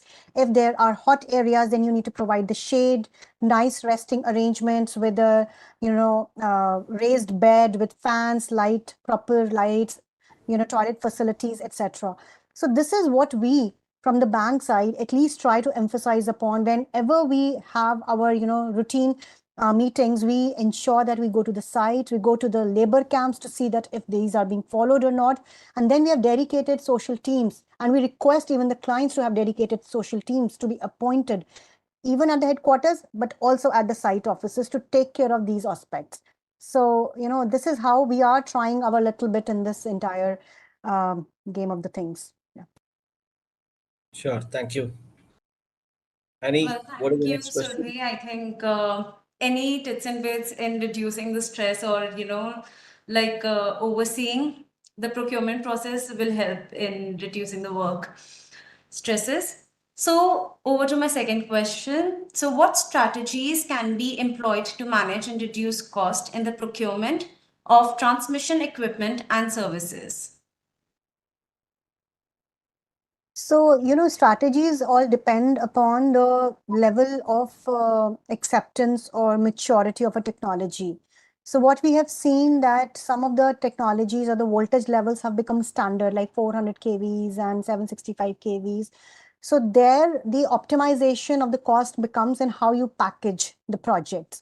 If the bigger packages are there, then you may have different kind of bidders coming in for it. If you have like broken it into much smaller packages, you might be able to tap into the domestically grown bidders also. So it all depends on the terrain, where the location is, what kind of competition you do see in the market, whether you need international expertise, whether you need the optimization across the board, interoperability issues are there. So the packaging has to be very site specific and scheme specific, which will then determine that how we can optimize on the cost. For the newer technologies, R&D and skill set, very important.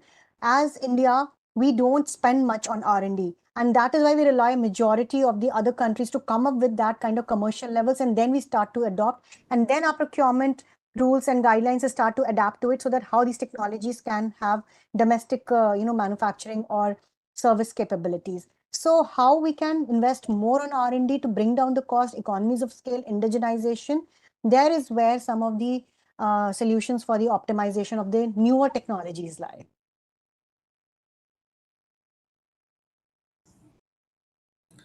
Annie, that question can be answered the whole day. I mean, there's so much of challenge around that. I mean, we talked about green hydrogen, supply chain related aspect.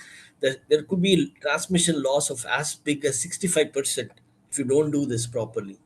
So it's a very vast subject. You got to go in detail. Okay. So then let's quickly switch to our next question. What are the best practices for monitoring and reporting on supplier performance in these areas? I know the questions are very open-ended and they could be very we can actually go in detail to it, but maybe couple of best practices like that people can use in their everyday routine. See, what I have seen in my experience is a lot of these EcoVadis and other, certificates which are available. People can use that. Otherwise, what I have seen is people using their own questionnaires specific to the category, using AI to analyze and bring more insights. Because if you ask the same question twice or thrice, it could be that there is some distinction. That's why AI smartly picks it up. There is some variance. There seems to be some anomaly there. You can go and pick that up.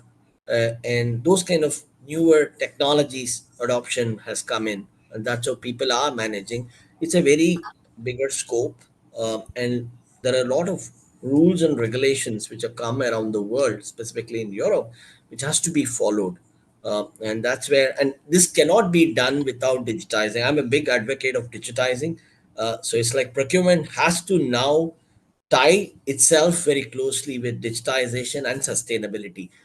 This will get a seat on the table for all procurement professionals around the world, be it on the board, to drive the strategy of the company, because metal and other prices are going to go up. So your 6R strategy has to be implemented.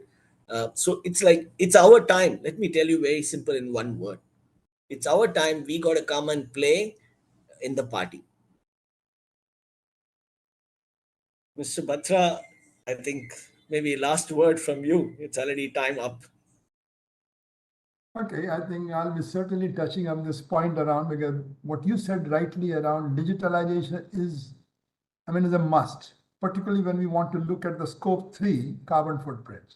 Yeah. If I want to see the scope 3 carbon footprint, let's say I'm a public buyer, I'm getting two suppliers. One supplier is basically a trader. That guy will say my carbon footprints are 0. Other one is the one who's buying from someone, who's basically manufacturing himself, and then something from tier 2, tier 3 supplier. So if I want to see all the touch points in the chain of procurement, I think there is no way out without getting into AI. And that's what morning, I think, and I talked about the blockchain. I think the blockchain is also picking up now. If I'm taking one project we are doing for Chhattisgarh, aluminum plant, they make 1 million ton aluminum. And they use 5 million tons of bauxite. So 4 million is a wastage. I see.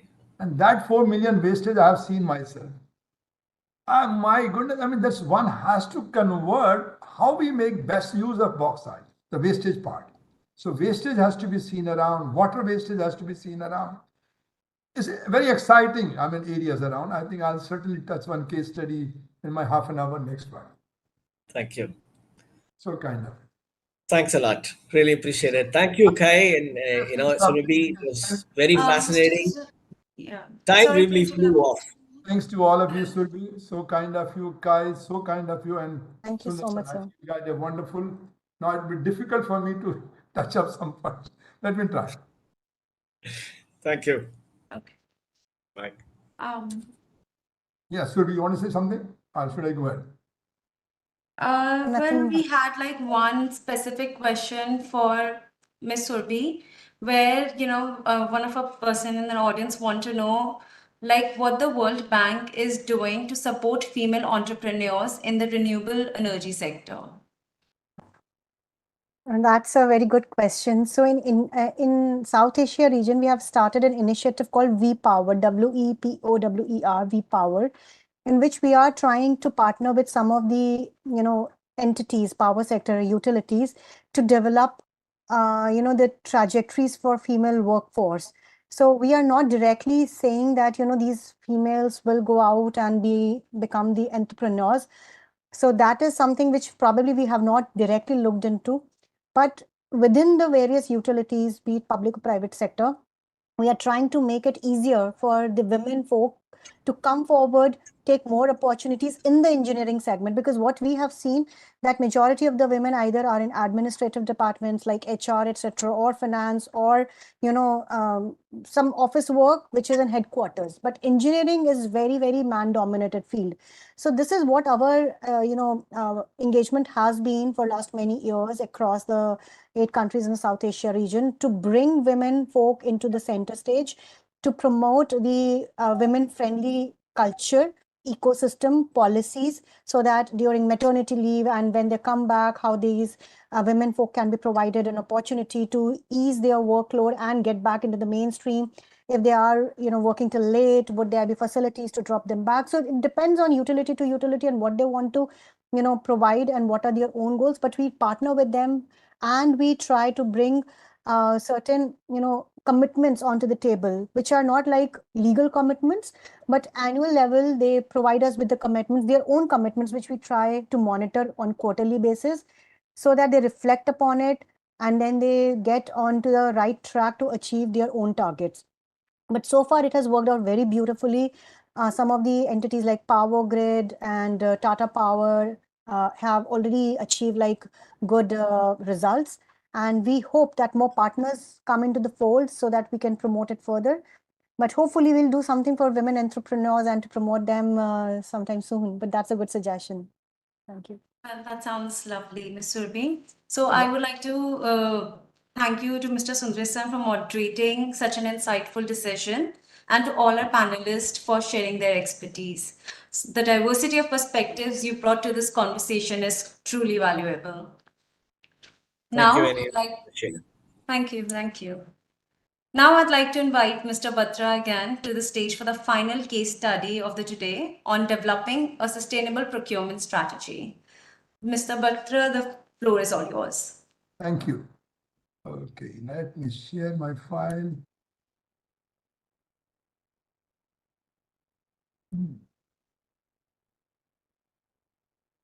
Is it okay now? You got it? I can't see your file, so.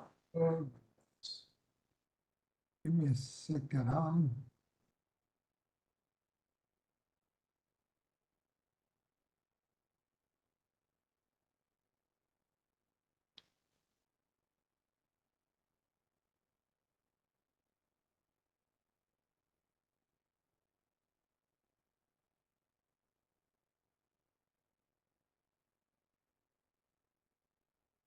Is it now okay? No, sir. I think you have to click on the share button, then select the file. I went to the share.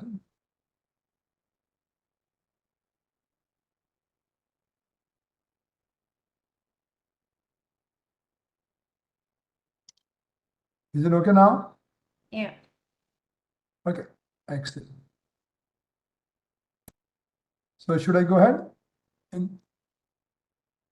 Yes, please. Okay. Well, friends, again, I think it's a very interesting topic.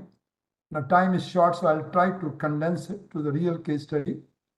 Now, the topic I have got is developing a sustainable procurement strategy. How do I go about it? So this is where I'll take the case study, a very small case study, which is realistic, I would say. So I will just skip few of the things around key takeaways and all this thing around. The first thing is sustainability. You heard a lot around. So I don't want to get into that. Some people may call circular economy, you heard in the morning. Then some people call climate change, green, all those topics are emerging around. So this also, I can skip it. The preamble is all about climate change, because since I've been involved in this topic for the last many 20 years around, I would say, climate change, but now it is becoming a real topic that we have to become net zero. So this is picking up. And again, I'm emphasizing procurement is becoming the focus area. If I say carbon emission, 75% of the carbon emission can be attributed to procurement and supply chain. You, me, anyone's who's procured something, somebody manufactures it. Somebody uses the resources, and those resources come from the planet.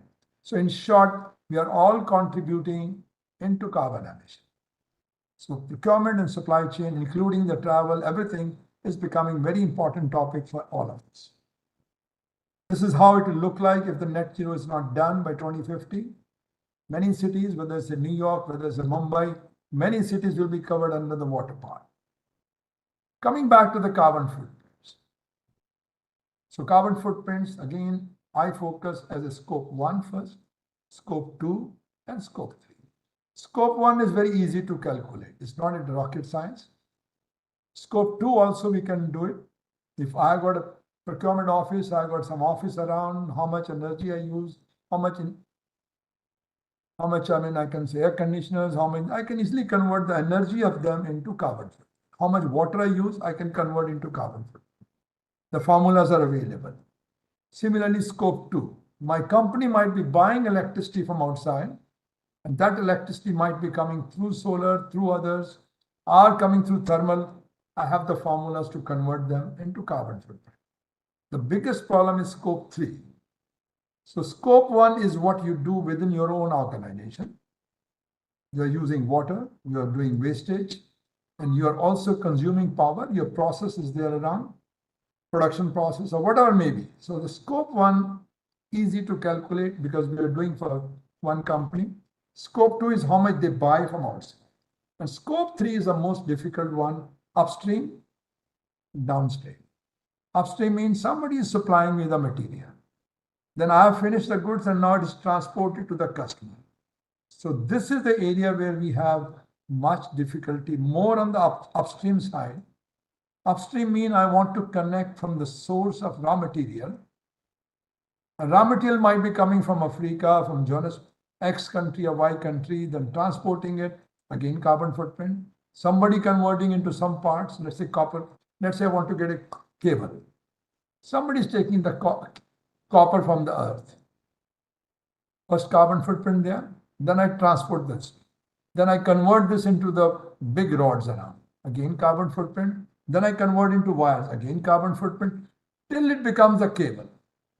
So if I'm buying a cable, either in the government or in the private sector, I have to find the carbon footprints in all the touch points.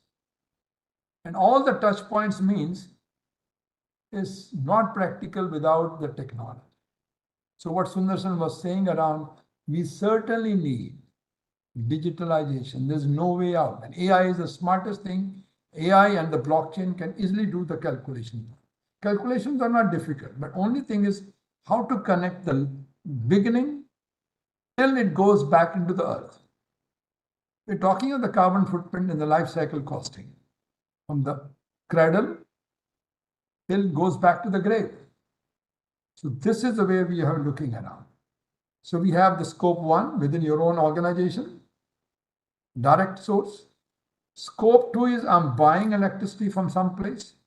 It could be a thermal power station, could be a solar system, could be something else. Then I convert it. Scope 3 is the one upstream and downstream, including the travel. So this is the one which is, I think, having a lot of difficulty because we don't have the data part around to connect it.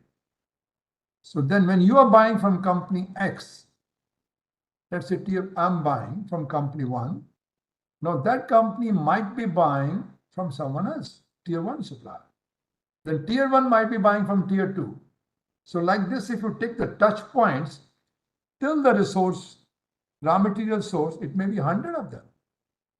So to connect all of the touch points, have connection through the blockchain, and then do the calculation. So we need a visibility, we need a transparency from the beginning to end of the chain. So until we have cradle to cradle, the connection of the whole thing, we cannot convert the data. So this scope 3 is 70% of the carbon footprint. Other one is very small, 10%, then 20%, maybe another one. So maximum 30%, 70% is scope 3. Because if you look at big companies, auto companies, this company, 70, 80% outsourced. Some company in the US I've seen around, General Motors, this, that, they're only assembler. They'll say my carbon footprints are very less. But whose carbon footprints? The people who are making parts for them. Then they are subcontracting someone. Then they are again further subcontracting someone. So that's the place we have to find the whole sustainability part. So in short, it needs a big paradigm shift. I'm not getting into the definition part. I'll straight jump into this one. I think already heard. Sustainable procurement is not only the green part. It is not the planet only. It is the people also. Are the people being paid properly? Are we having any gender issues around? Are we paying different salaries based on genders? So people part, the social part. So this is equally very important around. Then the last economics part, it is not the profit per se. Now we're talking ESG part around. So there we're talking the governance part. So the governance is becoming very popular. All the Fortune 500 companies, they've been asked to provide their own data on ESG. In India also, the people whose turnover is more than 1,000 crores, they are also asked to provide their own data. So these three pillars are becoming the key thing. One you could call the planet, the Mother Earth. Then we have the people, how we treat the people, and how is being governed around. I want economic part, yes. A businessman will not spend money on greening until they know my cost is not going up. So all the parameters are there. But certainly the governance becomes the major issue. Well, friend, I'm not getting further on this, and this is the beauty part of it. We have ISO standards for everything. ISO 9001, everybody knows. ISO 14001, I would say, is a must. All of us from the suppliers should start asking for ISO 14001. I had a chance to implement around in the good old days when I was in Denmark. 14,001 is not a rocket science. It is only looking at 3 parameters. Energy consumption. Can we cut it down? Wastage of water, wastage of your resources. Even I used to walk around everybody's table. I say, guys, how much is the wastage in the dustbin? So 14,001 is the beginning of it. Then we have 26,000 ISO, which covers my social responsibility.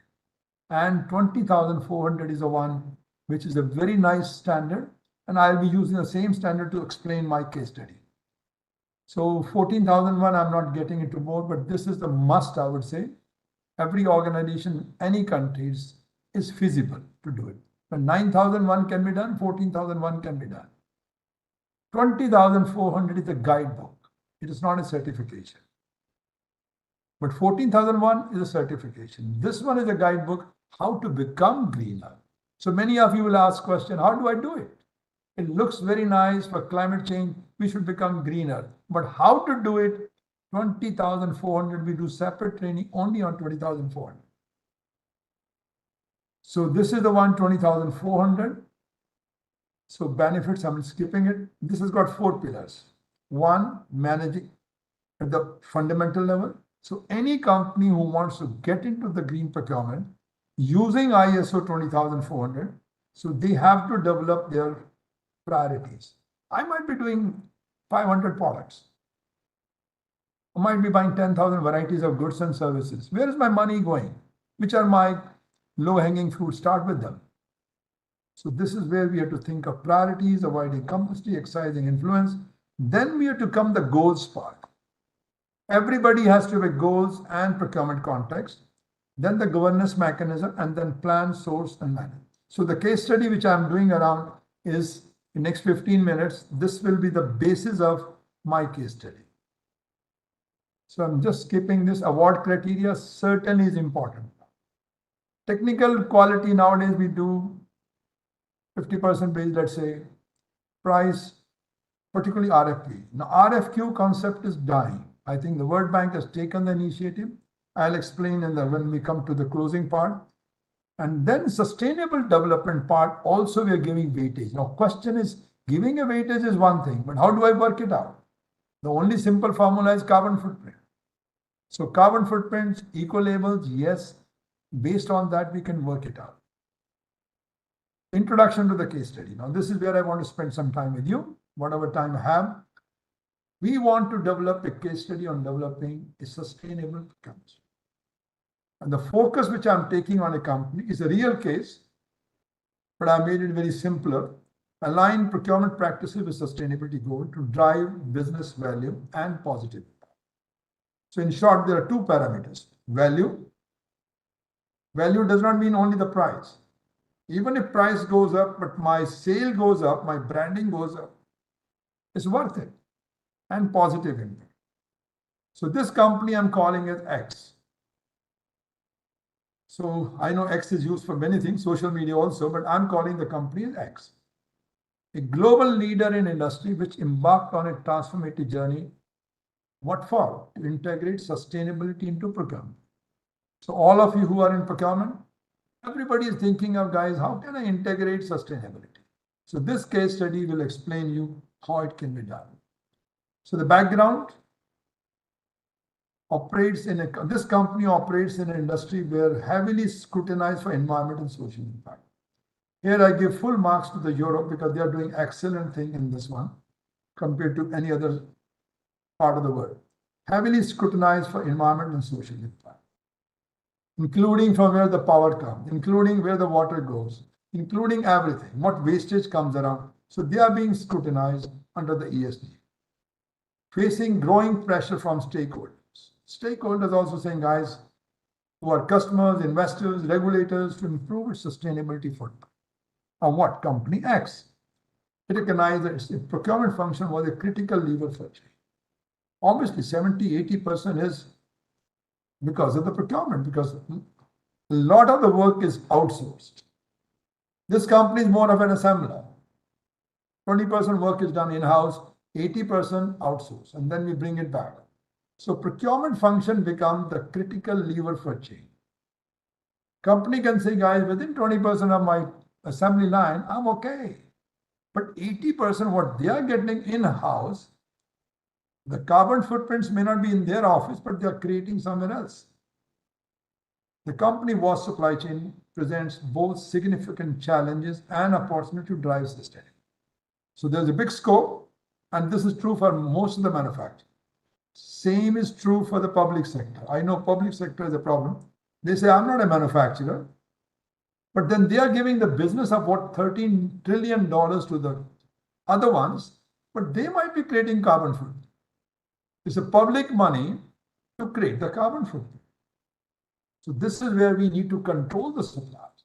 We need to check how much carbon footprint they create. So the key challenges faced by the company X: lack of sustainability standard, first thing. I think you heard in the morning. So now sustainability standards are the first thing. So they have to set up a team to develop sustainability standards around, and these standards are not static, dynamic.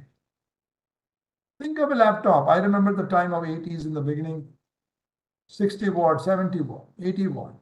Today we're talking 20 watts, even less than that. So sustainability standards are changing,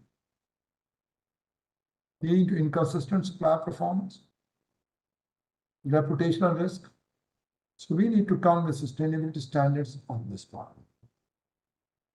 Now, complex supply chain. Now, these sustainability standards we started, I would say again, I'm going back to the good old days. In 92, I was writing myself with my team. So we used to write down for every key product, complex supply chain. Thousands of suppliers across the multiple regions. Making cable in India, copper cable, raw material coming from Africa, going down all the way. Somebody makes a rod in Turkey, then it comes to us. It's a long chain. And then there's another supplier who doesn't do anything. This company buys everything locally. So one is creating more carbon footprint, one is less. So this is where now we are moving from the global sourcing to nearshore. That's also becoming a focus now.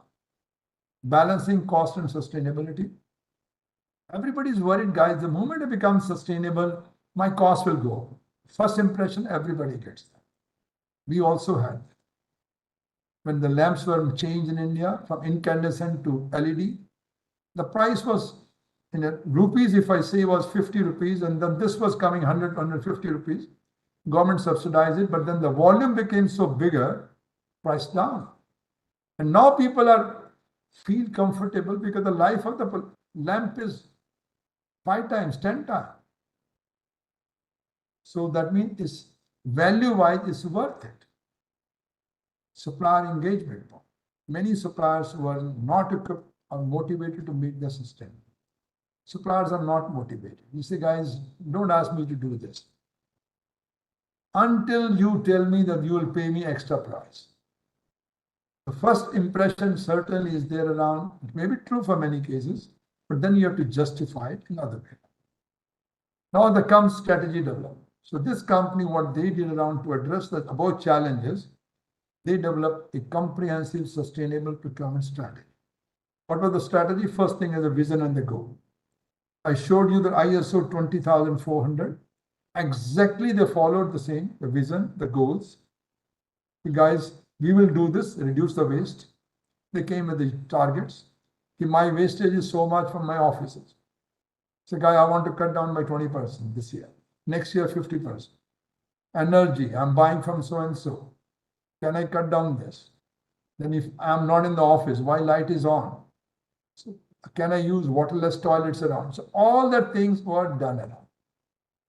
So keep in mind, carbon footprints, we convert the water wastage also into that. Wastage also into carbon footprint. electricity also into carbon footprint, recycling, all that thing we look into that. Then we look around defining the sustainability criteria. So this included obviously the social part, governance part, and which I would say is not that difficult, particularly the S part. We have got 8 or 9 key parameters from ISO 26000. So it's very well qualified. One can check it and get either you get full marks and I can give a scoring of social based on ISO 26000. Environmental part is a question mark. But I will go environmental, I go with the carbon footprint. So carbon footprint, labor condition and supply diversity around. So supply diversity means small, medium, women, all entrepreneurs comes into this.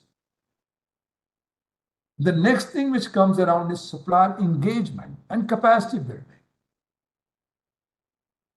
A supplier, I'm telling them go to green, the guy starts looking at me and says, what is this guy talking about? Am I coming from a different planet? We have to train them. We have to motivate them. Guys, there is a need to change into this. Training part, resources part, incentive. Leveraging technologies. As I said to you, particularly the carbon footprints, calculations are not difficult.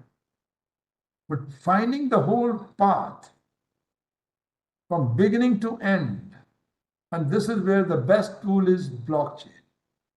End to end, because we also do certification of blockchain. End to end, it connects it. So IoT comes into the picture, sensors come into the pictures, information comes straight on your machine. So digital tools played a crucial role in tracking and managing sustainability. So this is where we are looking at that. Then we're talking about embedding sustainability into procurement process. So in the procurement process also we want sustainability, stakeholders engagements, and communication. The next thing is now implementation. The steps for implementation, the very first thing is a pilot program. I will not do all the categories. I'll take few categories which I'm confident. That's the example I told you was the bauxite we did it on. I said, now the wastage of bauxite is how much? 60%? What do I do? Can I convert this into another product? So this is where we're looking at. These pilots help us to do the best practice. Cross-functional team. It is not one person alone, only procurement able to do, no chance. You need people from different backgrounds, could be a finance, legal, sustainability. All these people have to put their heads together to come to this. Then we come to the supplier scorecard. This is a must. If you've got hundreds of suppliers, you want to check the scorecards. Are they improving it? And then continuous improvement. This is what we have learned from Japanese, the Kaizen. So based on that, I know Kaizen will link with that culture, but again, continuous improvement is very common now. So today we may be the best, but nothing is static. The world is dynamic. We need to change. So guys, now question comes, where do I start? Which product? Hot categories, cold categories? Hot means where I've got, I would say, first thing is the cost, reduction cost. And then the ease of implementation. Some place very easy to implement. So I will take those products which are energy using product, transportation, packaging. The game I'll start from packaging first. Then I'll take the cold categories. Then we'll take up these low priority and this. So basically you have to convert all your expenditure into 4 boxes. Then say, guys, these are my hot categories, these are my cold category, and start working on it. If you start hitting on all the items, then it'll take you ages. Take the low-hanging fruits first and then start others. The results of this company was, based on that implementation, environmental impact, they achieved a percentage reduction, if I want to say around 15 to 20% in carbon emission. Water waste is also in the same amount. Increase the percentage of recycled material, which you heard from Marcus also in the morning. Recycling. So that's the one around either recycle or increase the life by reusing it. Social impact. The company ensured fair labor practices across supply chain And when the fair practices are there, whether it's on stress level, whatever you may call around, equal working conditions, safe condition, healthy condition, it improved the working condition and thousands of workers comes around.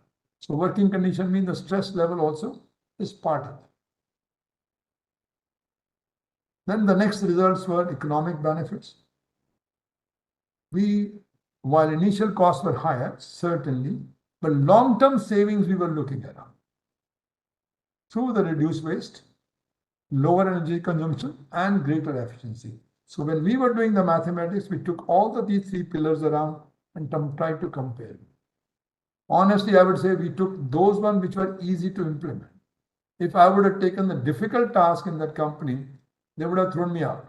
So we took the one which was easy to implement and we saved it. And we did become the role cases, and then company were more motivated to do this. Enhanced brand reputation. I would say strengthen its brand reputation. This is the way results came. The last was supplier relationship also. Supplier also gets committed, guys, we did something great for the world. So they become more collaborative relationship and sustainability. Key success factors. Without this, it cannot go. If somebody thinks that we have the ideas and we can move up, no. It has to come from the leadership commitment. That part, there is no choice. It has to get committed from top to bottom, not from bottom to up.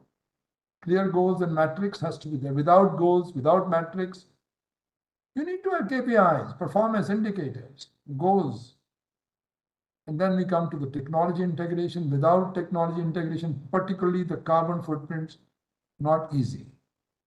Supplier collaborations, adaptability and continuous improvement is required around.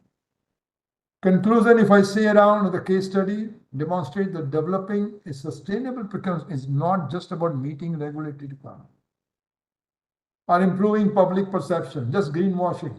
We're not looking for the greenwashing, we're looking for the real case, lasting value for the stakeholders and the environment. And ESG is a wonderful tool, I would say, to help us. The journey requires commitment, collaboration, and a willingness to think this way. Now, the key takeaways, if I say sustainability and profitability coexist and complement strong leadership, engaging suppliers. So this case study, which I was telling you around, is the real one, which you're working with someone. So case studies serve as a powerful example of how procurement can be a force for good, leading the way towards more sustainable. Any change requires, as I said to you in the morning, requires a lot of efforts around. Final thoughts. In this day and age company, we have to look for being environmentally friendly in all respects. And then work out why it would benefit you and become more sustainable. Work out existing footprints and the way to minimize it. Well, friends, I think this is the one last, and before I want to take the time of my next speaker, then the final tips is you need vision, you need skills, you need stimuli, resources, roadmap. Then only change will happen. If you don't have a vision, confusion. If you don't have skills, you will have fear. So keep in mind, and the roadmap has to be there, otherwise a false start. Well, friend, with this, I want to thank you all. Any questions? I don't think I can, time is there. Am I right? Our friend is going. Am I right? Yes, Mr. Batra. I think we are running short of time right now. Yeah, okay. But they can send me the question. I'll be happy to answer. No Yes. doubt. Thank you. And thank you once again for such an insightful case study. Without further ado, I'd like to invite Mr. Vinay Sharma, former Global Director of World Bank, to the stage for his presentation on the challenges and opportunities in international procurement. Mr. Vinay Sharma, a highly experienced leader with over 35 years in public procurement, policy formulation, and project management. Until June 2022, Mr. Sharma has served as a Global Director and Senior Advisor for Procurement at the World Bank's Governance Unit. Prior to this, he spent 14 years at the African Development Bank, leading procurement and fiduciary services and shaping a new procurement policy for the organization. Vinay also held key roles at Delhi Metro Rail Corporations and Indian Railways, providing him with deep insights into procurement from the borrower's perspective. A civil engineer by training, his career is marked by impactful reforms and strategic alliances. The floor is all yours, Mr. Vinay. Thank you, Annie. Can you hear me? Yes, we can. Okay, I would need assistance with someone to help me with my presentation, please. Sure. Thank you. So good afternoon, everyone. It's a pleasure to be here. Let me first of all thank the PPPAI, the organizers of this workshop, of this event, Mr. Batra, friends with the World Bank, and everyone who's been associated with this event for having invited me. I have been asked to speak on international procurement, the challenges and opportunities that it presents. And the next 30 minutes or so, I'd be doing this. As I have been associated almost all my life with the public side of procurement, you'd probably see a slight bias in my presentation. So with this, I seek your indulgence. And can I have the next slide, please? Now, as you know, procurement is a crucial part of global trade. And it is also a crucial part of the services that the state provides to its citizens. It influences in a very principled way the economic activity of any business or the services or the economic activity of a state. We talk about the size of public procurement in the next couple of slides. But what is important is that procurement actually, public procurement particularly, has a very important role to play in economic growth, not only the volume of economic growth, but also the type of economic growth that a country sees.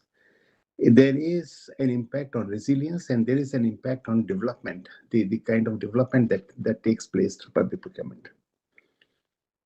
We would be discussing in this short presentation the challenges and the opportunities that international or global procurement presents. Obviously, this is a subject which is extremely vast. It could take days of discussions. What I'll try to do is to simplify things and then bring it into a smaller capsule for our discussion today. So we would be discussing the dual side of international procurement, which includes the opportunities that it presents and also the challenges that come with public procurement. But before that, let me try and lay the complex web of the contextual factors that impact public procurement in general and international procurement in particular. Can we have the next slide, please? Okay, so there was a study that had used data of 2018, and this study, which is a peer-reviewed study, found that the total volume of public procurement is about $13 trillion. This was at a time when the global GDP was about $100 trillion. So, around 13% of the global GDP was public procurement. The variation is there across countries. There are countries where the state's role is greater than in other countries and so on. But around 12, 13, 14%. In some countries, of course, it has gone beyond 20% as well. But it is generally between 10 to 20% of GDP in most countries. And because of the large volume of procurement which is involved, it also has the potential for rent seeking. So clearly, when we talk about large contracts, when we're talking about contracts that span geographically the whole geography of countries, we are talking about rent seeking. We are talking about the possibilities of inefficiencies, not only inefficiencies in administering procurement, which are passive inefficiencies, but also losses that come through fraud and corruption. So there has been an estimate that between 10 to 25% of the total volume of public procurement globally is lost to corruption. So that is one of the factors that will have to be seen whenever any reform proposal is to take place.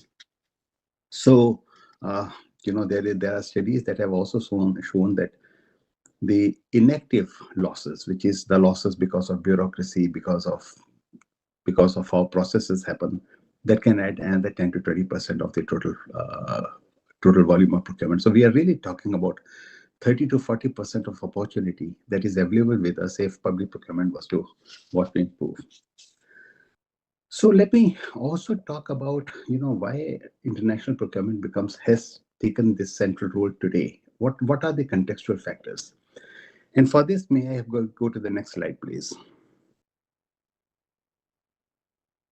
Now, as you know, there have been many global challenges that the world has seen or the world is seeing today. One of the most important challenge that the world has seen, at least in recent years or at least in recent generations, has been the global COVID pandemic. But there are others. There are other factors. The geopolitical crisis that is taking place in the Russia-Ukraine war or in the Middle East that we are seeing today. These have actually exposed the vulnerabilities of global supply chains. And what it has shown very clearly is the need for a global consensus of collaboration that takes place whenever the world is faced with such global crisis. And there have been studies that have shown that the number of crises have actually gone up in recent years. What used to be once in a century event is now becoming once in a decade incident, and so on.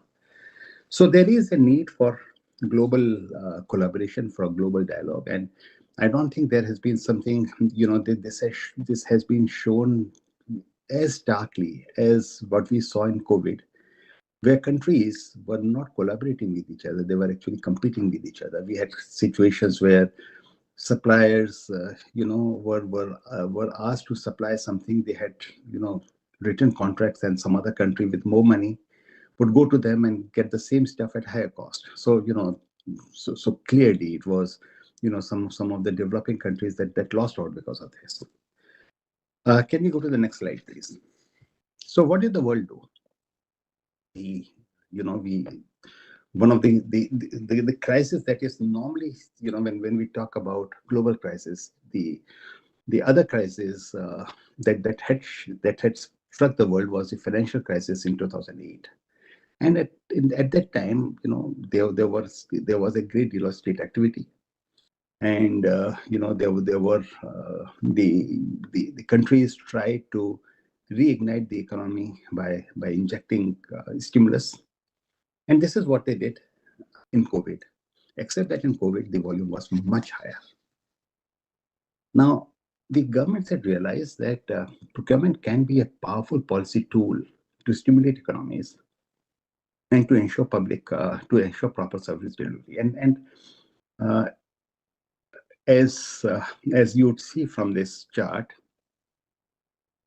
the world spent over $10 trillion in the first 2 months of the crisis to stabilize economies, because everything shut down. There were economic activity wasn't there. People were getting into poverty.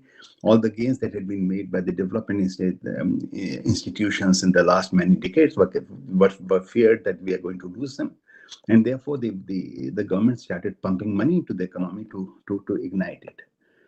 And the budget deficits that were already bad in the pre-COVID era, they became worse after post-COVID, because the governments had to. So it was a very difficult choice for the governments, but they did it.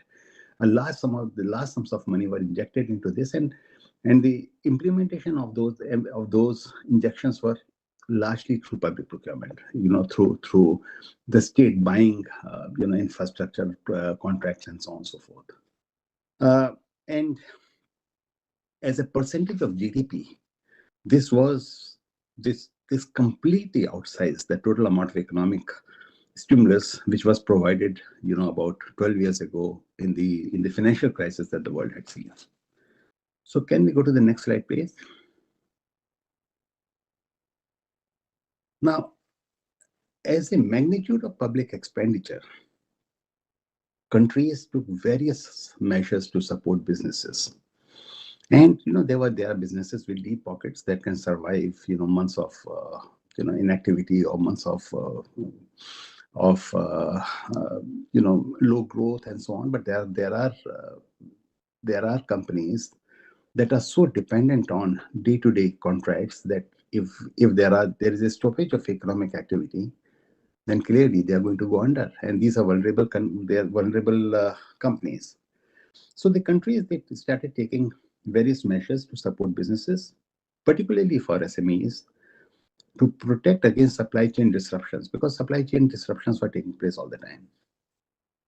And then, so initially in the short term, they started having some small contracts given to small companies, women-owned companies, and so on. But then subsequently, of course, it had to be followed through with very large, big infrastructure contracts. And this also meant that there was an emphasis on green products, green projects, the kind that Mr. Batra was talking about a few minutes ago. There was an emphasis on resilience of supply chains, global supply chains, that was sort of breaking down almost on a daily basis. And it was clear that global supply chains had to be improved if the world was to face another crisis.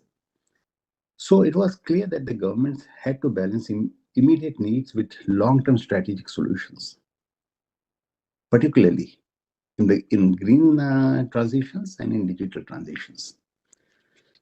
So these are not easy policy choices. Can we go to the next slide, please? Now,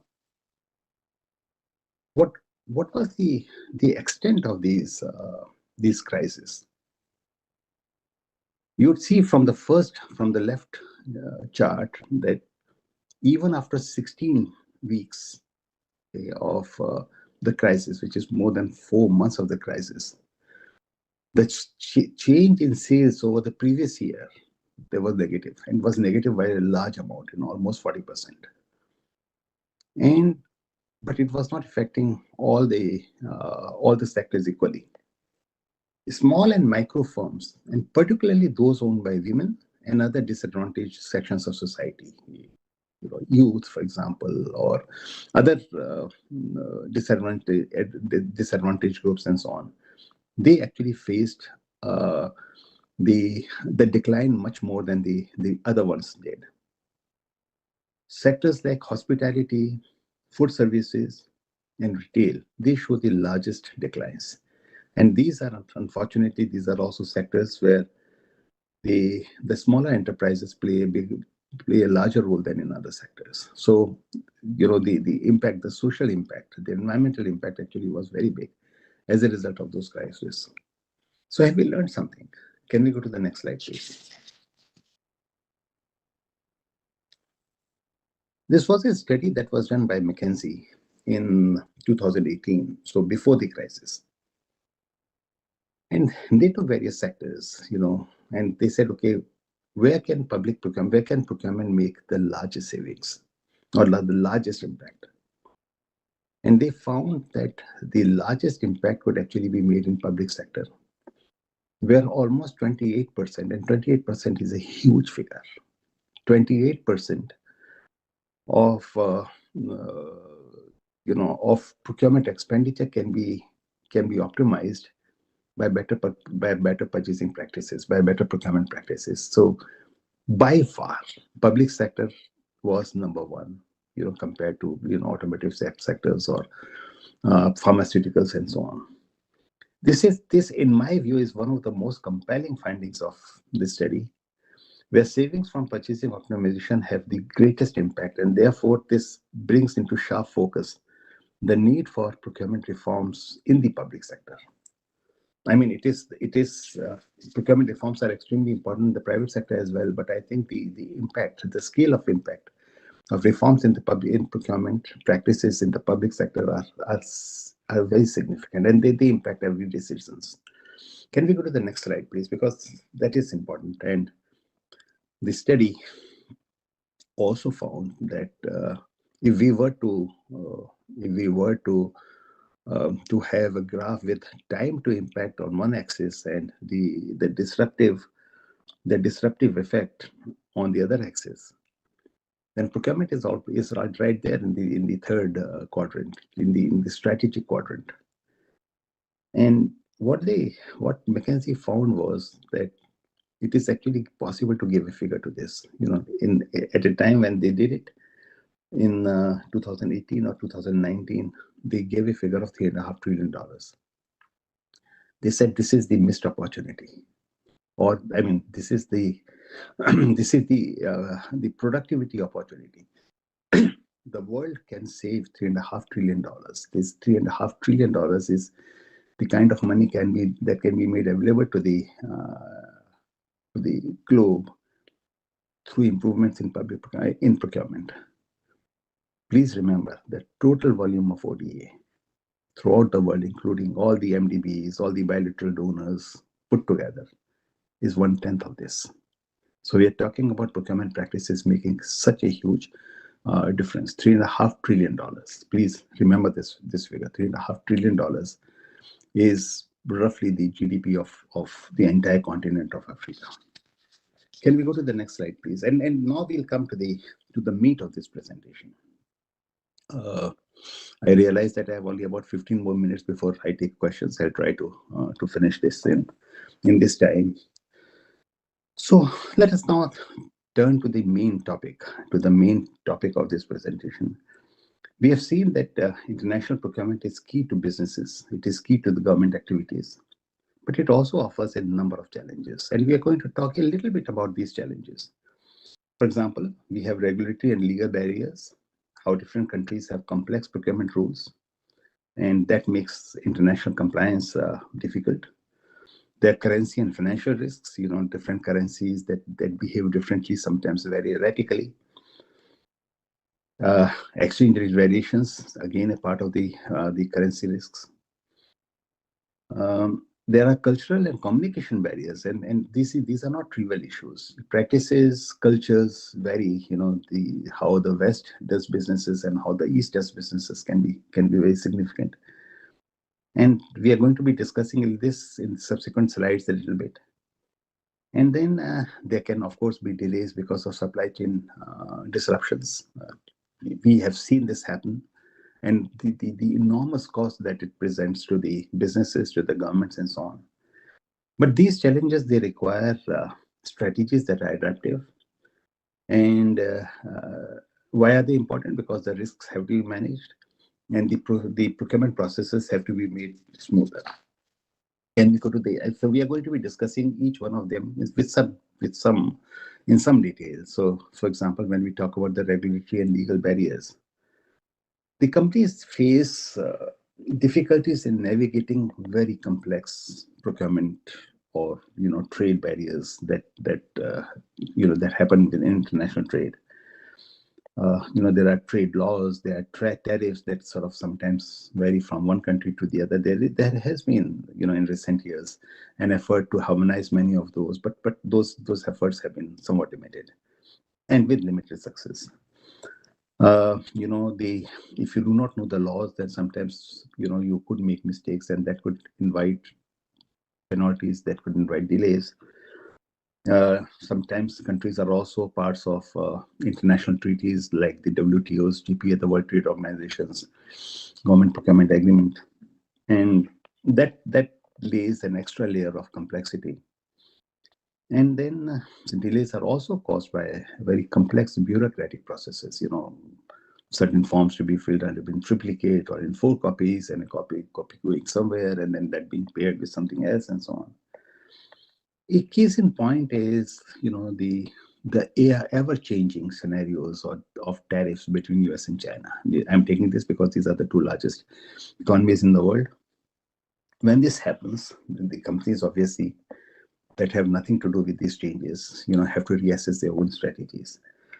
For example, if there has been a tariff change that takes place, let us say, between US and China, and US has made tariffs more expensive for certain kinds of goods from China, then the US companies will have to delay shipments because suddenly the cost will go up. It may have to search for alternative suppliers or renegotiate better prices. Similarly, Chinese exporters might face delays as they face new market conditions. They suddenly find that buyers from the US are no longer interested, so they have to find new buyers. They have to perhaps deal with increased customs scrutiny, which means, sometimes greater delays and so on. These changes require time to implement and leading to delays in, for example, if I have committed to someone that I'm going to supply something in 2 weeks' time, and I'm not able to do that, well, that impacts not only the supply chain, it impacts my own credibility as well. And of course, the production line and the bottlenecks in the production line. Can we go to the next slide, please? Now, this is straightforward. Currency and financial risks are the kind of risks that we see on a daily basis. Currencies, there are countries that insist on using their own currencies. Many of them are, they are tradable. Many of them are not. So, that of course is a business decision that the suppliers have to take. But then currency fluctuations, even in established currencies, can have an impact on the bottom line, on the cost that a company is paying. You may find that there are multiple suppliers from multiple countries, and a bid that is considered to be low today may not be low in a couple of weeks' time when the currency appreciates. So so that those the companies have to take financial engineering solutions to take care of these things. For example, they hedge currency risk with financial instruments like forwards and so on. Now, financial planning also becomes difficult because sometimes the practices are different. Sometimes suppliers are operating in unfamiliar circumstances. So, that makes a difference as well. Can we go to the next slide, please? Now, okay, so this is again an extremely, it's a non-trivial thing. It appears simple, cultural, language, and communication barriers, but believe me, they're not trivial. They are significant. They sometimes complicate interactions and negotiations between international players. For example, practices, how the language is used, how certain words are used. They sometimes lead to misunderstandings, misinterpretations. In negotiations, we complicate legal agreements. There are companies, there are countries that use bid, there are countries that use tender. There are, other changes. Sometimes when you are speaking on phone, words that may be offensive in one culture may not be offensive in the other culture, and so on. So those things are important, particularly for companies that do not deal with international suppliers on a very regular basis. So that becomes very important. There are cultural norms and practices. That the West follows a different kind of practice than, let's say, the East. Etiquettes can be different. For instance, pace of business decisions can vary very different across cultures. There are countries, or there are regions where decision making is very fast, very professional, and there are places where it takes time, where it is a more involved process and so on, and that has an impact on the overall deal. There can be communication delays, time zones. It is right now, it is very early morning here, and it is late afternoon in India, and close to evening in eastern part of the globe. There can be reliance. These days, if there are huge time differences, then most of the time you deal with written communication, which are non-verbal communication, and sometimes it leads to information being lost or misunderstood, and it sometimes can lead to slowing down of the procurement process. And finally, trust and relationship building. As I said, this is again a cultural issue where the words that you use, how you deal with people and so on, can have an impact on on how the deals are being made. So effective relationships sometimes are hard to have to make across borders. Can we go to the next slide, please? So we have the logistical and operational challenges. The supply chain in disruptions, as we mentioned, can have significant adverse impact. So let's talk about a few of them. Increased cost. So if, let us say, there is a supply chain that is already established and that's been cut for some reason, because the borders are closed or whatever happens. Now, because of this, you suddenly have to, you have to look for alternative supply chains. This could lead to delays. When there are delays, the receiver has shortages, and therefore they have to find something. They will probably need to have expedited shipping. Things that were all right if a shipping was taking 4 weeks or 5 weeks, that was all right earlier, suddenly now has to be airlifted because there are shortages that at the receiving end. Or sometimes you have to reroute the things. So instead of one direction, you have to take it from the other direction because either there is a war or instability in some part of the globe and so on. So that has an impact. Supply shortages. The production line is dependent on a specific equipment or materials, raw materials, and so on and so forth. And if there's a shortage there, the entire production line can be affected, and therefore you need to have this. Sometimes you buy it from alternative suppliers at higher cost, perhaps at reduced quality and so on. This causes production delays, production losses, loss of credibility, loss of revenue, and so on.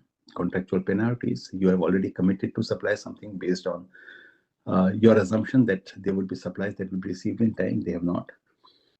If you are not able to fulfill a commitment, that might lead to reputational losses. And therefore, sometimes companies are forced to reassess their strategies. So if I have found that a particular supply chain has been ineffective or has been unreliable, then I'll have to perhaps look for a different route. That could mean a different strategy, that could mean different players, and it could mean having different suppliers and increasing inventory levels because you do not want to be in a situation where you have shortages that impact your production schedules and so on. So you'll probably end up buying more, keeping more inventory, and inventory costs can be significant. Can we go to the next slide, please? So we have, very briefly, and I must say somewhat superficially, talked about the challenges. Let's also talk about the opportunities. I mean, it's not all black. There are, there are areas where, international procurement also provides a huge amount, and that is why international procurement is so popular today. So, for example, it is possible for companies to access cutting-edge technology. So what cutting-edge technology may not be available because of the lack of incentives or that level of economic growth in that particular country, but could be available in some other place. So accessing those markets means that you have access to cutting-edge technologies or processes when you are dealing with international suppliers. Sometimes, for the West has found that suppliers on the East are able to supply the same goods with the same quality at lower prices. So, you are able to reduce your own cost by accessing suppliers that are able to supply raw material or semi-finished products and all that at lower cost, while maintaining the high qualities and so on. And there is also the possibility of accessing innovation. As you know, the European Union, for example, has put a great deal of push on innovation. So, by innovating products, by innovating product processes and so on, the entire globe is able to benefit because it has access to through international trade to those suppliers as well. Can we go to the next slide, please? So as you had mentioned, lowering costs through international sourcing involves purchasing goods and services from foreign suppliers. Why is that important? Because many of those suppliers have lower production costs, they have lower labor costs, they have lower material costs. Now, if that happens, if because of the economic condition of a country which is more labor dependent than machine dependent and so on, and therefore the labor cost is lower, the production cost is lower, so you are able to get high standard of quality products at lower rates from international suppliers, and that increases your own profitability as well. You are able to be more competitive because you have access to more competitive markets. And this is particularly true in those, if you are in a monopoly kind of a situation where the cost to entry is very high, and that's a different thing. But otherwise, if you're in a very competitive market which is very price sensitive, then these factors become important. So the overall goal, of course, in most cases is to have the right balance between cost and quality. And as a result of this, be remaining competitive and relevant in the market. Can we go to the next slide, please? So, international procurement, we had mentioned this. It facilitates global, innovative firms. It facilitates access to innovation, technology, by allowing companies to access those countries or those technologies that may not be available in your own country. And this is very, very important for remaining competitive. We know that a lot of trade that takes place today is through innovation. And through innovation, you can not only have better products, you can also have a more diversified set of products. You can optimize your operations, and then within your own home market, you can drive, you can pass on that innovation. You can have more technological advancement because the world is now a village. So this not only enhances the company's own innovative capabilities, because if you have access to innovation, your own innovation also increases. But it also distributes new technological products and the advantages of new technology across different regions that may not be so technologically advanced as the countries that are exporting those technological solutions. So, and this is now happening. R&D collaboration is taking place. India is a great example, where R&D collaboration from various companies, various technological giants is taking place in Indian cities, and that is helping not only India. It's not only helping the country, the mother companies, but it's also helping the entire world, because those solutions are ultimately being passed on through international trade to other countries as well. Can we go to the next slide, please? And then this is extremely important, and this was shown in very stark contrast, in a very stark way during the COVID crisis, which is the need for supply diversification. If there is international trade, then the number of suppliers, then not only the number, but also the diversity of the suppliers increases. So if one region closes down, you have the other region to access. And therefore, your risks, because of your dependence on a specific supplier or a specific set of suppliers, comes down significantly. And business is nothing if not risk management. Can we go to the next slide, please? Now, this is also a very important point. The ethical standards, the labor standards, the ILO standards that most countries have now signed on to. Are now becoming more and more relevant in international trade. So there is an increasing focus on sourcing ethically, on sourcing, where human rights are involved in the social contract as we speak, and to ensure compliance with newly evolving and being accepted labor and environmental standards. As I said, the core labor conditions of the ILO, which were introduced about 70 or 80 years ago, which were not signed by many countries for the first 50 years or 60 years, have now become almost global standards. There's also a rise of green procurement initiatives, particularly in the EU, where, as you know, public procurement spend is aligned with the environmental goals. Large number of companies or governments implementing sustainable procurement practices. Can we go to the next slide, please? I'll try to finish off in the next 5 minutes or so. So this is the case study, which is it is a real case study. I'm obviously not giving the name of the companies. So there was a technology company in the US which it reduced its production costs significantly by outsourcing component manufacturing to Southeast Asia. And this is not an isolated case. This is a case that we see on a daily basis. And in this particular case, this actually allowed this company to survive, not only to survive, but to thrive, because it saved millions, tens of millions of dollars while maintaining product quality. Because the inspection standards of this company were very high. Pre-shipment inspection used to take place. Post-shipment inspection was also done. When they were satisfied with the quality of the products, they still found that they were saving tens of millions of dollars. Another company diversified its supply base to include partners across multiple continents, multiple countries across continent within the same continent. And because of this, suddenly if there is a crisis, either a health crisis or a geopolitical event that takes place, instability and so on in one part of the globe, in a region, then the impact is going to be much less than if you were dependent on supplies only in that particular region.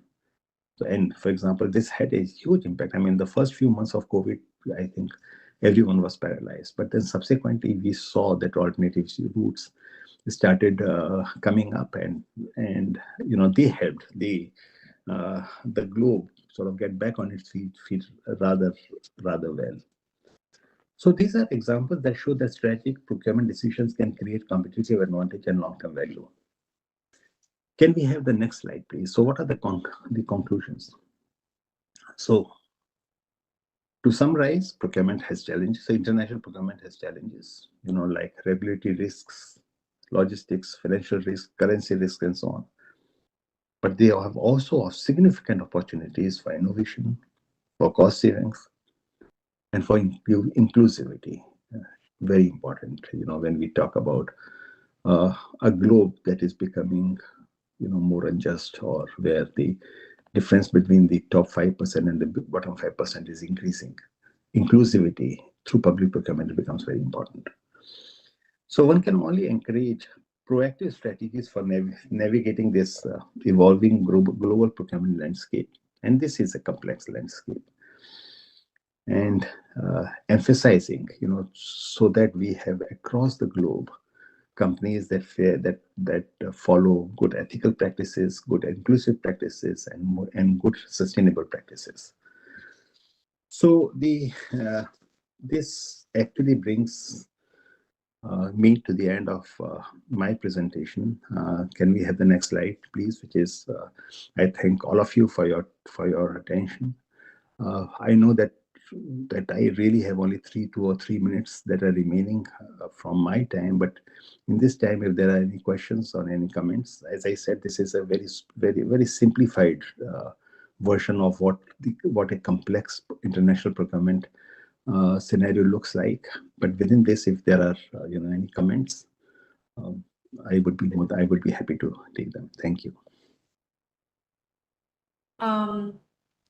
Thank you so much. We do have a question. So it goes like, in what ways can government policies support sustainable procurement to stimulate economic growth? Excellent question. And, I wish we could have, I mean, this is a question that could take, hours to answer. And this is a question that I'll try to answer in the next couple of minutes. As you know, sustainability has multiple dimensions. The 3 main dimensions are economic sustainability, the social sustainability, and environmental sustainability. Now, when Mr. Krishnan talked about value as distinct from cost, please remember, value is what you get, cost is what you pay. Okay, so the value for the same cost may have different values for different people. Now, so in countries, particularly in the lower level of the development scale, it is very important for them to have inclusion, for example, financial inclusion, prosperity that is more inclusive, and so on, and poverty that sort of, and there, if you have policies that are more sustainable, either economically, through, for example, through life cycle costing, or they are more sustainable socially, because you are deliberately having policies that are impacting, the youth, the poor, the disadvantaged sections of society, the women, and all that. you're essentially raising their level, through, there is the big word today is localization, whether it is possible to have, more local purchasing by more local players and so on. And then finally, through environmental this thing, because the cost of environment is a cost that the world is bearing. So if when you have policies that do not go to the extreme, we are not talking about a policy that protects the market completely, because that ultimately is a no-brainer. You're really not going to get anywhere if you have all the economic activity, and then it becomes an inward-looking policy. But if you have a policy that is sensible, that sort of that assesses that there is a cost to protection, to having protection, but at the same time the value or the benefits of that protection, they outweigh the cost, then that benefits. And we have seen examples where such policies have actually helped countries grow, have societies become more equitable, have have benefit local economies and so on, and generally economies in general.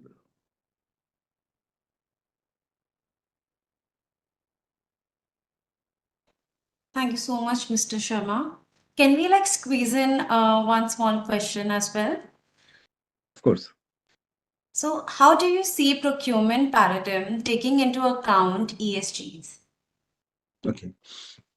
Now, this is, the World Bank has been very active on this. The environmental and social goals that are, that have been implemented in public procurement across the world, not driven, largely by the World Bank, but also by the European Union, the UNCITRAL laws, or the academic work that's being done by the University of Nottingham, by other places and so on, has had, and of course, the prime example, I think, is the new procurement laws that are taking place in South Africa. Those, those are things that are not nice to do any longer. These are things that have to become a lexicon of a public procurement practitioner, and more importantly, in policymakers today. And it is very clear when we talk about $13-14 trillion of expenditure, of public expenditure, we really cannot assume that this is okay, cannot say that these are only transactional activities, these are only administrative activities where you have a set of rules, you follow them and all that. They have to be used as a strategic tool to bring about a more just society, a more economically capable society, a society which can stand on its feet and so on. So for me, these considerations are going to be an integral part, not an add-on to a procurement policy, but a critical component of the procurement policy itself.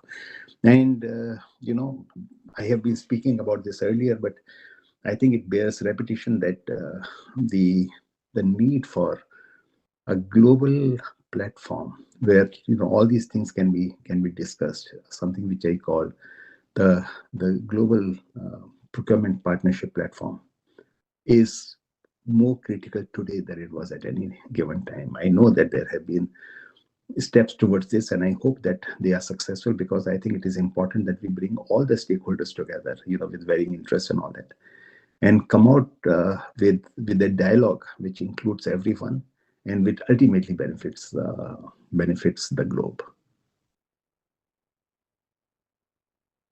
Thank you so much, Mr. Sharma, for patiently answering all our questions. Now we will take a short break and reconvene at 5:30 p.m. Meanwhile, please visit the lobby and explore the exhibition area. We have put up some interesting learning stuff for you all. Also, please don't forget to download your certificate of participation from the lobby area as well. Thank you very much, Annie.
Welcome back, everyone. Welcome back, everyone. Hope everyone is feeling refreshed after this short break. So let's move into our final panel discussion moderated by Dr. Saroj Kaul on the topic of talent development in procurement and supply chain. Dr. Saroj Kaul, an esteemed academic with over 35 years of experience in operations and supply chain management. She holds a PhD from IIT Delhi, a master's in system engineering in IIT Roorkee, and a bachelor's in electrical engineering from the University of Kashmir. Dr. Kaul spent 24 years at Bharat Heavy Electricals Limited before transitioning to academia. With over 45 research papers, 2 authored books, and numerous awards, including the Distinguished Women Researcher in Supply Chain Management Award 2023, she is a respected leader. Her expertise spans system dynamics, supply chain management, and digital privacy, making her a sought-after expert in her field. Dr. Kaul, the virtual floor is yours. Please introduce our panelists and guide us through this exploration of procurement's exciting future. Thank you, ma'am. Appreciate it. Welcome all to this panel discussion on talent development. So I understand it is on procurement and supply chain management. I now introduce you all quickly to the esteemed panelists. First, Dr. Chandan V. Kumar. He has a doctorate in hospital management and he has an elaborate CV. He has received prestigious national and international awards and certification. The list is quite long, but one thing that I could gain from his CV is that he is India's first healthcare management professional to have a place in the prestigious World Book of Records and the Guinness Record. He received the Six Sigma Healthcare Excellence Award for his novel concept, 4D music model for healthcare sustainability in 2020. Welcome, Dr. Kumar. Next, we have Captain Ria Nehra. Captain Ria is a competent, self-motivated professional with 20 years of experience in supply chain management, pre-sales, and solution development, sourcing and procurement services. She is a captain, that means she was in the defense prior, where she managed logistics and large warehouse operations. That means a lot of investment would have gone through her hands. Currently, she is the global head. He is the global head, of solution design and the COE at Infosys BPM India. As the head of the Infosys BPM, the business process management, really I had to learn what is it all.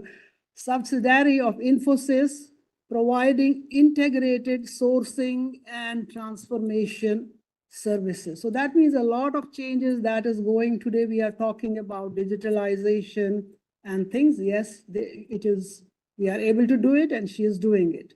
The last member on the panel is Ms. Meenakshi Natarajan. Meenakshi has 2 decades of multifaceted experience in supply chain functions, working for MNCs, manufacturing companies, and the great EPC contractors, Bechtel. Currently, she is associated with Air Products and Chemicals India as their global product sourcing manager. She is also a global ambassador of the Society of Women Engineers and has several certifications.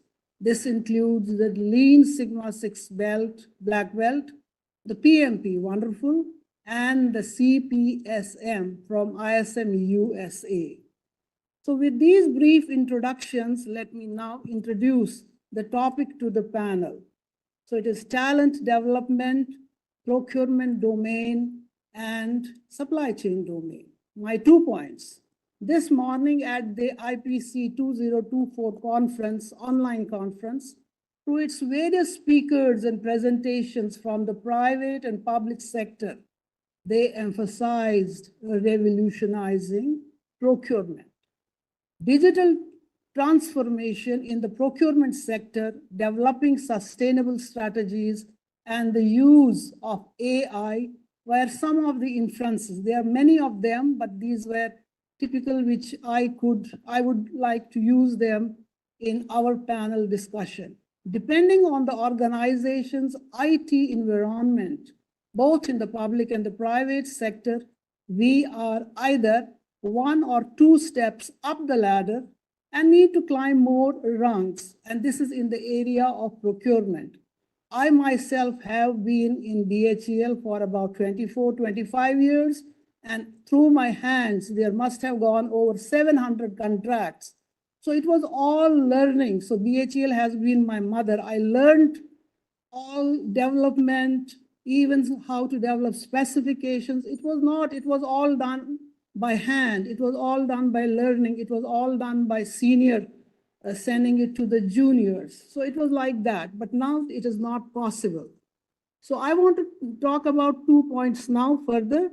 Out of my 2 points, this is the second point. In India, we plan to become a 5 trillion economy by a specific date.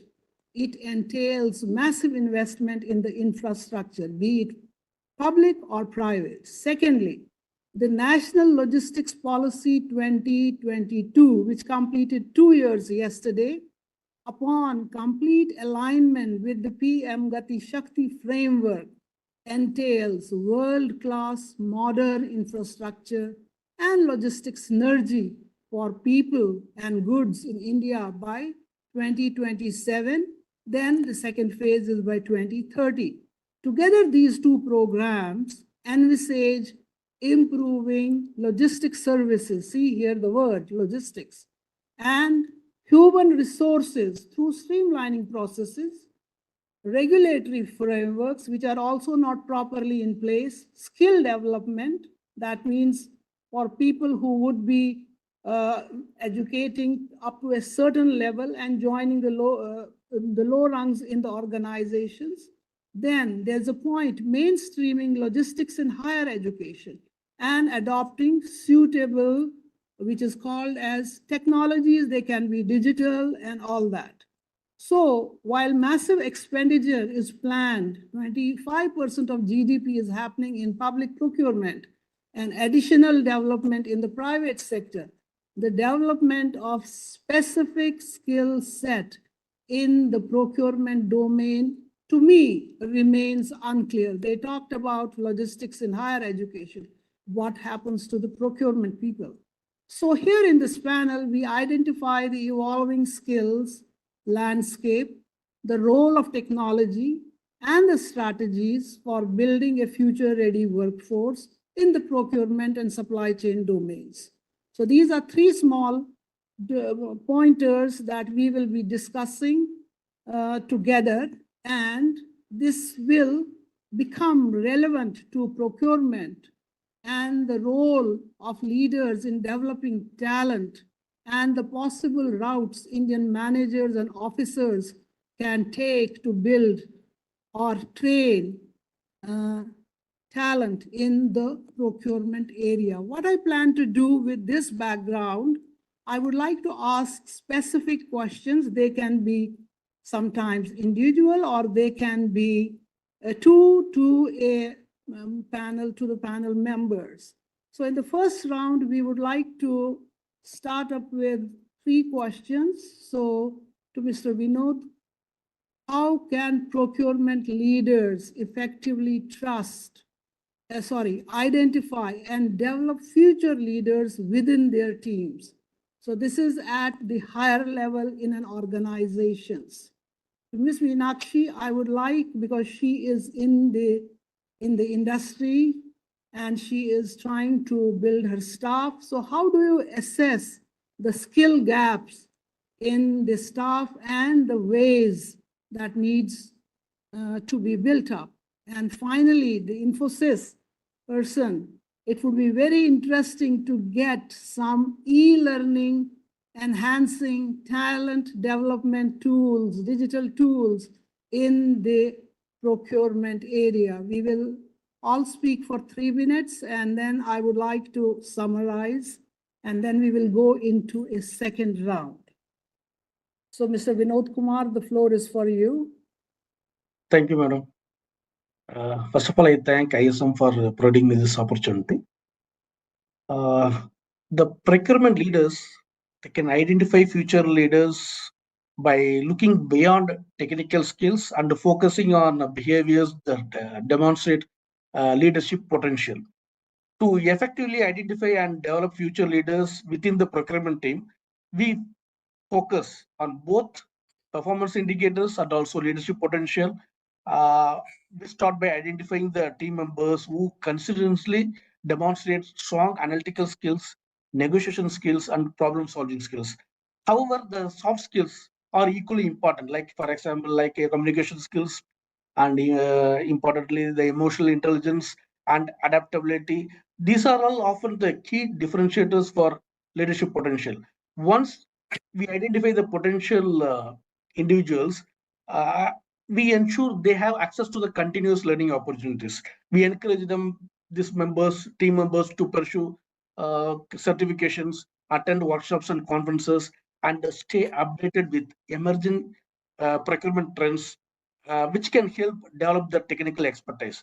At the same time, we provide them with the leadership development programs. Lastly, I believe in creating a culture of feedback wherein the regular performance reviews and coaching sessions can help individuals reflect on their progress, and also that on building the self-awareness and thereby continually improve. By combining all the strategies, uh, we can able to develop leaders who are all prepared to drive procurement's strategic value in the organization. Thank you very much. So you started with behavior, looking at the behavior of the person, right? And then developing all the different types of skills, providing them continuous learning opportunities, meeting and getting certification. So you will be providing them leave and all that.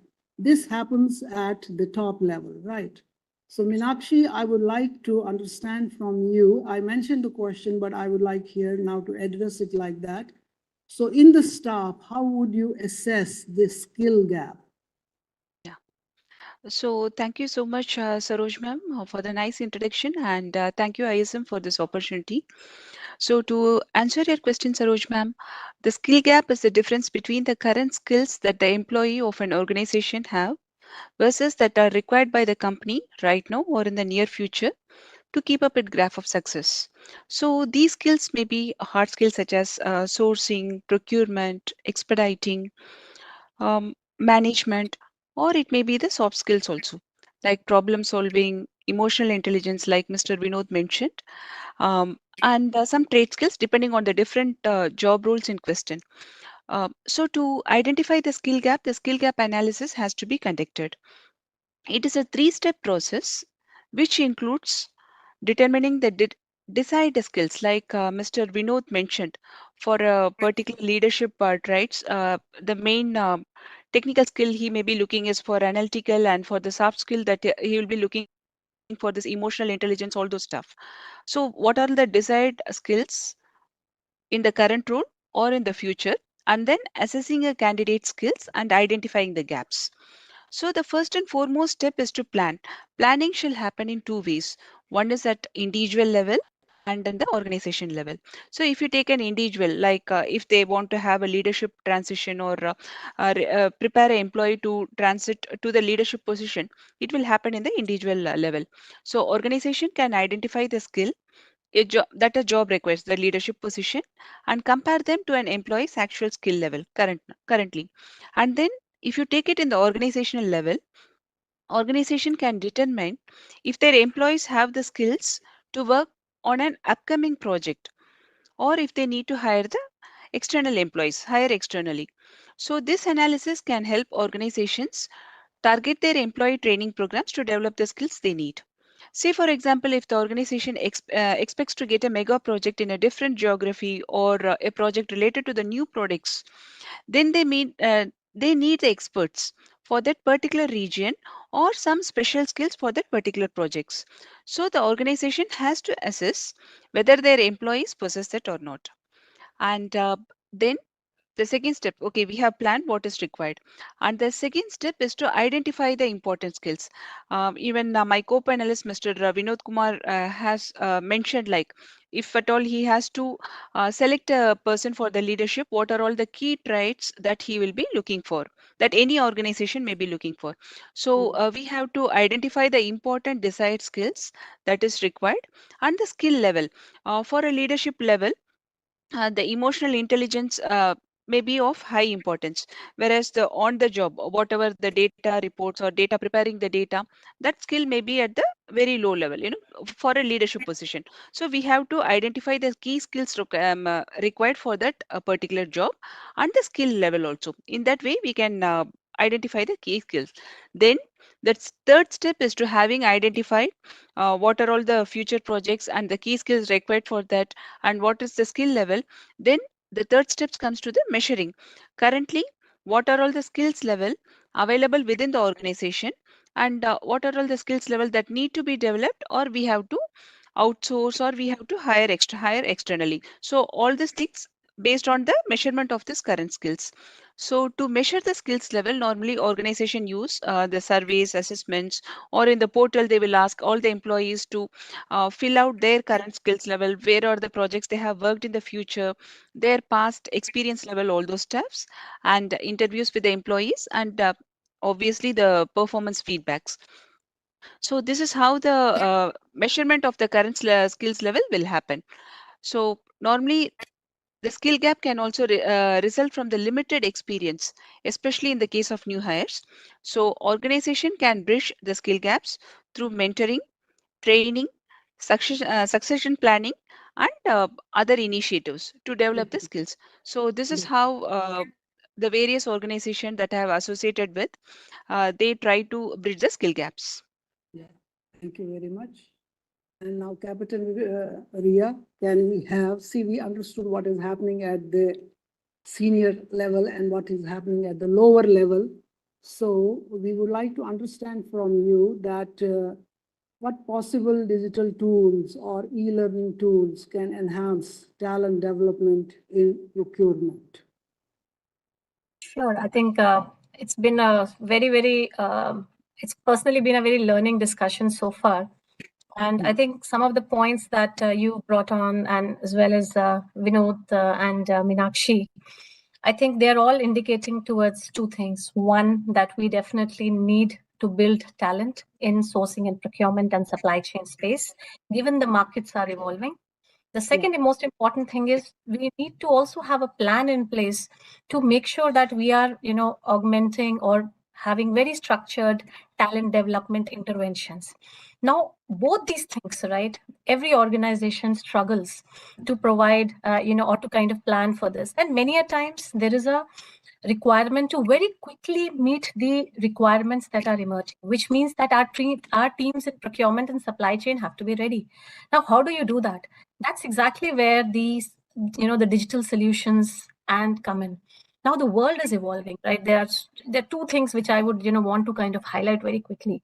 Now, one part which I mentioned was to ensure that our teams are skilled to meet the new market dynamics and business requirements. Now, if you see, many organizations with the technology disruption and the AI and Gen AI solutions which have kind of come in the market, every organization wants to leverage those to drive efficiency and savings, which means that there is a requirement to get into the digital side of learning. So your teams have to be digitally, I would not just say literate, but they should be able to kind of, also identify opportunities to engage or bring in solutions while they don't need to do the coding, but they still need to bring out certain solutions, or they need to have an understanding before, they can actually implement them in their space, number one.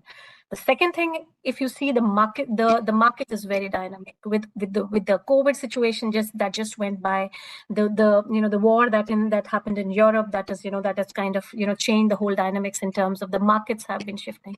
So which means that risk management, supply risk management, and third-party risk management are also some of the very critical areas that the procurement and supply chain professionals have to be literate about. And the third very important thing is on the sustainability requirements.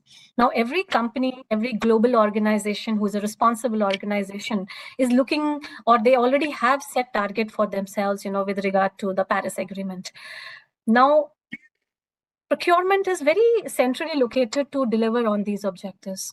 And what is also changing is that if you see in Europe, in different regions, there are different types of compliance and regulatory requirements that have come in, which means that our teams have to be literate or have to be well versed with those requirements as well.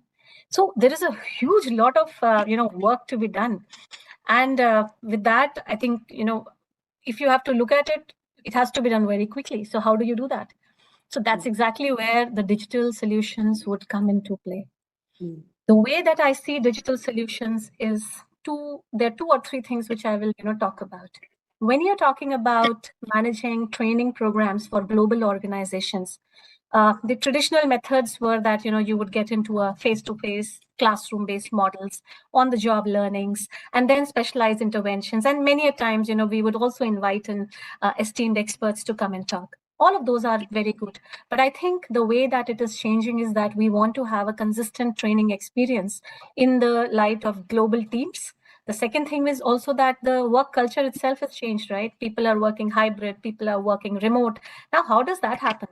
So that means that the digital learning solutions will have a very, very major role to play going ahead. You already see, the platforms like Udemy, all of these have come up, right? And they're offering a lot of Coursera. These are offering, some brilliant courses, and their corporate, tie-ups also with that. ISM, again, if we are part of the Sustain panel, but if you see that, there are so many programs that are, offered by ISM and which are also, being delivered. Now, the idea is to standardize these programs, and that's where your digital solutions and e-learning platforms will have a play. The second thing is the agility with which you need. Now you have a new team which is coming in, right? The new team or a new team member being onboarded. The traditional method is somebody will tell him or her that, there is a, you need to know this is the procurement policy, go to the SharePoint and then, read through, then come ask questions. So that onboarding process is itself quite delayed. Through technology, you can actually make it much more faster and quite agile. The third thing that could also happen is in terms of, specialized interventions. So for example, a person is able to see their own learning path on the digital system itself, which means that you are able to identify, what is the next level for you. And that is linked to your growth in the company. As you grow from the ladder of, say, I'm from the core, sourcing and procurement domain in Infosys, where we offer, sourcing and procurement as a service, which Meenakshi was also talking about. Most clients come to us because of skill gaps, understanding of technology gaps, and that's where, we kind of come in. So our people also have to be very, very well versed with, all of the changes in the market. And how does then that happen?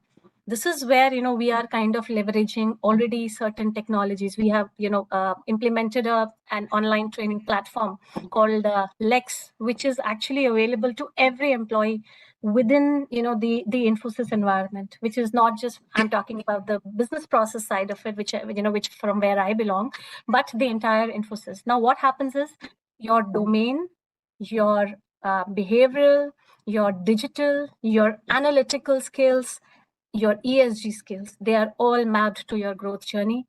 People have access and clear visibility on what they are supposed to achieve and by when. And the most important and the better thing is that as managers, you are able to keep a track of what is the skill gap. Now, that is where Meenakshi was going, right? How do you identify and how do you address it? I think the first thing is to identify. Now, this is something that is happening in the market where you are actually able to look at the system and be able to kind of assess, or even using Gen AI or AI-based predictions, even, kind of preempt that, this is a person who is going to get into this role in next 2 years. So this is the training that has to happen now. This is the, this is the kind of thing that has happened. So this is all the power of digital that can be enabled. Now, using digital itself, if I talk about it, right, there are certain things which are there.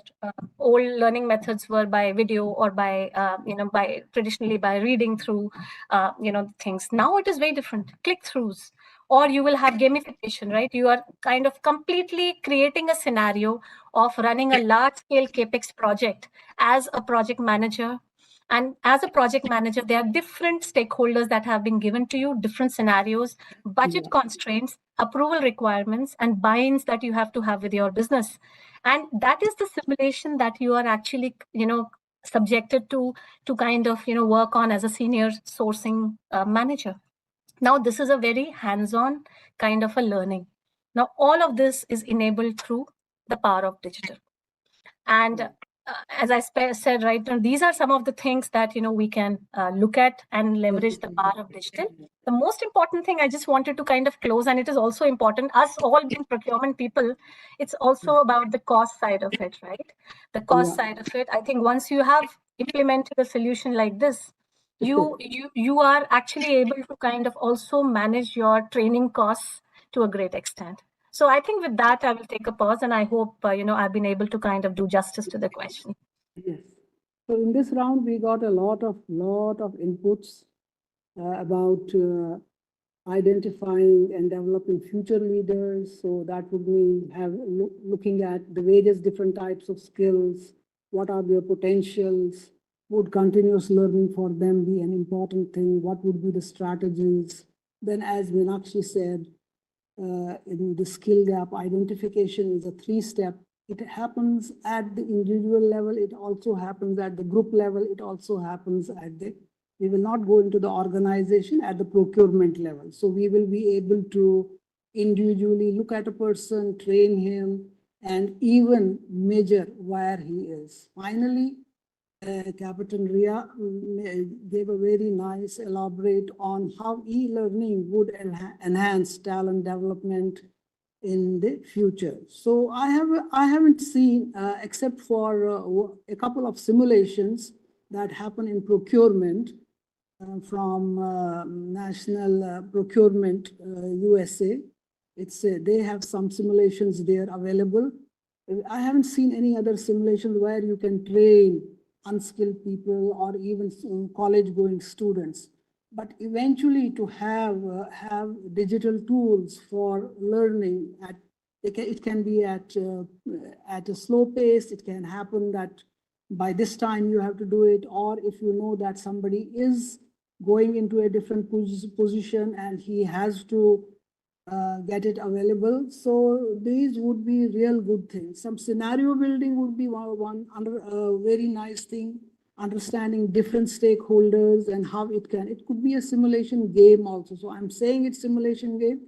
So that means only on the digital tool, you can open it up and see what can come in future. Knowing that we do have a skill gap. This only infers to me that yes, we have a skill gap in India specifically, and we need to train procurement officials, whether they are at the lower rungs or they are at the leadership positions. So with this, I go into a second round of questions, and I would like to seek certain challenges. So, Mr. Vinod Kumar, if you would be able to tell us what is the biggest challenge facing the development of procurement talent with all the points that we did get in the first round. So I would like to have just 2 challenges. If you tell me, that would be really good, and we elaborate on the 2 of them. The biggest challenge that we face in developing the procurement talent is adapting to the rapid pace of change in the field, most particularly due to the advancements in technology and sustainability demands, which is emerging now, and more importantly, the global supply chain complexities. As we all know, the procurement is evolving from a cost-saving function to a strategic value driver. Yeah. So it requires a new set of skills such as like data analytics, digital procurement technologies, and sustainability management. Now we can see more organizations, they are struggling with ensuring their procurement team, whether they are equipped with the necessary technical and leadership skills to meet their demands. In traditional procurement training, it was merely focusing on the traditional aspects, but today's talent needs broader capabilities in areas like supply risk management, contract negotiation, and the ability to integrate the emerging technologies like artificial intelligence and blockchain. Additionally, we can find a talent gap when it comes to soft skills such as like strategic thinking, stakeholder management, and leadership abilities. How to overcome this challenge? To overcome this challenge, organizations need to invest in continuous learning and development programs, focusing on both the technical expertise and also on leadership growth. A structured approach to mentorship, cross-functional exposure, and hands-on experience with the real-world projects can help to bridge the gap and develop procurement talent that is prepared for the future. Okay. So a real world example, how have you taken it in your organization, a real world example? How do you have any, is there anything? Yes, getting connected with the industry trends, because since I belong to the healthcare industry, we can see a rapid pace in the change, evolvement in the medical equipments. So, an experience on with the real world projects. It is very availability of required. digital twins. Crucial. Digital twins is very important in the healthcare sector for this purpose. Yeah, it is changing that way. So those would be the real world examples. I got that. Right. So Meenakshi, we would also ask you a few challenges. So because in your CV, I read that you have a professional certificate, right? So how would it be the role of professional certifications play in talent development? What could be the possible few challenges there? Thank you, Saroj ma'am. I will surely explain the role of professional certification in talent development. And I also would like to add how important it is to have a professional certification and how it impacts our career as well. Because I myself is benefited because of this. The professional development certificate programs, they offer a cluster, so many courses that provide knowledge and training in the specific competency. The CPSM from ISM, they mainly focus on the supply management. The knowledge and the skills that you gain can be used immediately in the workplace and offer you a applied knowledge, to help you to stay current. Supposedly, if you want to know what is happening in the supply chain practices and all, I openly admit I came to know about this Sarbanes-Oxley Act and all when I was doing my CPSM course way back in 2018. So it helps us to understand what are the things going on in the current industry and helps us to stay abreast of those development. And it also offers you the information to help us to be an effective manager and a leader as well. And it helps us to prepare for a new field or career. If I want to change, the career from maybe from procurement to this warehouse management or something like that, there are also certifications being offered by the other agencies, and it helps us to gain the skills for our advancement, even in this current procurement function itself. After having done the course, I have acquired some skills, and that helped me in my career. And one more thing, completion of a certificate demonstrates, it is a commitment of oneself to master a specific body of knowledge. And the breadth and depth of skills and understanding that comes from the learning that we are doing. And it shows our dedication to the professional advancement. So this is all the certification. Having a certification helps you out. And we have to keep the following benefits in mind. Hello. Because of the paucity. I will cut you here because of the paucity of times. I got your 2-3 challenges in your from you, right? Thank you very much. So we will now move to Captain Ria.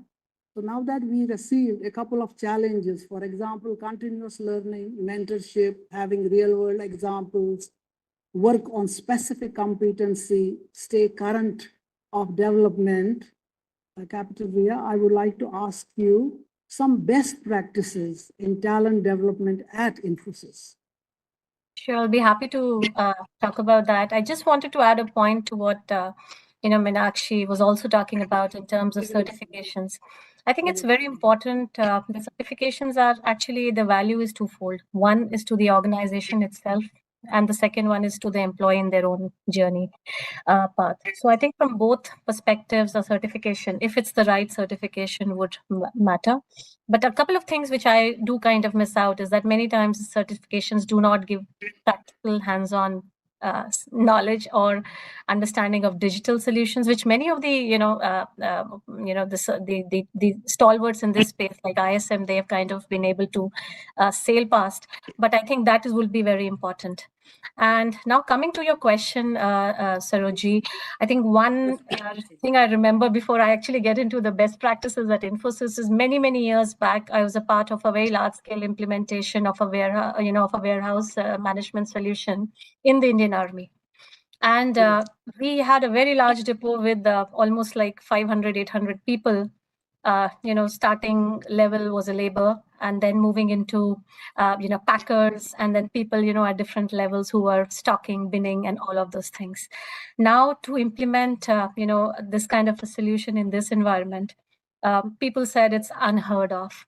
But I think the way that Army works is quite structured, right? So we had very detailed programs, and I remember sitting down, firstly, as part of very detailed learning and training programs as we implemented this, and then over a period of time working with each person in the at every level to see how they would learn. And every person, at every level, I could see they were able to, take it up.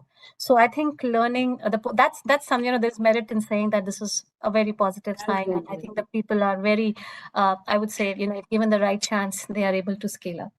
So I just wanted to I just remembered, when you asked that question. But now coming to Infosys, I think there are two things that I would like to call out as best practices. One of the things that Infosys did back in 2020, we decided to move from a structure to a more of a skill-based organization, which means that everything that you do is linked to the skill that you are that you are kind of developing. So your incentives and many things are also linked to the skill side of it.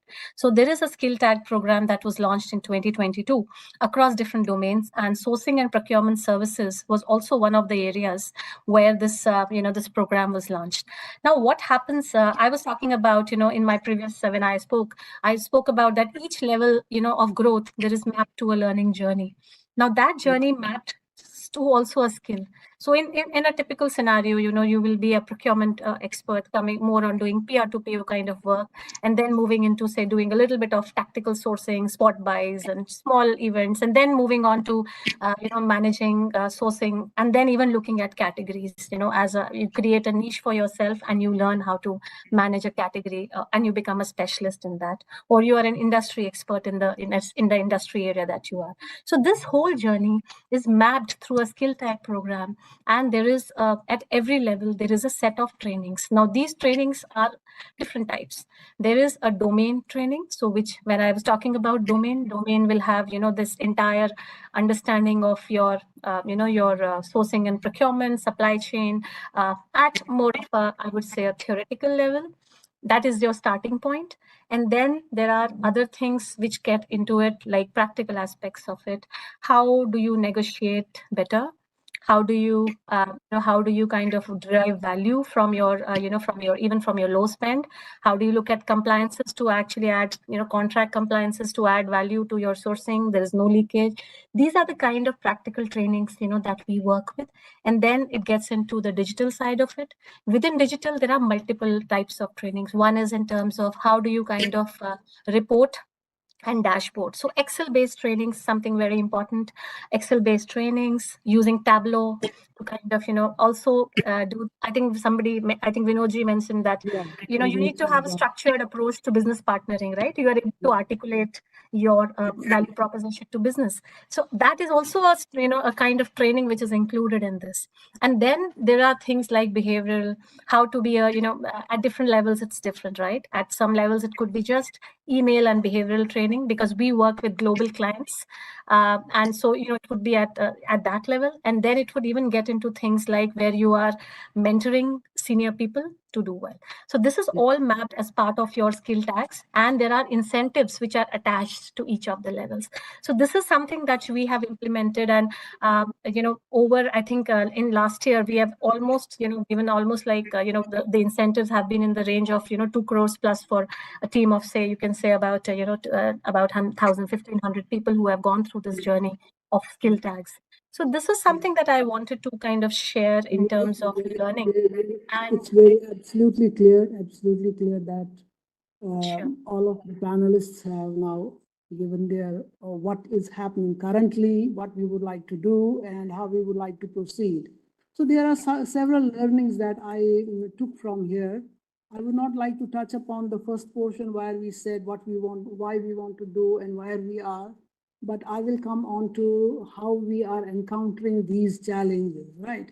So continuous learning, mentorship again, then looking at the supply chain risks, looking at the stakeholders, understanding sustainability, looking at specific competency. That was wonderful by Meenakshi. Staying current of development, that is wonderful. Like Incoterms here, nobody mentioned about them. So I have been, because I work I work in JSPL, that is Jindal. So we have to work on dealing with people out of the country, and Incoterms becomes a very important thing when you sell steel to outsiders, or when you procure something from there. So you need to stay current in the development also. So understanding the WMS would indicate that we would like to have certain modules from various companies who do certifications to show us basically how they go and how the processes is happening. For example, in a warehouse, how pick is happening, how pack is happening, how voice is happening, and how the things move, or how these Kiva robots like at Amazon, how they move and how they pick up all the stuff and they send it to the right customer, right? So skill-based is a wonderful example. It happens in most of the companies, but at a very low level. But your example in procurement was a wonderful thing.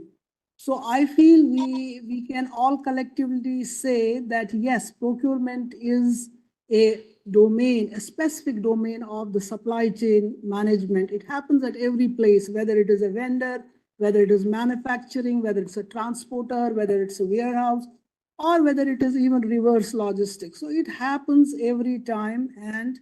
And for this, what is happening today, because we go into some MBA program into engineering, and then we join, like she read, I'm an electrical engineer.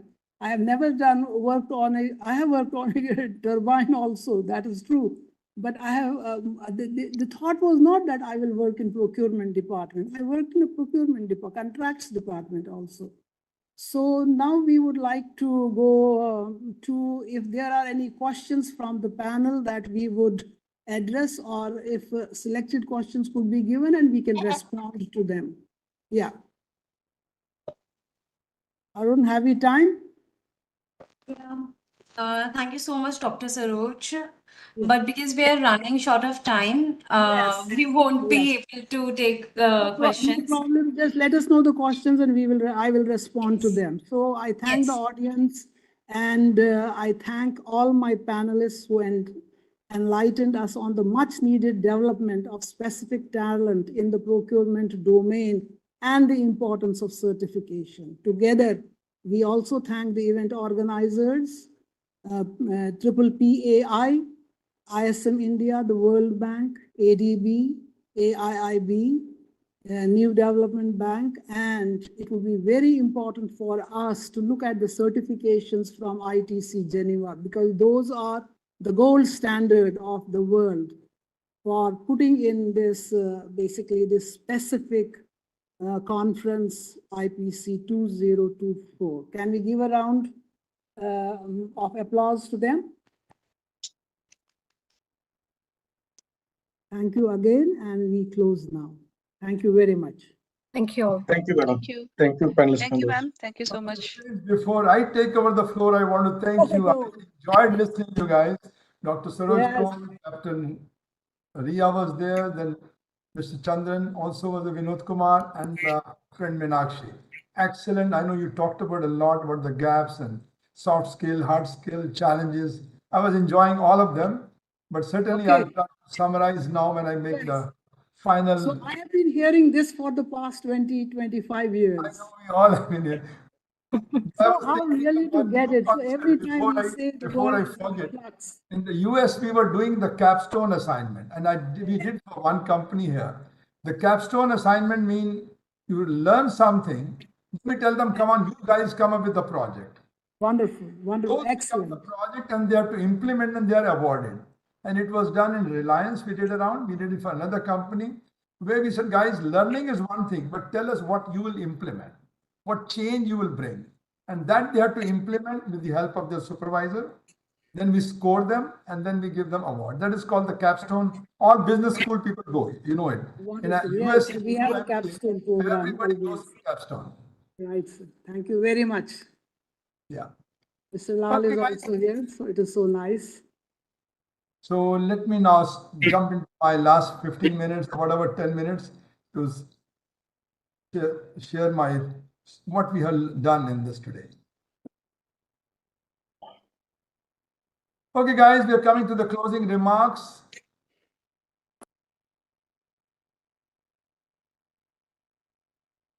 Annie, am I okay? The presentation wise? Yes, sir. You're okay? Yes. Okay, now I leave it the floor to you before I take over.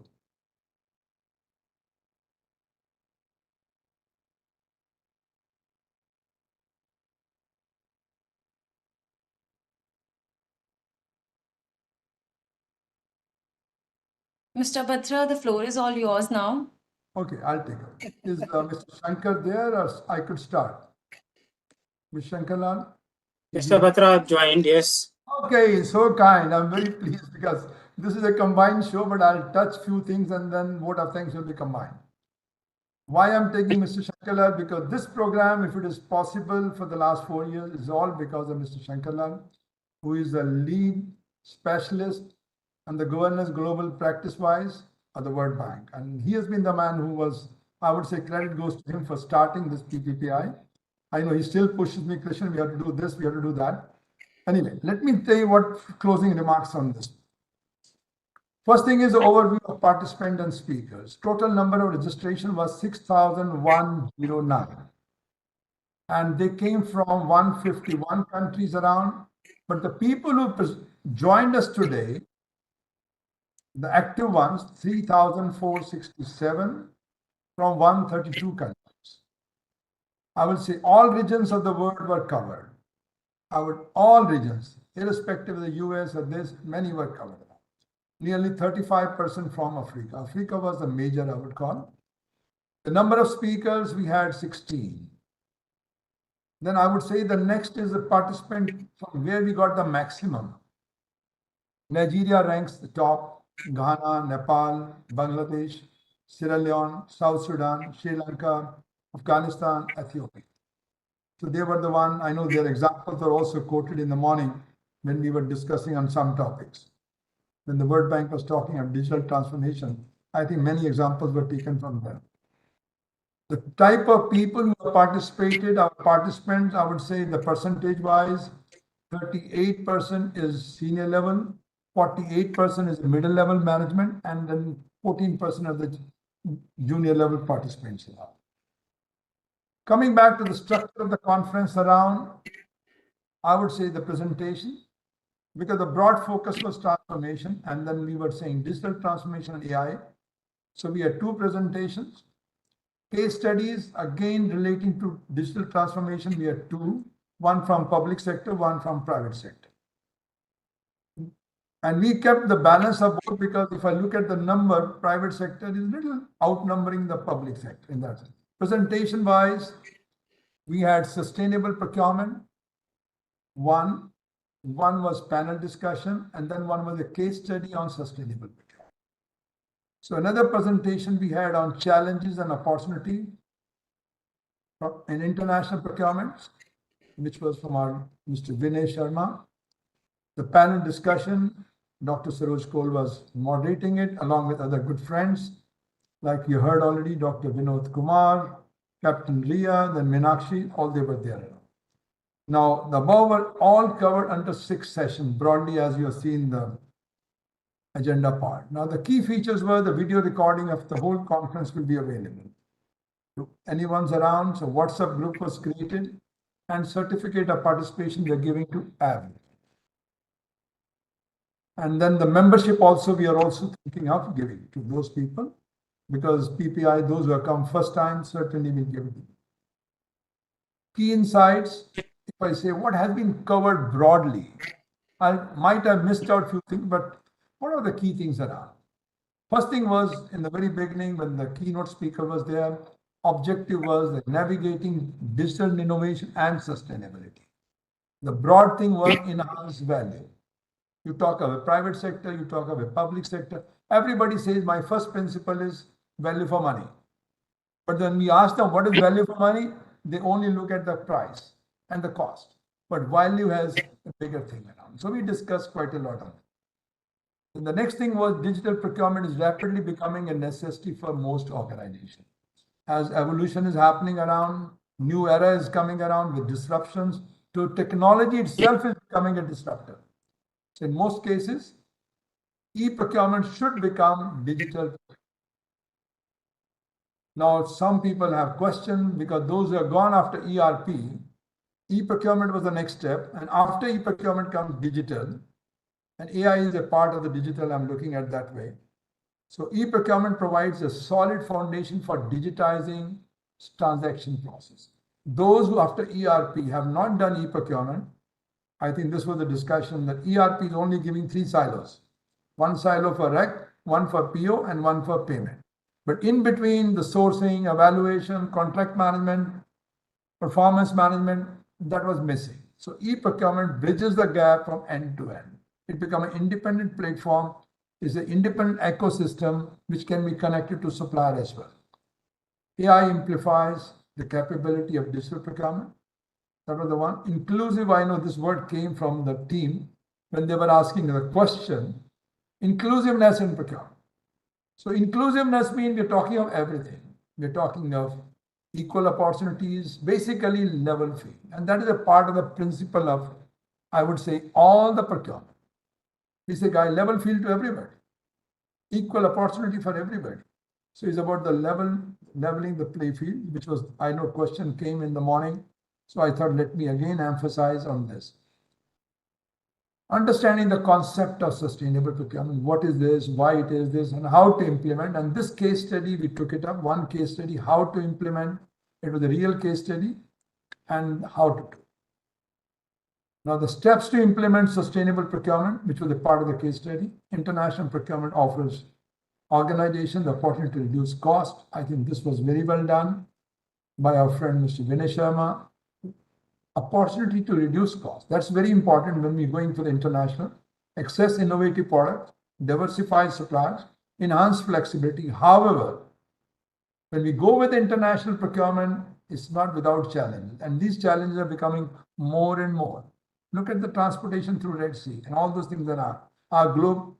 Other also we look around geopolitical issues, so they are becoming challenges. The last one was very interesting. So I took around tail end. I may not have covered all the points. Focus on building well-rounded skill set. I think the team talked about the gaps first. I could see Dr. Surojkal asking the question. First thing, do you find the gaps? What gaps are there? Then I also heard from our friend Vinod's the soft skills and the hard skills. It's a T-shape now.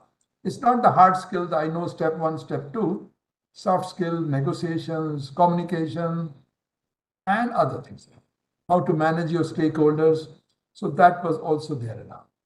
Then we also I listened to Captain Ria when she was talking about the methods of learning around. So methods of learning is also there. Certification, whether this helps or not, all the discussion came around. So I'm not going into the detailed depth of those. But one thing again, which I put last one, I said, because the way we used to do in the US was the capstone assignment. Guys, you do the learning, then after that you forget.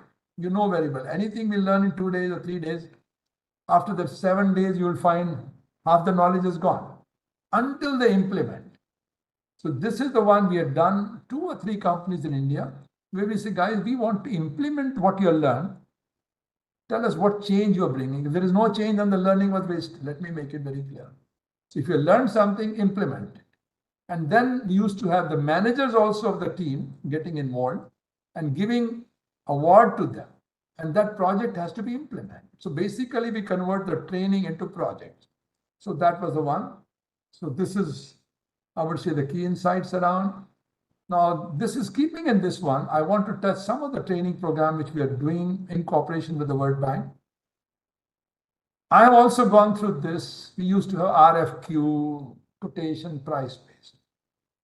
Then we had other ones around RFP where we used to take of technology part, technical part, and the value part, money part, and then have percentage, 60-40, 70-30, whatever.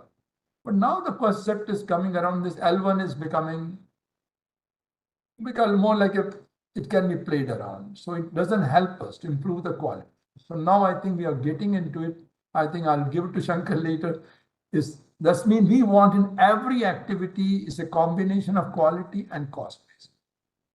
And on top of it, we will add sustainability also as a value addition. So we could have 3 or 4 parameters based on the scoring. I know it's not going to be easy, but then that's the way to go for. Otherwise, the L1 concept is, I don't know whether we are comparing apples and apples. So this is the one program we are trying to do it first time with the help of the World Bank. And if this works well, I think this will be the future where we will talk of cost and quality and sustainability, all those parameters. So this training we are planning up soon for 2 days. Another thing we are also doing, and this one is based on the new framework which came from the World Bank, public sector. And this is also true for the private sector. We all talk of 5 senses. From the childhood, we have learned 5 senses. Then we talk of 6th sense around, common sense. And whenever I heard around many times, people say procurement is a common sense. So based on that, we have taken up the 7 senses.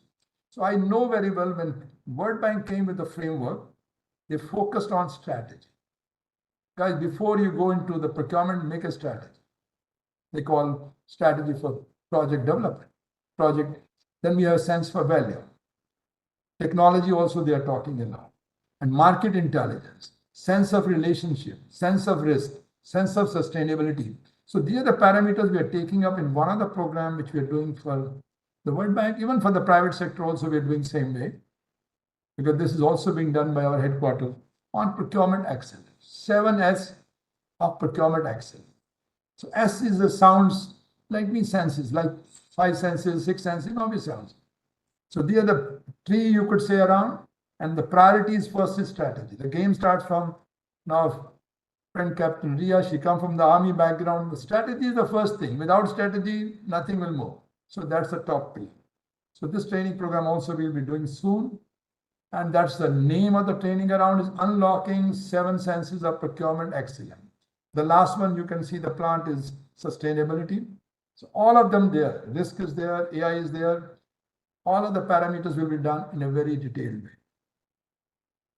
And this is the list of the speakers around. We have so you can see all of them there. And then I come to the vote of thanks. Before I do it, I think I'll take few words and then I'll give the floor to our friend, Mr. Shankar Lal. Vote of thanks first, I would like to extend our heartfelt gratitude to all our distinguished speakers around and panelists. And again, I would say they did a wonderful, insightful presentation, engaging discussion, as we have seen the last one on the panel discussion, valuable knowledge. Our participants, again, next one, I would say, which are big in numbers. Thank you for your active participation. I know the questions were many. Some were stopped, but I think we'll come back to you with those answers around, with the help of the speakers. Deep appreciation to the World Bank. Again, I'm going back to Mr. Shankar Lalji and his team, and including Mr. Vinay Sharma, who was a good friend of mine in the past, whose support has been crucial in bringing this event. Special note of thanks to organizing team. The organizing team comprised of Arun, then we have Shubham, Gulya, and then Annie She did for us the whole hosting part you have seen. She did an excellent job. And then the Evento team, it was a new for us, because earlier we were using another team. So Evento team also, I would say, Markan and his team, I think excellent. I know it was a new experience for us, but I think it went well. Once again, thank you. Once again, I look forward to seeing you at the future event, continuing this. So before I close this, I want to give the floor to Mr. Shankarlal. Shankarlal, you want to say something? Yeah, thank you, Mr. Batra. So it is already late and I will not take much of time. So I just want to thank, first of all, audience to stay till late and listen to all the sessions and all the presentations, and all the resource persons, panelists for sharing their very diverse and very relevant and timely experience. I also want to congratulate PPPAI for completing 4 years and adding 50, almost 12 to 13,000 members. So I'm hoping that by the next conference, we will have more than 15,000. That I think we should keep as target. And I also want to thank the partners as well as the technology service provider for this event. Let us aim for a bigger maybe number of audience for the next round of conference, and hopefully we will have much more relevant topics. And the feedback which I have received from some of the participants has been very positive, and I think all the credits goes to Mr. Batra and his team. So back to you, Mr. Batra. Thank you, my friends. Again, if any questions, I know people must be tired, so I don't want to get into question answer until somebody has any issues. So, well, guys, each one has got the certificates. Am I right? Can I say that way? So the certificate of participation has been given to everyone, and I want to congratulate all of them. And with this, we want to thank you and take care, my friends. Thank you. Yeah.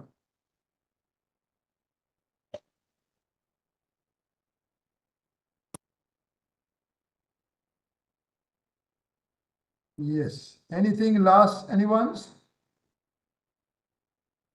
I just want to extend my heartfelt thanks to all our speakers for their invaluable insights, to our attendees for your active participation, and to everyone behind the scenes who made this virtual event possible. Thank you once again for being part of IPC 2024. We look forward to seeing you again next year for IPC 2025. Goodbye, everyone, and have a wonderful day ahead. Thank you again. Okay, friends, Thank enjoy. you. We'll be in touch.